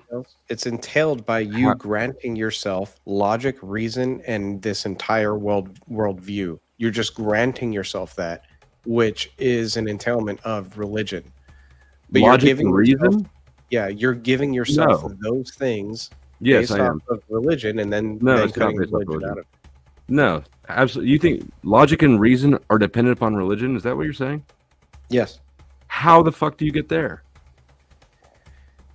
Because if you start looking back, first of all, let's just presuppose God is the one who created logic and reason. This is how we get to where we are now.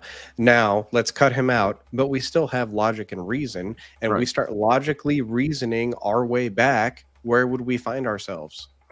Is it logical to think that since we can't explain it, it has to be God? We don't know where logic and reason came from or why we're able to use it. Regardless, where does... Allow me to just do a quick voice confirm. Andy, is that you, my darling? Yep, that's me. We're not going to show anything obscene on screen or anything like that. I can put my face on if you want. Oh, you're good. You're totally okay in avatar mode if that's what you choose. Oh, okay. I mean, it doesn't matter. I'd really like to see his face, actually. Oh, he's actually not that bad looking. He's very handsome. All right. Welcome. Man, put your avatar back on. That's fucked up. You can't make us all look bad like that. I'm messing with you. But yeah, I mean, there's nothing to. It's a theory that you have to have God to have thought, but that actually is a product of thought.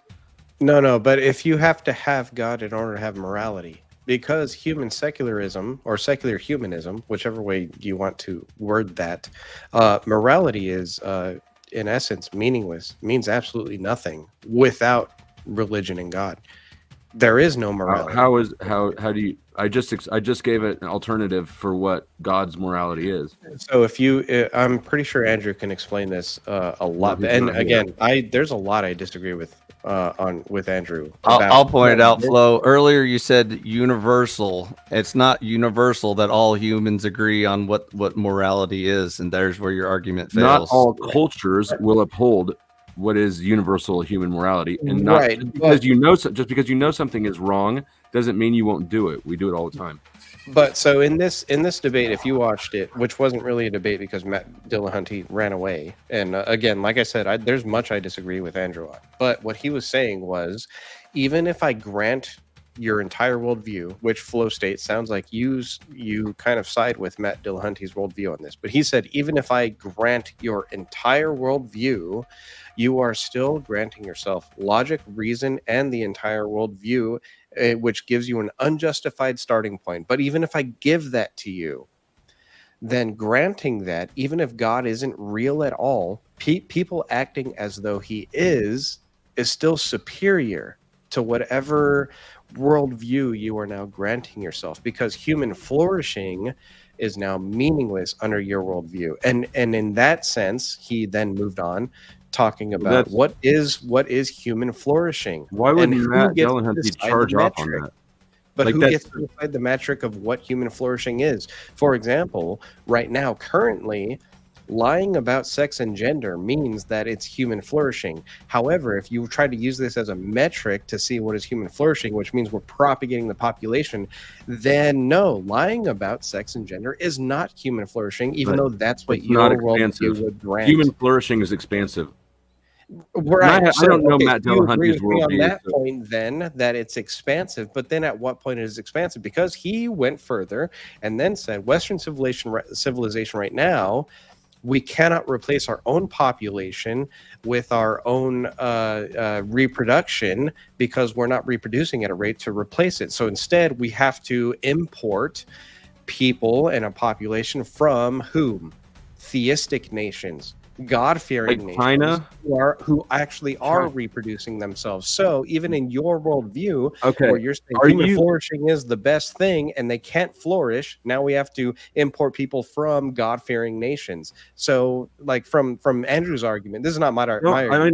No. Give me your argument, because I'm not Dillahunty and you're not Andrew. Sure. But he made a great argument and I agree with it. It made a lot of sense. It was logical. Hey Flo, let me give it a stab. So let's go back to your logic problem. Let's try to see if we can do logic without God. So I think you're pretty good on math. So like we don't need God to prove that 1 + 1 = 2, right? We can figure that out on our own. Good so far? Yep. Okay, so now let's ask a slightly more difficult question. Is murder good or evil? Now, is that like a math question that we can use nature and science to figure out, or is that something you're going to have to like convince me that you feel like there's an answer to that question? There's a yes, you can demonstrate it mathematically. There's mathematical base type logic underlying it. Is it going to be 100% true for every single situation you can conceive? No, but neither is the Christian commandments, right? And so is murder universally good or bad, or is it situationally the unjustified relative? Killing of another is not good. That is justified according to who? Did you not hear my explanation of? You're asking me to default to an authority, right? Which you know is a logical fallacy. And what I'm telling you is, if we understand morality as an internally consistent system to govern human behavior, so that we have healthy, strong societies. If we understand it that way, then yes, it is mathematical. The Then answer why is So couldn't if you you want to just reach the answered status and said of that justified according Right. to everyone else? That's what you would have. What you would have to appeal to is justified by No. everyone else. no. So there is people no can claim they justification there. disagree. Justification It's not doesn't dependent- exist then in your worldview. It's There is not no dependent. justification. It's not dependent upon people agreeing. This is not. And a what is cool- justified?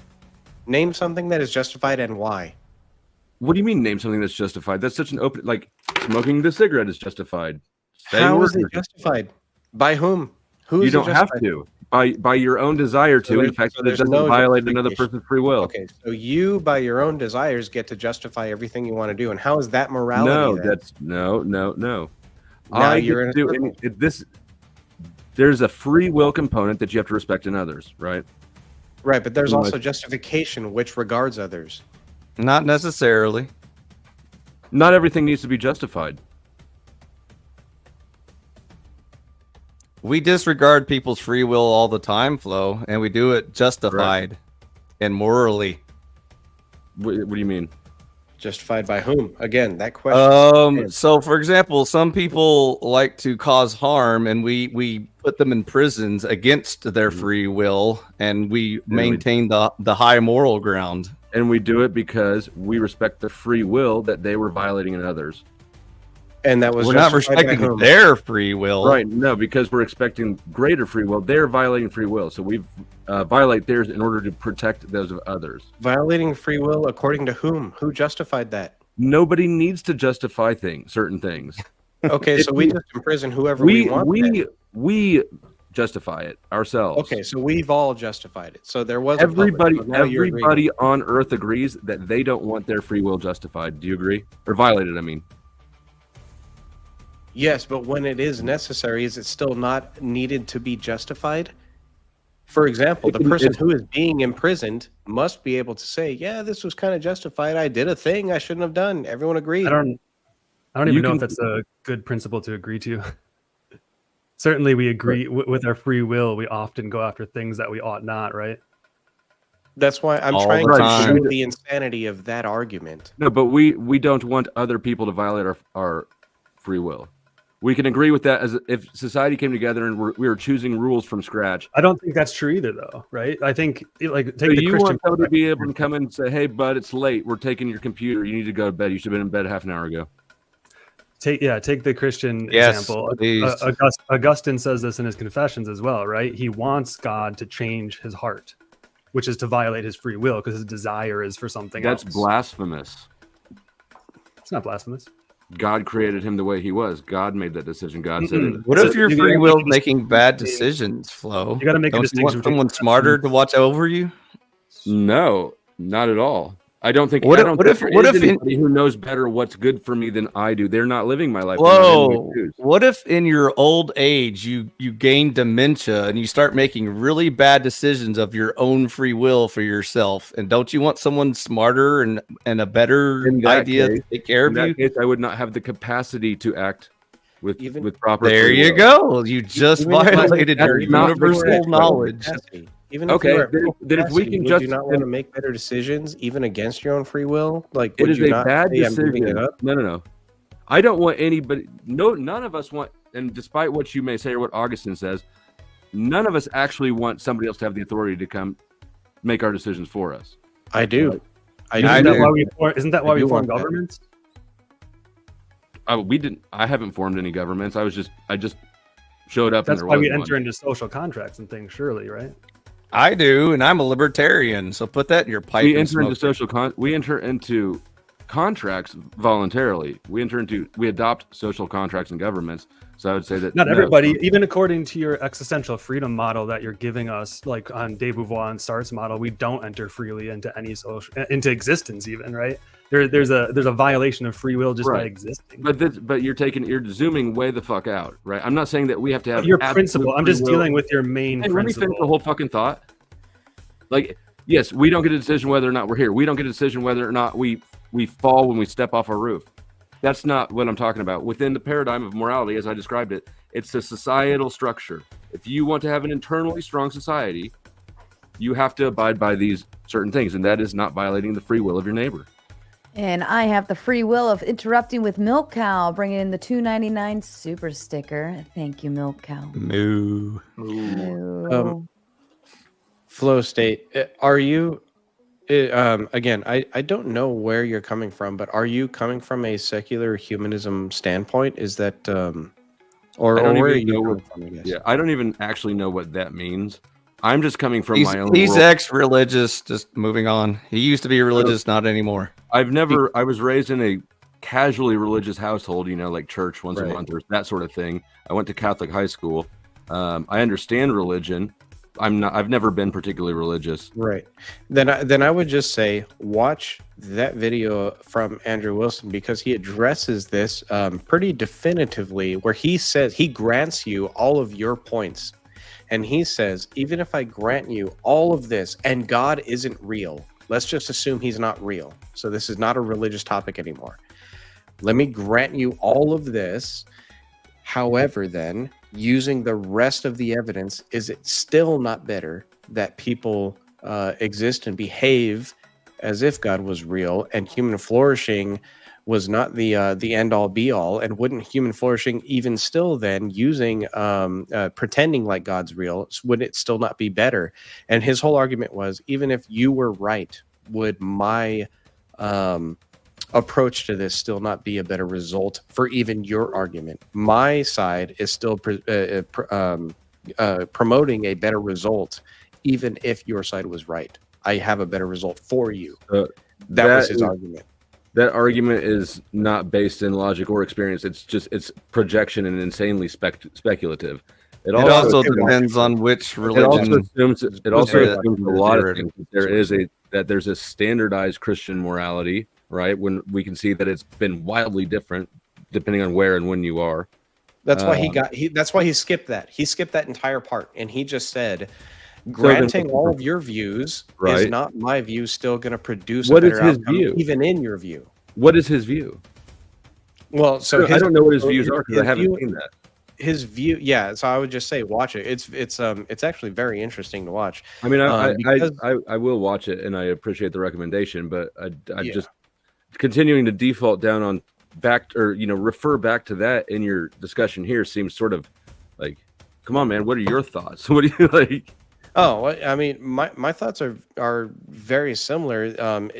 If I was trying to argue with you in order to win the audience, I would approach it the very same way. I would say, okay, Flow State, I'm going to grant you everything that you have just said, and yet the results of a religious belief is still better for even your own case than your case is going to produce. Like under the Taliban. No, from like well, you said you're not secular humanist, but if you're coming at it, that's why it depends on which religion you're referring to. John. I don't know what secular humanism means, really. Like I understand that there's a definition. You know, I don't know what it means when you say that. This is just tailored. I think he meant to say that in his theoretical, he is including the possible Christian religion, even if without the existence of God, but with the religion, the idea being taught as Christians understand it. Yeah, if you pretended, the results would be better for both of us, no matter what. That was the logical conclusion to that. And based on what? How is that the logical conclusion? Because humans would have an idea of morality, that it's wrong to kill and lie and steal, which they couldn't derive on their own. Or, for example, if you went to the extreme, it would be, okay, we pretend that men can have babies, except that is a genetic dead end, and so humans cannot flourish, because in order for humans to flourish, there must be humans. Right. Well, then that's why I'm not a secular humanist. Is by not facilitating that lie. Right. So that if secular humanism says that men can have babies, like that's not my perspective, and I think that that's something I've encountered a lot, is that Christians try to force me into beliefs that I don't have, which is the super progressive shit. Can I just ask what you mean by internal coherence that you're talking about? Me? Yeah. Because morality is, how did I use it? Do you recall how I used it? Universally natural is what you said. Okay. Yeah. Well, I mean, it's there's no self-contradictions within the definition or the use of it, of morality in my paradigm. Yeah. You also tried to argue that it's based on free will and not violating someone's free will, but you also backtracked on that. That's, So well, you're- that's Well, it's kinda based what- on, it's based on respect for free will, and so that means that if you have to address somebody who is routinely violating the free will of others, you have to do it, even though it will be. Hey, against their free Flow will. State, has your morality ever changed? Yes, it has. Okay, so if I gave you a time machine, would you ever go back in time and violate your own free will and tell yourself not to do something because No. your opinion changed as you grew in life and learned different things? No, I wouldn't, because I don't think that. Because if I had not had the option to make my own mistakes and learn my own lessons, I wouldn't have any morality at all. I would just be subject to. But the it's rules. you, Flow State, your future know. self is talking to your history self saying, I Man, already don't learned the listen to my mistake fucking for future you. self. Are you kidding? I don't listen to my past self. I have to learn my mistakes 3 or 4. That's why you can't evolve. But Flo. no, I can evolve. You can't evolve because your rules are. It's a book. You have an idol. You have an idol that you follow. That's idol worship. What you said there was interesting. You said from your mistakes you have morality, and that's what I'm trying to grasp. So No, I didn't say that. Internal coherence. That's not what. That's not what I said. It is what you said, but what do you mean? What did you mean? No, I said I don't learn from my own mistakes. Yeah, you said if I didn't learn from my own mistakes, I wouldn't have morality. What did you mean? No, I didn't. I didn't say that, and I wasn't. And you can't extrapolate it there. He was just joking. He's saying he didn't learn from his own mistakes. Sci-fi's paradigm. Okay, so then going back, I'm just curious. The internal coherence thing is interesting to me. It's not that I disagree. Like, I don't think there should be contradictions in a moral system. But how does that apply with? How does that work with free will? That's where the rules start. And the universal you're talking about. Well, by universal, what I mean is that it's the same for all human societies. These the mechanics of human interaction within a society are the same regardless of culture. So you're saying you're basing it on just the same human nature to that all humans have. Right, Andy's like a human perspective. Say what kind of perspective? So like a David Humean, like I don't know any of these people that you're referring to. Okay. I mean, like I know who he is, but he's a philosopher who just has a system that sounds similar. So I'm trying to figure out what exactly you're meaning by that. No, if you're trying to like find a way to categorize me into an ethical argument pigeonhole, it's going to be hard because I'm not. It's okay. Yeah, studied in that realm. Yeah, not trying to pigeonhole, but trying to figure out logically where you're coming from. Then, okay, Flo, let's go back to the universal thing. So, you would agree that all humans, no matter what culture, time period they come from, could all arrive at the 1 + 1 = 2 thing, right? We all humans agree on that. That's we easy. can all agree that stealing is not something we like. We don't. Okay, so can you name a single virtue that all humans would agree on is a moral universal constant throughout all time and culture? Why don't I answer that by giving a simple example, not like a single word, but like stealing. Nobody wants to be stolen from. Sure, except that other cultures that I know of that I'm not going to name. You can't name one where people want to be stolen from. I can name one because pirates. They don't consider it stealing because they consider it already theirs. You're just holding on to it. We would consider it stealing, but they're saying no. You're holding. Who? I don't. The government. I mean, type it in the back. Can you type it in the back? I'm gonna type it in private chat. But this is the this is their mentality when they do this thing. Well, without knowing the specifics, I'm going to say I'm going to assume that is an immorality that they have culturally just overlooked, right? Like, but they don't think it's immoral. To them, it's moral. You're just holding on to their money. That's not. Well, first of all, maybe it depends on how you look at it. So but then, so then morals are not universal. Hold on, within a society, right? So if you look at it as if I'm part of that society, and you're harming somebody outside of the society, right? Are you expanding your group at the expense of another? You could make the argument that is moral still. Right, but also, so let's also look at this from Eastern Western type of idea. This is a lot more beneficial because we don't have to target anyone. For the audience's sake, let me just say, he's talking about foreign people scamming Americans. Right, but let's look at this Western Eastern. Western is if you went against the written rule, it's wrong. In Eastern culture, it's about honor. If you got caught going against the rule, now it's wrong. If you didn't get caught, then you're fine. You can go against the rule as much as you want, as long as you don't get caught, because it's about honor. That is Eastern Western difference. I don't think that's accurate at all. Dude, I got a Western one for you, Flo. How about Vikings? This is how they teach it. This is exactly the cultures that they have. And also, I will say that as far as the mechanics of something go, Eastern is technically right as far as repercussions. I got a Western one for you, Flo. How about Vikings? Do they steal? The moral would be stealing is wrong. It's not the moral is if you got caught stealing, then it's wrong. No, it's just if you get active is wrong. I don't know what I have never heard that is Eastern morality. That is Eastern morality. Look it up. Can you? And I hate to be the guy, but can you? Well, honor. What? That's not honor. You don't think that honor has an internal basis? No, I'm saying in the Eastern cultures, honor is more important than following the letter of the law. It's if you got caught, now you are shamed, versus if you did the thing, you ought to be ashamed of yourself because you don't think that Western is honor based or shame based? No, Western is very letter of the law. Western is massively shame based, and it has the user internalize the shame.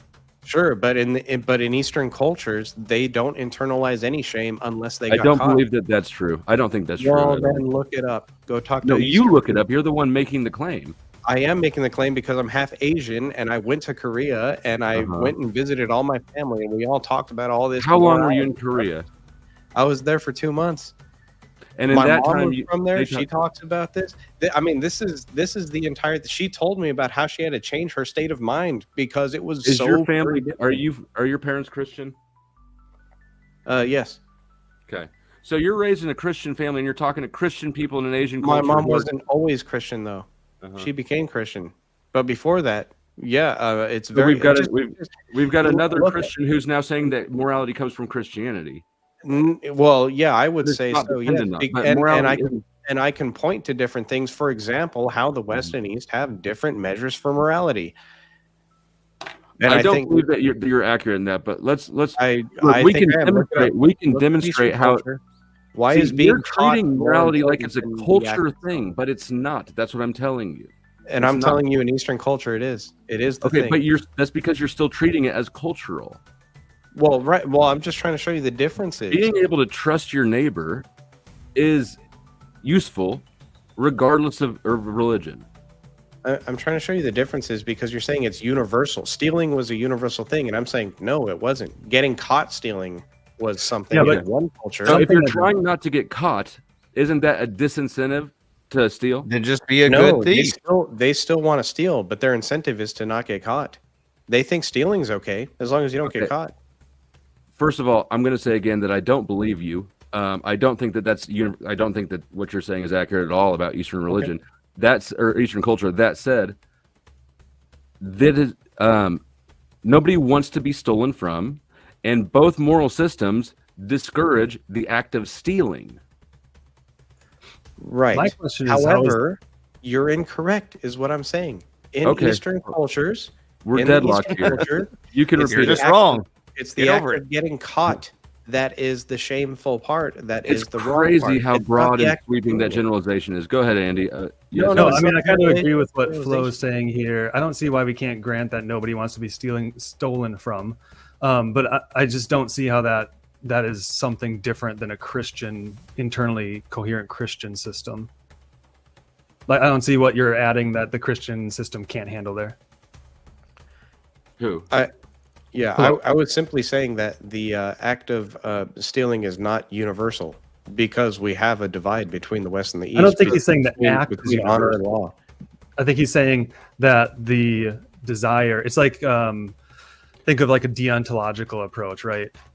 Kant wants to establish a moral system that's grounded in rational principles, but those rational principles uncover a universal, right? And so we can apply that universal to everybody. So for him, it's something like the golden rule. So if I don't want to be stolen from, I need to be able to universalize that to make it a universal principle. Right. And there's nothing wrong with that. Like, that's very similar to what Jesus says, right, as the golden rule in Scripture. But I think that fits well in a Christian ethic, actually. Right. So I watched this interview with an Indian scammer, and he was asking, "Why do you think it's okay to do this?" And he said, "Well, that's my money. This old lady's just holding on to it for me. If I get caught, it's bad. If I don't get caught, it's mine, and I have no shame. But if I get caught," and then in the same thing, there was other videos about this. It was talking about the differences between an American, right? Oh, you go up for a refill of your drink, and you know it's not free. You know it's 30 cents, but you're just going to refill your drink. You feel bad already. But someone from an Eastern culture goes up, and he's like, Sure, I'm just I going to get fill up. that. I'm going to fill up my cup as well as my friend's cup, as well as this giant 5-gallon jug. And if I don't get caught, then it's okay, and it's not stealing because I was not shamed for being caught. Yeah. That's literally the morals that are taught. You're from the reducing it to cultural differences, and I'm saying that And in that all proves my situations, point. That proves my point that stealing is not a all of the universal- paradigms in all situations, the moral structure disincentivizes stealing, and the person stolen from is not happy about it. No, it disincentivizes And getting the caught. person stolen from is not happy about it. Right. Well, you're less likely to get caught if you don't do the thing. You can't get caught. Well, right, but still, it's not the act that is shameful. It's getting caught that is shameful in Eastern culture. All of them are pointing to the same universal moral reality, which is that nobody wants to be stolen from, and that if you do get stolen from by your neighbors, you don't trust them. But right? that's the thing, is that those Eastern cultures say, "Oh, if you could have stolen it from me, then it must have belonged to you and not to me in the first place because I didn't hold it." That's the morals that they have. Eastern cultures say, I would be fine with someone stealing from me as long as I don't catch them. No, they're saying if someone stole from me and I didn't catch them, then it belonged to them. Because on the flip side, And they're like okay I with that. said, They think it's moral. because on the flip side, as I said, was if I can steal it from them, it was already mine. They just held on to it. But these are just now you have to mental flip- games. Yeah, that's what they do. I'm not saying it's okay. I'm just saying there's a difference, and it proves that there is no universal thing about stealing. Yep. The mental difference is in just how the narrative you give to yourself, the mechanics underlying it, and the reaction the victim has to being stolen from are the same. The consequences on societal unity are the same. They're not, though. Well, I would just say that the moral principle there is still being held something to the effect of love your neighbor. If they don't get caught, it's still considered loving your neighbor, right? Also, right, but there's that's a circumstantial. It eliminates There's the slight universal variations quality. on the same moral. The same moral is don't steal. They're just differences in expression. I would say that So my the Eastern issue one then has- is if- No, you're as- saying don't steal. They're saying don't get caught stealing. And It's what's the different. best way to not get caught stealing? It's different. What's the best way to not get caught stealing? Steal at night and wear black. Don't steal at all is the obvious I'm answer. saying it's Hey, different. Flow Because State, what I would have you a teach question your for kid? you. Would Since you it's teach your kid, hold on, don't steal or see if don't- Flow don't State get can caught? answer this question. Flow State, if it's universally wrong to steal, is it okay if I steal from someone to feed my starving child? Yes. Yes, because the higher principle is your starving child. Absolutely. I've already destroyed your morality, Yeah, Flow that State. is- All it I took was one cannot question. believe that you brought this into the thing. I know, because I always destroy your morality every time you present it to me. This perfectly illustrates why religion fucks morality, because people adhere to this book that is inflexible to reflect all the paradigms of life. And if you think it's more moral to let your kids starve to death than it is to steal food from a neighbor, you're fucked. That's actually fucked. No, the Christian position is based on human value. So the Christian would steal. The difference is there's forgiveness on the Christian system. So and the also, Christian can still- I but find still- there was this exact example was demonstrated to. Sorry, go ahead, man. Thank you. He was talking to me. Locksmith Jeremy comes in with the $5. Is it Am I back? okay? Y'all kind of loop for a second. Oh, I think that's you. Hold the on. Exact, you not this hear me? exact example, somebody pulled out a Bible verse. Flow, Flow, Sarah's talking. I thought it was me. I was like, is my mic not working? I could hear you. I don't know if he can hear you or not. He doesn't want to hear me. That's the problem. Locksmith coming in with the big 5. Is it okay for the Catholic priest to steal innocent boys' virginity? Isn't that a big-ass moral sin? Not to mention that word, acts from the church. Where's the morality? This is why we don't It's say in that the the book. morality Read Aquinas. is in the High five. particular.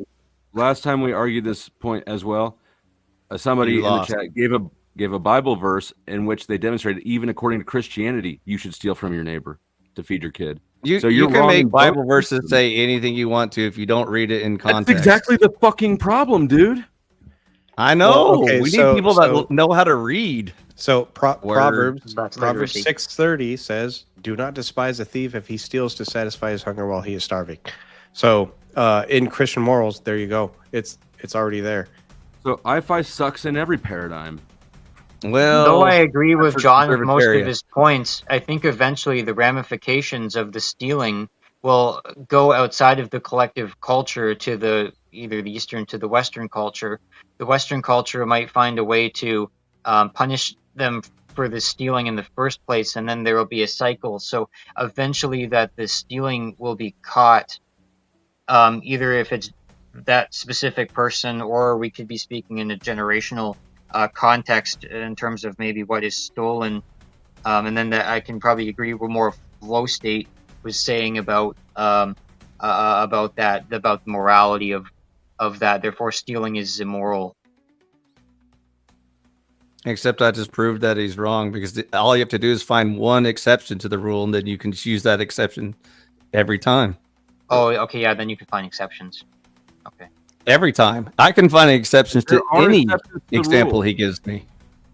There are So therefore, exceptions there's to the no rule. universal code that he lives by. It's just completely circumstantial on And the that's feelings what I of was that trying day. to prove. That's what I was trying to prove. There's no universal code. In fact, if you just Google the way the East and the West think differently, just look at that, watch the videos, look at the interviews, you will find out everything that I was saying.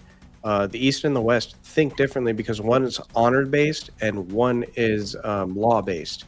So, it's a very real thing about how we think differently. I do think that the Christian Where needs to do consider- people like being stolen from?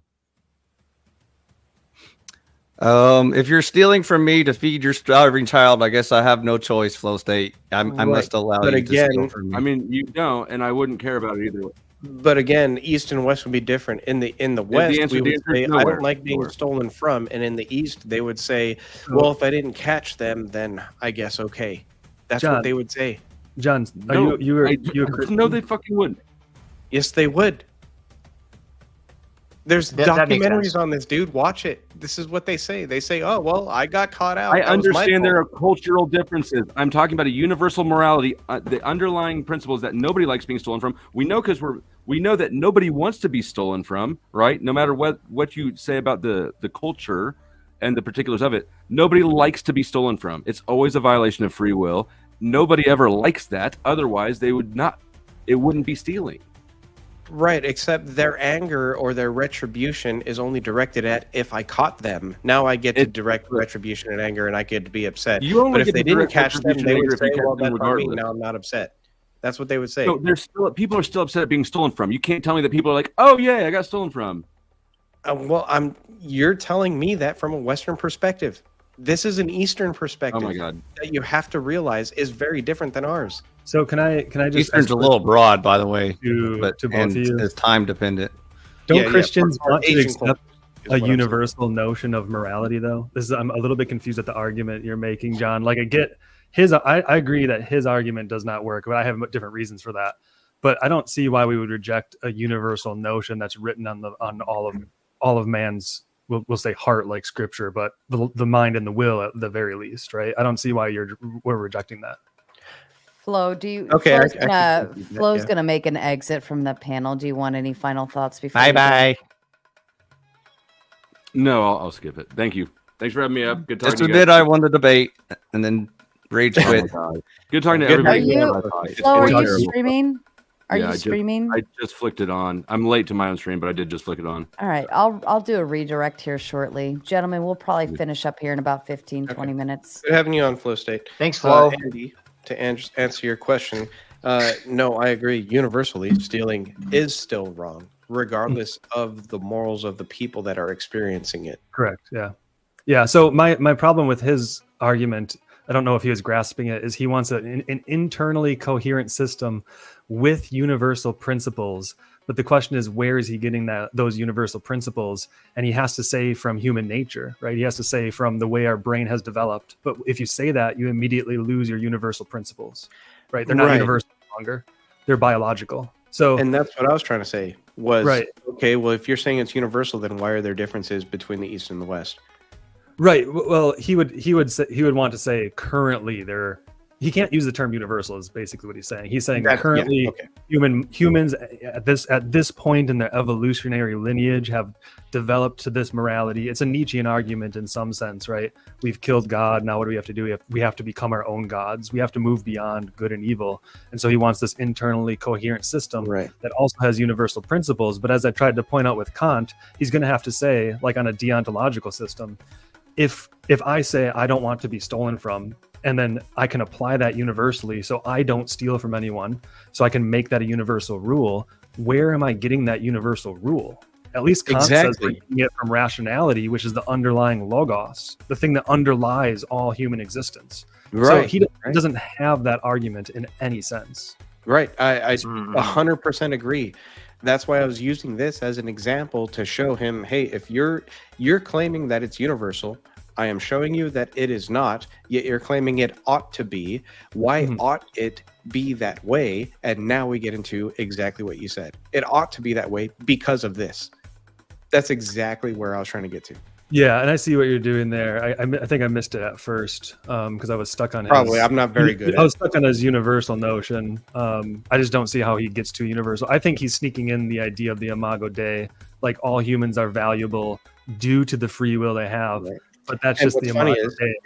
If he would just watch that beginning opening statement from Andrew Wilson to Matt Dillahunty, it answers all of that. And it's just like 10 minutes long of Andrew saying all of this and then Matt Dillahunty running away right after.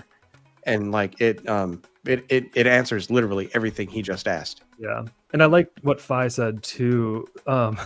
Would you steal food to feed your family? I was going to ask the same thing, because in an internally coherent system without any outside universal principles coming in, you run into these moral contradictions, and you don't have, they are contradictions, right? You have no internal coherence at that point. But for a Christian, we can say, okay, we have two bad choices. We can let someone die or we can steal. They're both wrong, but we can actually choose one without any problem there, because as I said, we are not relying on our internal principles there, which is, I don't know how he gets around that, but he doesn't. He rage quits. But anyways, so he also is basing his ethics on desire, which is a huge flaw he doesn't realize, because he keeps wording things as nobody wants X, Y, or Z. And so human desire, if that's the formation of your morality, you're completely fucked, because humans desire some vile, detestable shit. And so he doesn't understand that, and he'll put it together later in life. But, again, it sounds, rosy at first, because like, oh, all people want nice things, but no, they don't, because I've met human beings and some of them want some very vile, disgusting things. And so if that's how you define morality, then we're all screwed. So unfortunately, he can't get past the objective subjective state that I keep pointing out to him, that if you can make exceptions to your rule, then it's not universal and it's not objective. It's just. Are you saying that my desire for fatty is not allowed?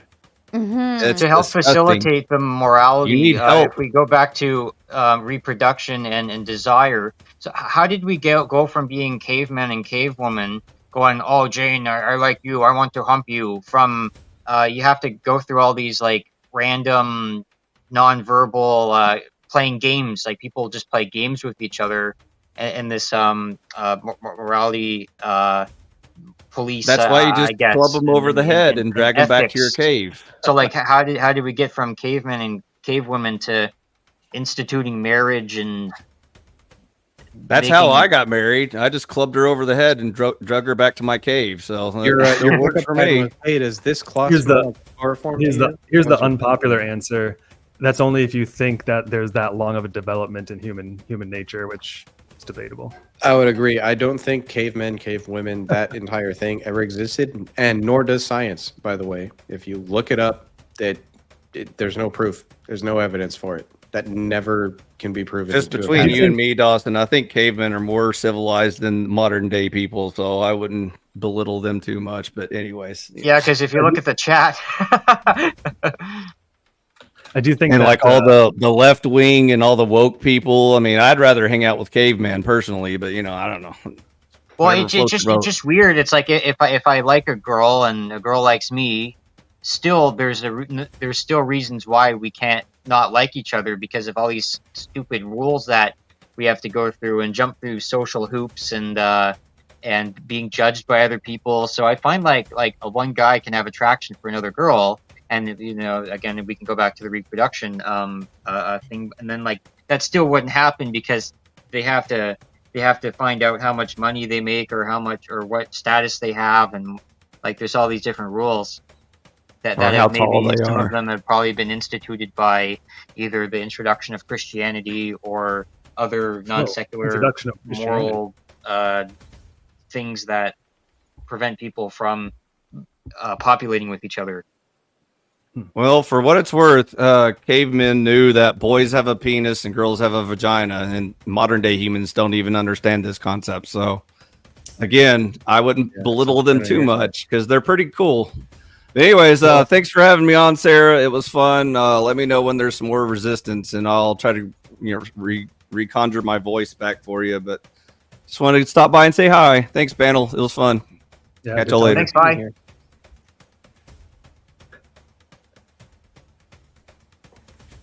Yep, I think I'll be calling it too. It's just about nearly 1 a.m. Yeah, same here. 2 a.m. crew Eastern time. I'm very new to kind of debate culture. Thank you guys for like defining things for me and having me kind of give some of my opinions on things. I don't mean to be either hesitant or combative. I'm just learning the rules and non-verbal rules of the game. Well, don't learn from me. I don't think I do it very well. I think Andy does it very well. No, you do it very well. I think that you've had some resistance. I do understand like the where you're coming from and the Eastern Western culture. I've learned quite a bit from samurais and honor code, and it's definitely very real. Like it's a very real thing. There's some points that I've definitely been pondering upon. So yes, you have been doing a good point. And well, I think I've made some points. I don't know if I did it well. So as far as if you're going to get into debate culture here, don't listen to me on how to do it. I'm just saying everything that I know to try to make my argument. I don't know if I'm doing it well, though.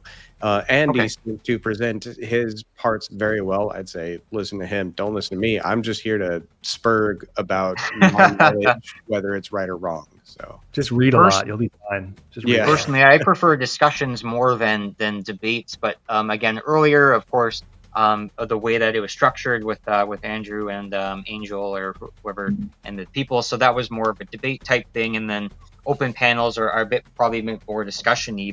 But yes, Andy's has some good, probably the most logical of all of us. So and the best way to interact as well. I commend you, sir. It's hard when it's a panel of people. Just you gotta, kind of wait your turn if you don't want to look rude. Yeah. So wait, John, do you debate on this show a lot or this channel? No, I've shown up on Sarah's channel a couple times. I'm pretty frequently on Jess White's channel singing Disney songs, if you ever catch me there. I've showed up on Glenn's channel a few times and Grid One's channel pretty frequently too. So, but usually it's not really debates. It's just discussions on things. Sometimes it turns into an informal debate, but it's not. It's not like a planned thing that happens. It's just us arguing, really. I just found this channel today, actually. I just saw it running live on YouTube, and I've been looking for more discussions like this. Oh, that's great. because I Welcome. think they're pretty fun. So Have you joined the Discord? Because then we can. No, I didn't even know there was a Discord. Yeah, join the Discord. We can all keep in touch, and then they'll pass you on to the next Discord and the next Discord for all these nice. channels. Jess White's channel very frequently has open panels for. She'll have like a topic up that people can start talking about when they join in. It oftentimes will run into other conversations because that's just how conversations go. Grid 1 is more about like political stuff from what I know, and Glenn's channel is more about manosphere stuff. So if you get into those Discords and those channels and you start listening to those live streams, like, you know, you might have like a disagreement or whatever, and they usually have a panel link where you can hop on, and they're more than welcome to have you up there to talk with them. Yeah, that's awesome. Yeah, I'll definitely join the Discord and check it out. a new person. Hi, Spicoli. Spicoli. Spicoli. Sarah, did you have that drink yet that I tipped for? How am I supposed to go buy a drink right now? That's not my concern. I made a sandwich in your honor instead. Okay, I'm good with that. That's fair enough. I was starving. Based. But I'll probably get shit-faced tomorrow for whatever, because this was a lot. Are we allowed to drink on stream? Yeah. I've had my beer in front of me for too long. The only thing I would say is just no like green stuff kind of thing going on. Anything else, I don't care. Spicoli looks like he makes flint knives. And if you I like had drinking technical on, problems. that's there he okay, is. Spicoli. And if you like drinking on screen, Andy, and yelling at people and having conversations or whatever, we do a sip and stream every Saturday night. Oh, nice. Okay. Open I'll check it open out. panel. Topics vary. And in or- lieu, and in lieu of sipping and streaming, because I don't drink, I usually shroom and stream. Nah, I stop! You take ruin magic everything, mushrooms. Spicoli. Stop it. I And just ate yeah, 4.5 Andy, I come grams from a like day. the music community. I do record reviews and vinyl records. Okay. And then I come on the general talk shows, and usually I have things to say or opinions to share, and like learning new things. So that's kind of where I happen to come across these streams. Yeah, that's awesome. What's your favorite? Who's your favorite rock band? Green Day. Green Day. Green Day. Nice. Yeah. So sorry. Awesome. How old are you? How old are you? How old are you? 26. That's young. For Green Day. I Your feel like age? That's really young for Green Day. Yeah. Well, that's when I grew up with American To Idiot. go to like Hmm. the 70 concerts. No, but you weren't able to see Led Zeppelin or groups like I did that see like I Robert did. Plant, and I did see Jason Bonham. But like actual good bands is what he says. Oh, okay. I have seen a few good bands, but unfortunately, obviously, I haven't seen like the Doors or you know, Led Zeppelin Yeah. or whatever. By good bands, I mean No, the I people that actually performed saw all Disney I saw music. the That's Who what a I'm couple of times. I saw the Who and the Grateful Dead in 1977 playing at the Oakland Coliseum. Grateful That was Dead. interesting. Grateful, that would be fun. Grateful Dead would be great. And I actually, yes, I have seen the Who and the Grateful I'm a Dead. big prog rock fan. Do you like progressive rock groups like Hell yeah. Genesis, Emerson, Lake and Palmer? Yes, King Crimson. You like groups like that? Yeah, I seen Yes live twice. I seen King Crimson Like, I'm a live. I big- seen the Frank Zappa band, Deep Purple, yeah, and Rush too. I like Rush. Spicoli but yes, on, somewhere in my notes I have a list of things that I probably do more debate students sometime. I do have a list of my own personal objections to There, whether or not I should debate things, but I will be open to doing that more topics in the future. Dawson, I would not recommend that. I love you. I love you so much, Dawson. What's Spicoli one on reason Black why I Stream shouldn't? Night on Do Saturdays. you like Black Sabbath? Sarah, what's one reason why I shouldn't? Yes, thank you for reminding me. I think one of the reasons why I shouldn't is that unfortunately I find a lot of debates result in like ad homs. Half the debates I've seen result in ad homs or also going off topic and not being faithful to said debate. That's one of the reasons why. I think not in this sphere of circles that I've been in. They don't do that, and as soon as it happens, it's called out and it's retracted. They're really good about not doing that. They're trying to be logical with their arguments, as far as I know.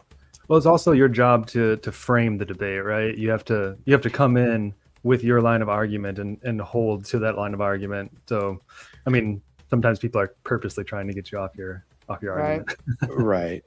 So but then would that also be that some another reason why someone shouldn't debate is because someone could be pigeonholed into one not philosophical, but someone could be pigeonholed into one ideological decision and therefore be based upon that, and also because that said debate is recorded, that people will constantly reference that debate, and therefore that person will be only mostly based upon that single sentence or opinion that they stated at one point in time, whether or not they might have been aware of it. Things, Dawson, you do two things. One, you have a name like mine, John Smith, so that no matter who's referencing you, they don't know if they're actually referencing you. Number two, if you do get pigeonholed, it's your fault for having a weak argument that allowed you to get pigeonholed.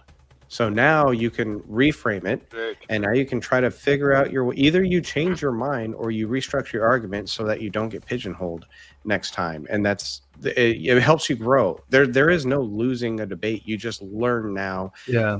Here was my weaknesses during this debate. How do I now, if I still really hold to this argument, how do I now present it in such a way that I don't get pigeonholed? How do I respond to what they said that did pigeonhole me? It's a learning thing to help you have an answer for your beliefs. So regardless if you quote unquote lose or not, the entire thing is always a way to edify yourself.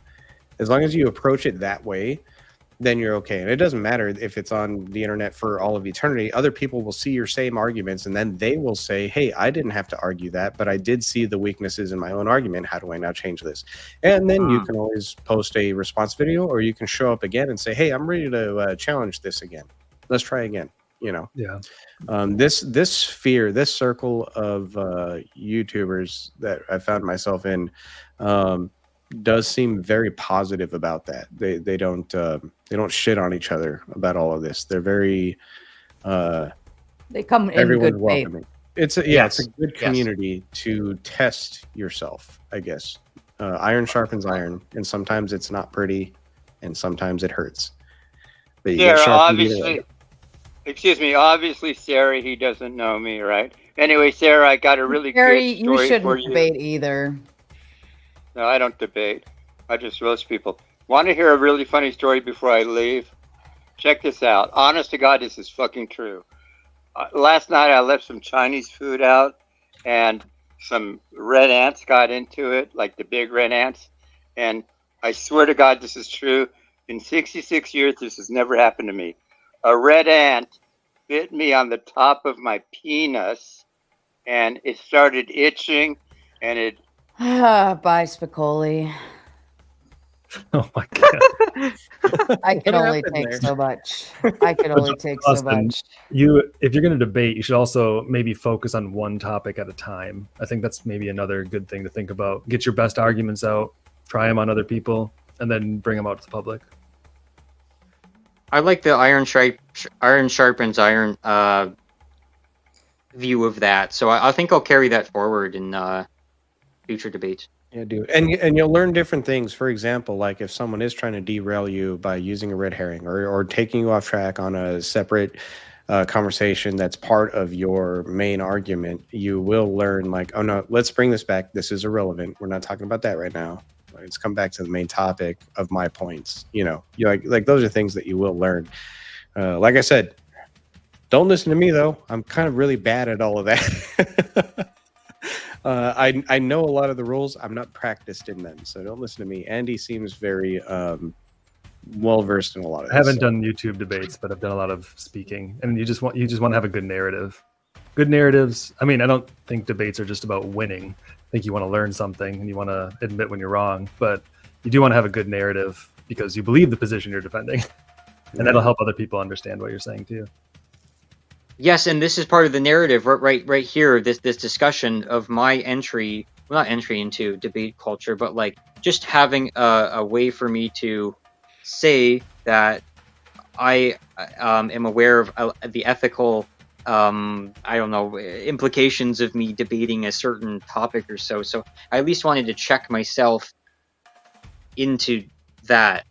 Check yourself before you wreck yourself.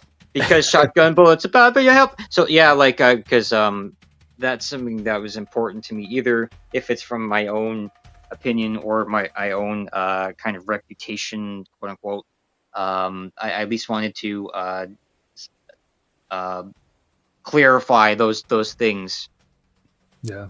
I think you want to have.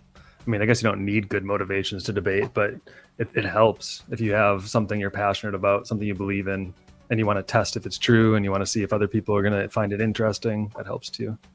Yeah. I like the idea of testing if it's true. There's not a lot that you don't know until someone points it out. And as soon as someone points it out, then you must test yourself. Do I really believe this? Is this actually true? Like, those questions are very relevant. Also, rule number 1, always be in the host's good grace. So that's good advice. You tip and stuff, and you get sexy videos of firemen and all these things, and then you're good to come on and debate all the time. So. Tomato, fierce and red, juicy curves, This message is sponsored in part by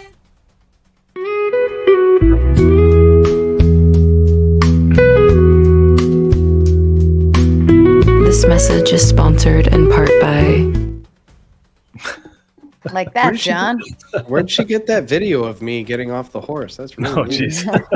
I love you, John. We're guaranteed to see the fireman thanks to you, but I always have to counterbalance it with an ass of some sort. Yeah. Well, gentlemen, it is 2 a.m. and I do have to work tomorrow, and I have to get up in 5 hours. Oh, man. So let's go ahead and do some closing thoughts. Dawson, you want to kick it off? Yes. I will. There's probably 3 or 4 thoughts at the same time. So, I'm a very persistent person. I will meet Andrew Wilson at some point. And You did meet him, and you scared him off. He left as soon as you came on the panel. Yeah, I know it'll happen. And then debating. So I'm glad I had that topic talking about debating ethics and morals. And I learned a lot today. And I think I like Sarah's quote too: "Is the chat always wins." This is true. Awesome. Thank you, Dawson. And for the record, Flow State is streaming. I'm going to redirect everyone there, and he's pretty good about hosting open panels. So, gentlemen, if you want somewhere to go, just hang out in the chat, and it will redirect you right over. All right. Say goodbye, Dawson. Peace. Goodbye, Dawson. All right. John Smith, to you. No closing thoughts, but if you want to remain within the sphere of these kinds of conversations, visit Jess White, visit Grid One or Unreasonable Man, and visit Andrew Wilson, visit Glenn Wilson, or Glenn Lawrence. Yeah. Other than that, yeah, don't follow me. I have no channels. I have no social media, so because I don't exist because my name's John Smith. So that's it. Fair enough. Say goodbye, John Smith. Goodbye. Bye, John. All right, Andy, to you. Yeah. I just wanted one thought on kind of the debate. If you're a secularist, you want to hold an internally coherent system, you have to think of a way of how to ground universals if you want to claim universal principles. So make sure you do that. And also, thanks for letting me join. This is my first time joining anything like this. This is cool. Oh, good. Yeah, you're always welcome. We host open panels all the time. So Yeah. And then, Glad. are the donations are going to? Can I ask about this situation, or is that too personal? Oh, no. So my daughter, she was diagnosed last in March. We don't talk about what she was diagnosed with because that's her privacy, not mine. But it's a life-term commitment kind of thing, and it's a very expensive one. So the super chats are. This is the only reason why I'm streaming 4 nights a week because it's supplemental to help assist with those. But yeah, that's what they're there for. Okay, that's good to know. I will try and drive traffic your way if I can. You. Thank you. Yeah, bring your friends, bring them on panel. It's always welcome, anybody, as long as they mind their manners and TOS. So. All right, we'll say goodbye, Andy. Bye. Thanks. You're welcome. Holy shit. I might lose half my crowd, but we're gonna go. No, you know what? We're gonna go here. Here we go. Is that a little better? It's wind down time. Shout out to John Smith, my grift tax for the child. Thank you, John. You are a very good supporter. We appreciate you very, very much.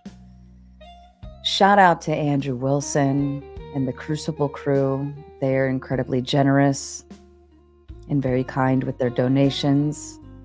I do apologize. I physically could not get through all of them. I did post them all on screen, but I did say I was only going to read out loud the 20 and up. But, oops, sorry, wrong one. But we had Smoking Auditor. Can we get the links to the panelist channels? I believe that was tended to. Osimanda. Let's go, Sarah. Dull and Tired. Repeal the 19th. Dull and Tired again. Women only have rights because men allow them to. Carl Anderson. Moderator Mondays are fantastic. T.O. with the tomato. Dr. Witch Doctor, or DJ Witch Doctor with the $5. Let's go, Fatty, the Untouchable Empire, baby. Mellow D, also known as Apple Pits, also known as Clown Fist. Great show, Sarah. Love you. Freaking rock, babe. Backed. CJ Sparring Matches. If Christian morals could never change, why are there so many denominations? And I think the audience answered you back on that one. GH, 4K Live, The Crucible. Strong arguments draw a crowd. This is true. Don Juan, Fairy Queen doesn't understand the Trinity. Don Juan again. Fatty, wrong. The Pope said to crusade and excommunicate those who broke the ethics of war. You can read about the Crusaders without making strawmans.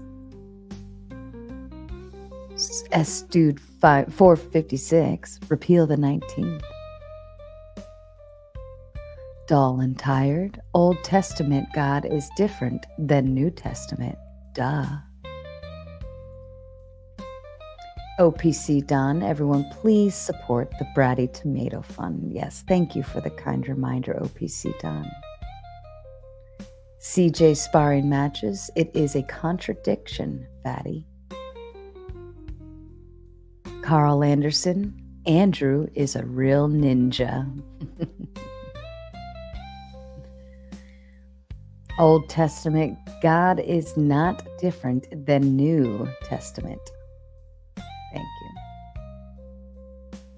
CJ Sparring again. Andrew contradicts himself. He knows what this mysterious God wants. Now he's conflating not knowing a definition with knowing what mysterious God wants. That was over on Fatty's side, by the way. I believe CJ was over there. Without the church, the Western world would not be. That is a good point, because the only reason why we came over here was for religious freedoms, right? It's not a bad point. Gray pill, bra. Just get a straw with that 6th bottle. Yeah, Torshaa was enjoying her Stellas this evening. Don Juan, Galileo was told not to publish fakery. Punishment. Dull and tired. That's how I feel right now. Study proto-Christianity if you really want to know. Don Juan says, on the Inquisition, first time someone could get a lawyer, jury, and a fair trial. A huge straw man. By the way, the people of the towns wanted it to impose. Don Juan again, on the first trial of Galileo that nobody talks about, Galileo got a slap on the wrist, LOL. Then Galileo started talking shit and making up fakery. Ooh, bad Galileo. Catholic Church is the first emancipation group. Slavery in Western Europe was abolished. The Pope. He always says this one. 1/3 of males born in Texas were named Jose.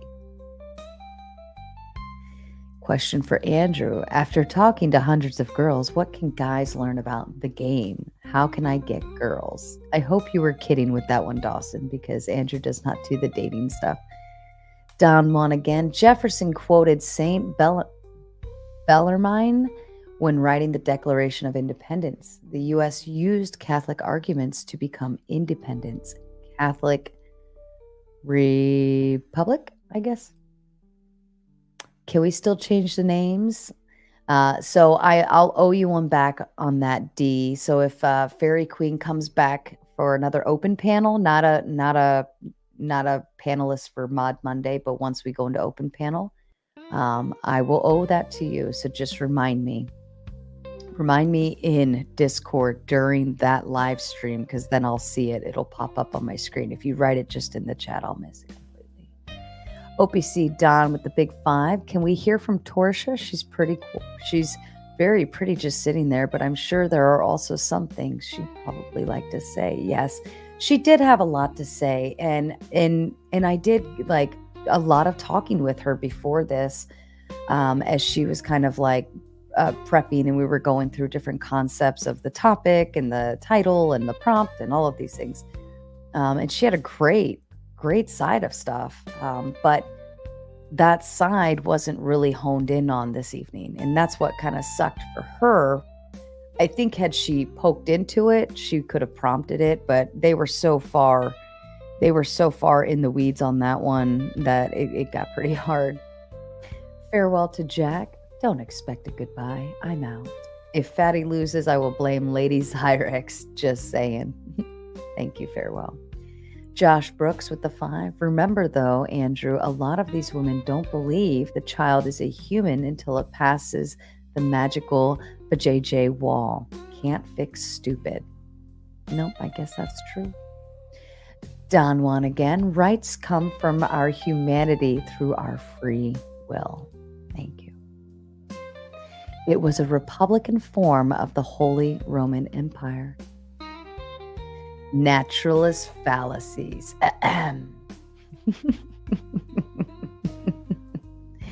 The Trib one. Can everyone ballpark when they think secularism will expire? Also, when will religion expire? For both, my answer is when humanity expires. Win, Sarah. Yes, thank you, Trib. Fatty, the Pope abolished slavery post-Romans. Newsflash, says Josh Brooks, slavery is still well alive today. Millions of slaves exist currently around the world. Heard of the sand pits? Don Juan coming back. A Catholic named De las Casas helped abolish 17th. Podcast lover, another fantasy. That's actually pretty funny. Fantasy fallacy. It's good. Can't wait for robots to clean chimneys. Actually, we probably are. How do we not already have them? Don Juan singing again. Little Fatty had a farm. E-I-E-I-O. Carl Anderson coming back. Let's let minors be minors. They work for scraps. Fredo Fonzarelli. Thank you, Sarah. Q-Tard. You guys say your names. And this one's pretty good. Coming in with the big 5. I would like reparations from Fatty for having to mow the lawn as a kid. Appreciate you. Lance Singh coming in with the big 2. Thank you. Yes, you're most welcome, Crucible Crew. Dax coming in. Fatty, the Amish and the Mennonites here in the U.S. use their children in all these capacities right now. Alex Jones with the 5. Thank you. Thank you. Fatty's, I'm going to say turd for now, but take my money courtesy of the Crucible. Thank you. Shadow Dragon TV coming in with the 2. Great show. Thank you so much. Don Juan hitting it back. RP is not praxeological. You need free will to have praxeology. Free will comes from consciousness and not neurons. Empiricists are slow. Rationalists win. Intel Wild. Sarah, can you get Torshaa to say Hokta? No, I would not have done that. Don Juan singing back. Fariy Queen, go read Aquinas and a history book. Prime coming in. Keep up with the great work, fam. Thank you so much. Intel Wild, can we get Torshaa to say me love you long time? No, and I wasn't even going to put that on the screen because that's disrespectful to Torshaa. Don Juan asks, or says, those myths are WASP propaganda 100. And Josh Brooks, this one made me laugh so hard. Every time Andrew gets a W, another beard hair growth turns gray. Only 1,000 plus more to go. You're aging so gracefully, sir. Much love, Crucible Crew. Prime says the Catholic Church is the first act of the Antichrist. What's more Antichrist-like than changing God's day to their sun God's day? Raging Patriot, I5. Oh, goodness, Raging Patriot. Great panel tonight, and here's $5 to the cause. Andrew 1. Thank you. And Joseph, I think I missed this one since we were getting towards the end. Good panel. Thank you, Joseph. Don Juan says, that's not the church's fault. It's the archdiocese. Who is Riz says, if you want to blame the Spanish Inquisition on Christianity, secularists need to take the L on Mal's Famine. Signed, an atheist. No, Andrew, the East left Catholics 1054. A long time ago. Don Juan asks, how nobody pays income taxes. Just saying. Q-Tard again says, your voice reminds me of 90s radio Delilah. Andrew made me do this super chat. Yes, and we do love the Delilah. That's we've had a whole conversation about that quite a few times here. Robbie Heck Music, this super chat isn't real. It's not real. This is all fake. Lol Dog says, Fariy Queen borrows many of her morals from her upbringing. She is a case study in the cut flower analogy. That was a good conversation to have. That was really good. I like that analogy. Thank you for bringing that up, Law Dog.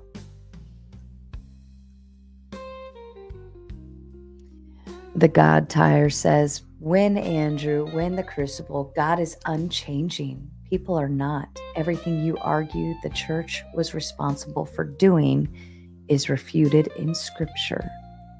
Thank you so much.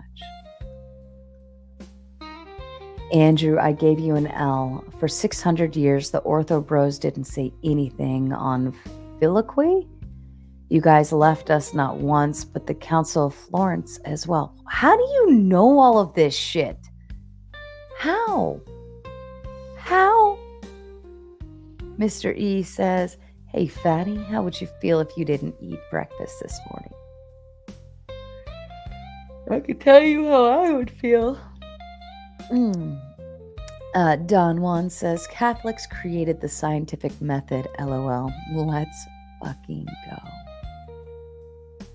Christian Humphrey says, Taco Bell, Andrew, soon you'll be the burrito man. I didn't lose my hair. It ran away from all this muscle. Fatty, great show. Hashtag Crucible. Hashtag Les Johnson.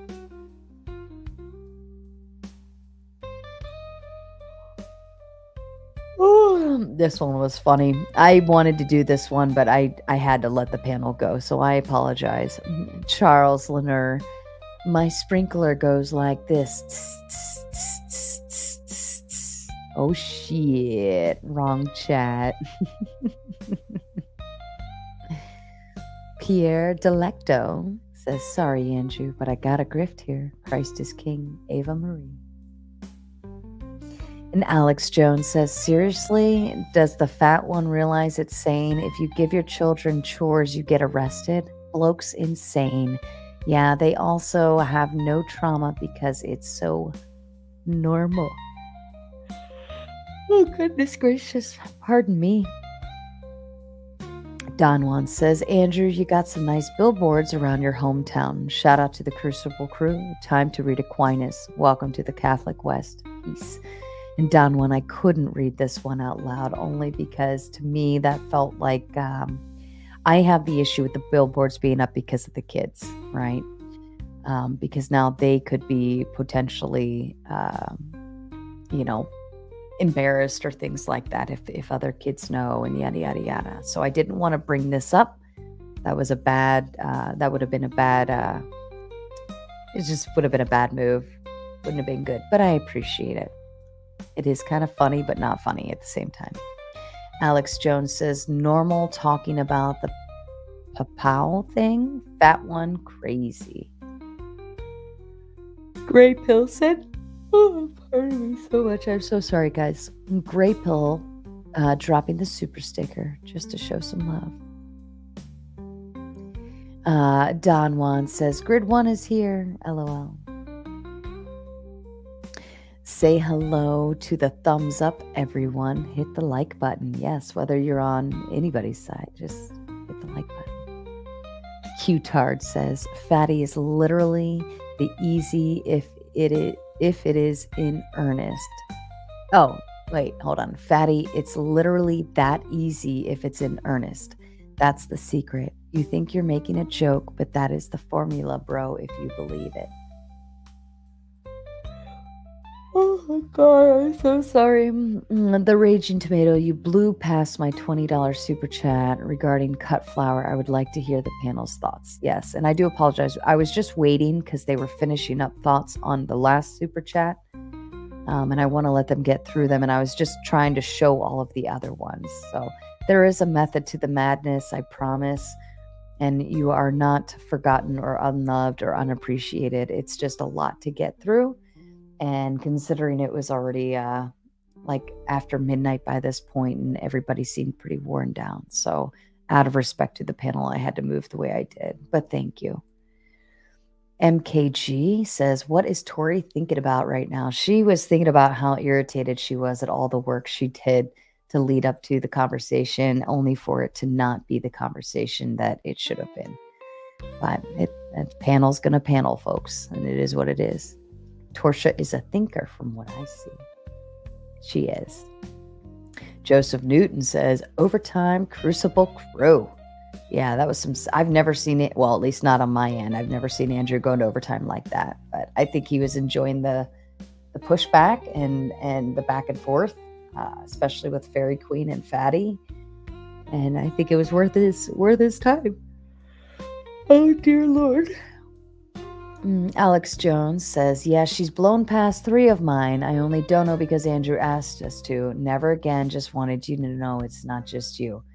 Yeah. And again, I apologize. I did say in the very beginning that I would only read 20 and up. I did start reading the 10s since there were some to go through. And we had some time to spare. but that I did make that rule in the beginning just to prevent us from kind of being tacked down with reading all the super chats. There were 142 of them. So if that doesn't kind of give you an answer to that and why we had to be diligent and, you know, how we did it, I think that's helpful. But thank you. Thank you for your support, Alex. We still love you. I understand why you're upset. Gray Pill says, respectfully, close out Torshaa. Can get so she can get her 6-pack. Poor Torshaa. Tokes came in with the $9.99. Just support Fatty. I'm glad Fatty got some support over there. I already read the rest of these.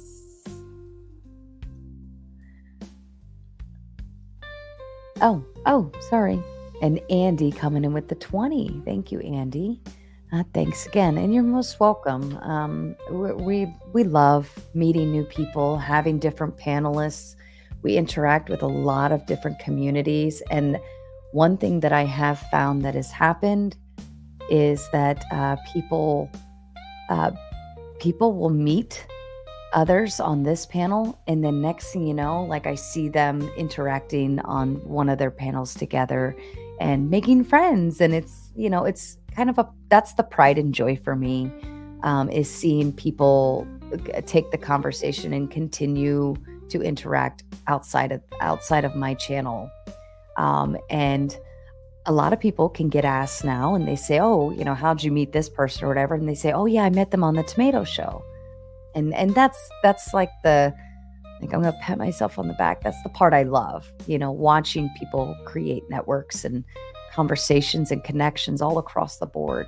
So thank you. And bring your friends. We're happy to host. We love it. And Get Down Demon says, someone please buy Sense some hope. I don't know what's going on over on the regular side of the chat. I love tomatoes. I just made a great pasta salad with them.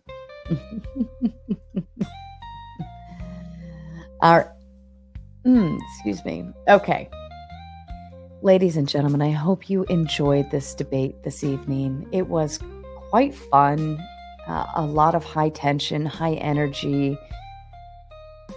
It almost got to a point where it was like, I'm just going to let them go, because I'm just going to let them argue, and just there's no point in me interrupting at this point, because they just were so hell-bent on their directions that even me interrupting them was kind of like poking the bear even worse, or throwing rocks at a beehive.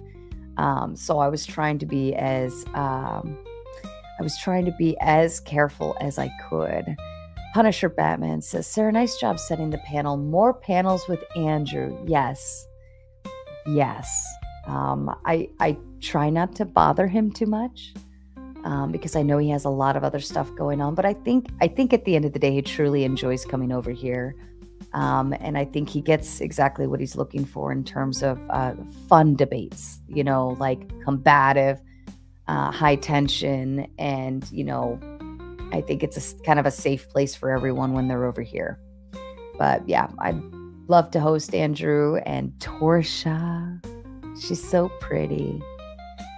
She's so fucking smart. Okay, if you guys have ever had a behind the scenes conversation with Torshaa, this girl is incredibly intelligent, and I love listening to her talk her ideas out, and you're watching the spider create its web, and it's beautiful to see. And I feel like she kind of got gypped on this panel by way of it wasn't going the direction that, you know, she was hoping it would. And then also to Fariy Queen, I'm glad we can kind of give her a platform today. She is kind of a newbie in the world of, you know, YouTube and you know, getting on panels and being platformed in that aspect, I guess. And it's nice to be able to kind of offer that ability to new people so that they can come over here and have a little piece of this and piece of that. And then also to Fatty. Fatty has a special place in my heart. I absolutely love and cherish his work, his videography, his work ethics, right? Like his work ethics. He's so much of a I'm gonna go do it kind of guy, and I just love to watch him in motion. It's interesting. I have a extensive appreciation for him, and his chat is always lit. If you want to just go somewhere and just read the chat to be entertained, Fatty's Place is the place to go. But anyways, I'm going to go ahead and redirect you guys. Okay. I know, right? No, I think everybody should be nice to each other from the get-go. I mean, right off the top. Save the crazy stuff for the panel, right? That's where you take out your lashings and, yell at people and all of that stuff. But I think outside of that, there's no need. Of course, it's okay to be a little competitive or whatever in the field, but there's just no reason to hate one another, right? Lauren De Laguna just popped on the other night. Was it Saturday night? Yeah, I don't know about lies, truths, whatever, but that's drama we don't care about. But she did pop up. She's kind of off YouTube now. She's got a real job. All right. She's all lawyered up and ready to go. And so that's pretty exciting for her. And we're happy to see her be able to grow and move on and move forward and do the things she does want to do. I think the YouTube thing was a limbo concept. Anyways, I'm going to redirect all of you to Flow State. He is also a panel verse type of person. So if you want to watch a panel roast one another, it's always open panel over there. It's a pretty fun place to be. And he's definitely not as nice as me. He's a total dick. And I think that might be most of your flavors over there. But anyways, outside of that, don't forget to like, subscribe, share, all that shit you're supposed to do. And if you don't want to do that, then fuck off. A long time ago, in a YouTube world full of keyboard warriors, many monsters and trolls lurked in the chat rooms. They thrived on arguments amongst each other until one day, a heroine rose from the ashes. She was made from the tears of beta bitches and the sweat of alpha male gym guys. Throughout the centuries, this keyboard warrior princess showed up in many forms. She slayed many demons along the way. By the light of the moon, she led the simp army into battle. Wielding her sword, she fought through the dark forests. With each new era, the monsters evolved. The keyboard warrior princess grew stronger with new skills to bring them down. The world around her advanced, but so did she. Her heroism became known to society as technology advanced. And with each new generation, she had to learn how to blend in to keep her identity hidden. Now known as the Raging Tomato. This keyboard warrior princess fights for justice in every debate.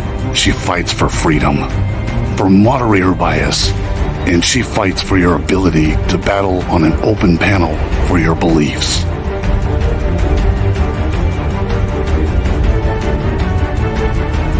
She protects the simp troopers from destruction. She fights to create peace among troll wars. She storms the battle zones without hesitation and leaves the battleground with her pockets full of souls. Are you ready to battle your fellow trolls? Are you ready for a moderator to give you time to talk? Are you ready for justice, peace, and a fair fight? Tune in every Monday night to watch your friends duke out their issues, or join the open panel so that you can fight the good fight and find resolution with your peers.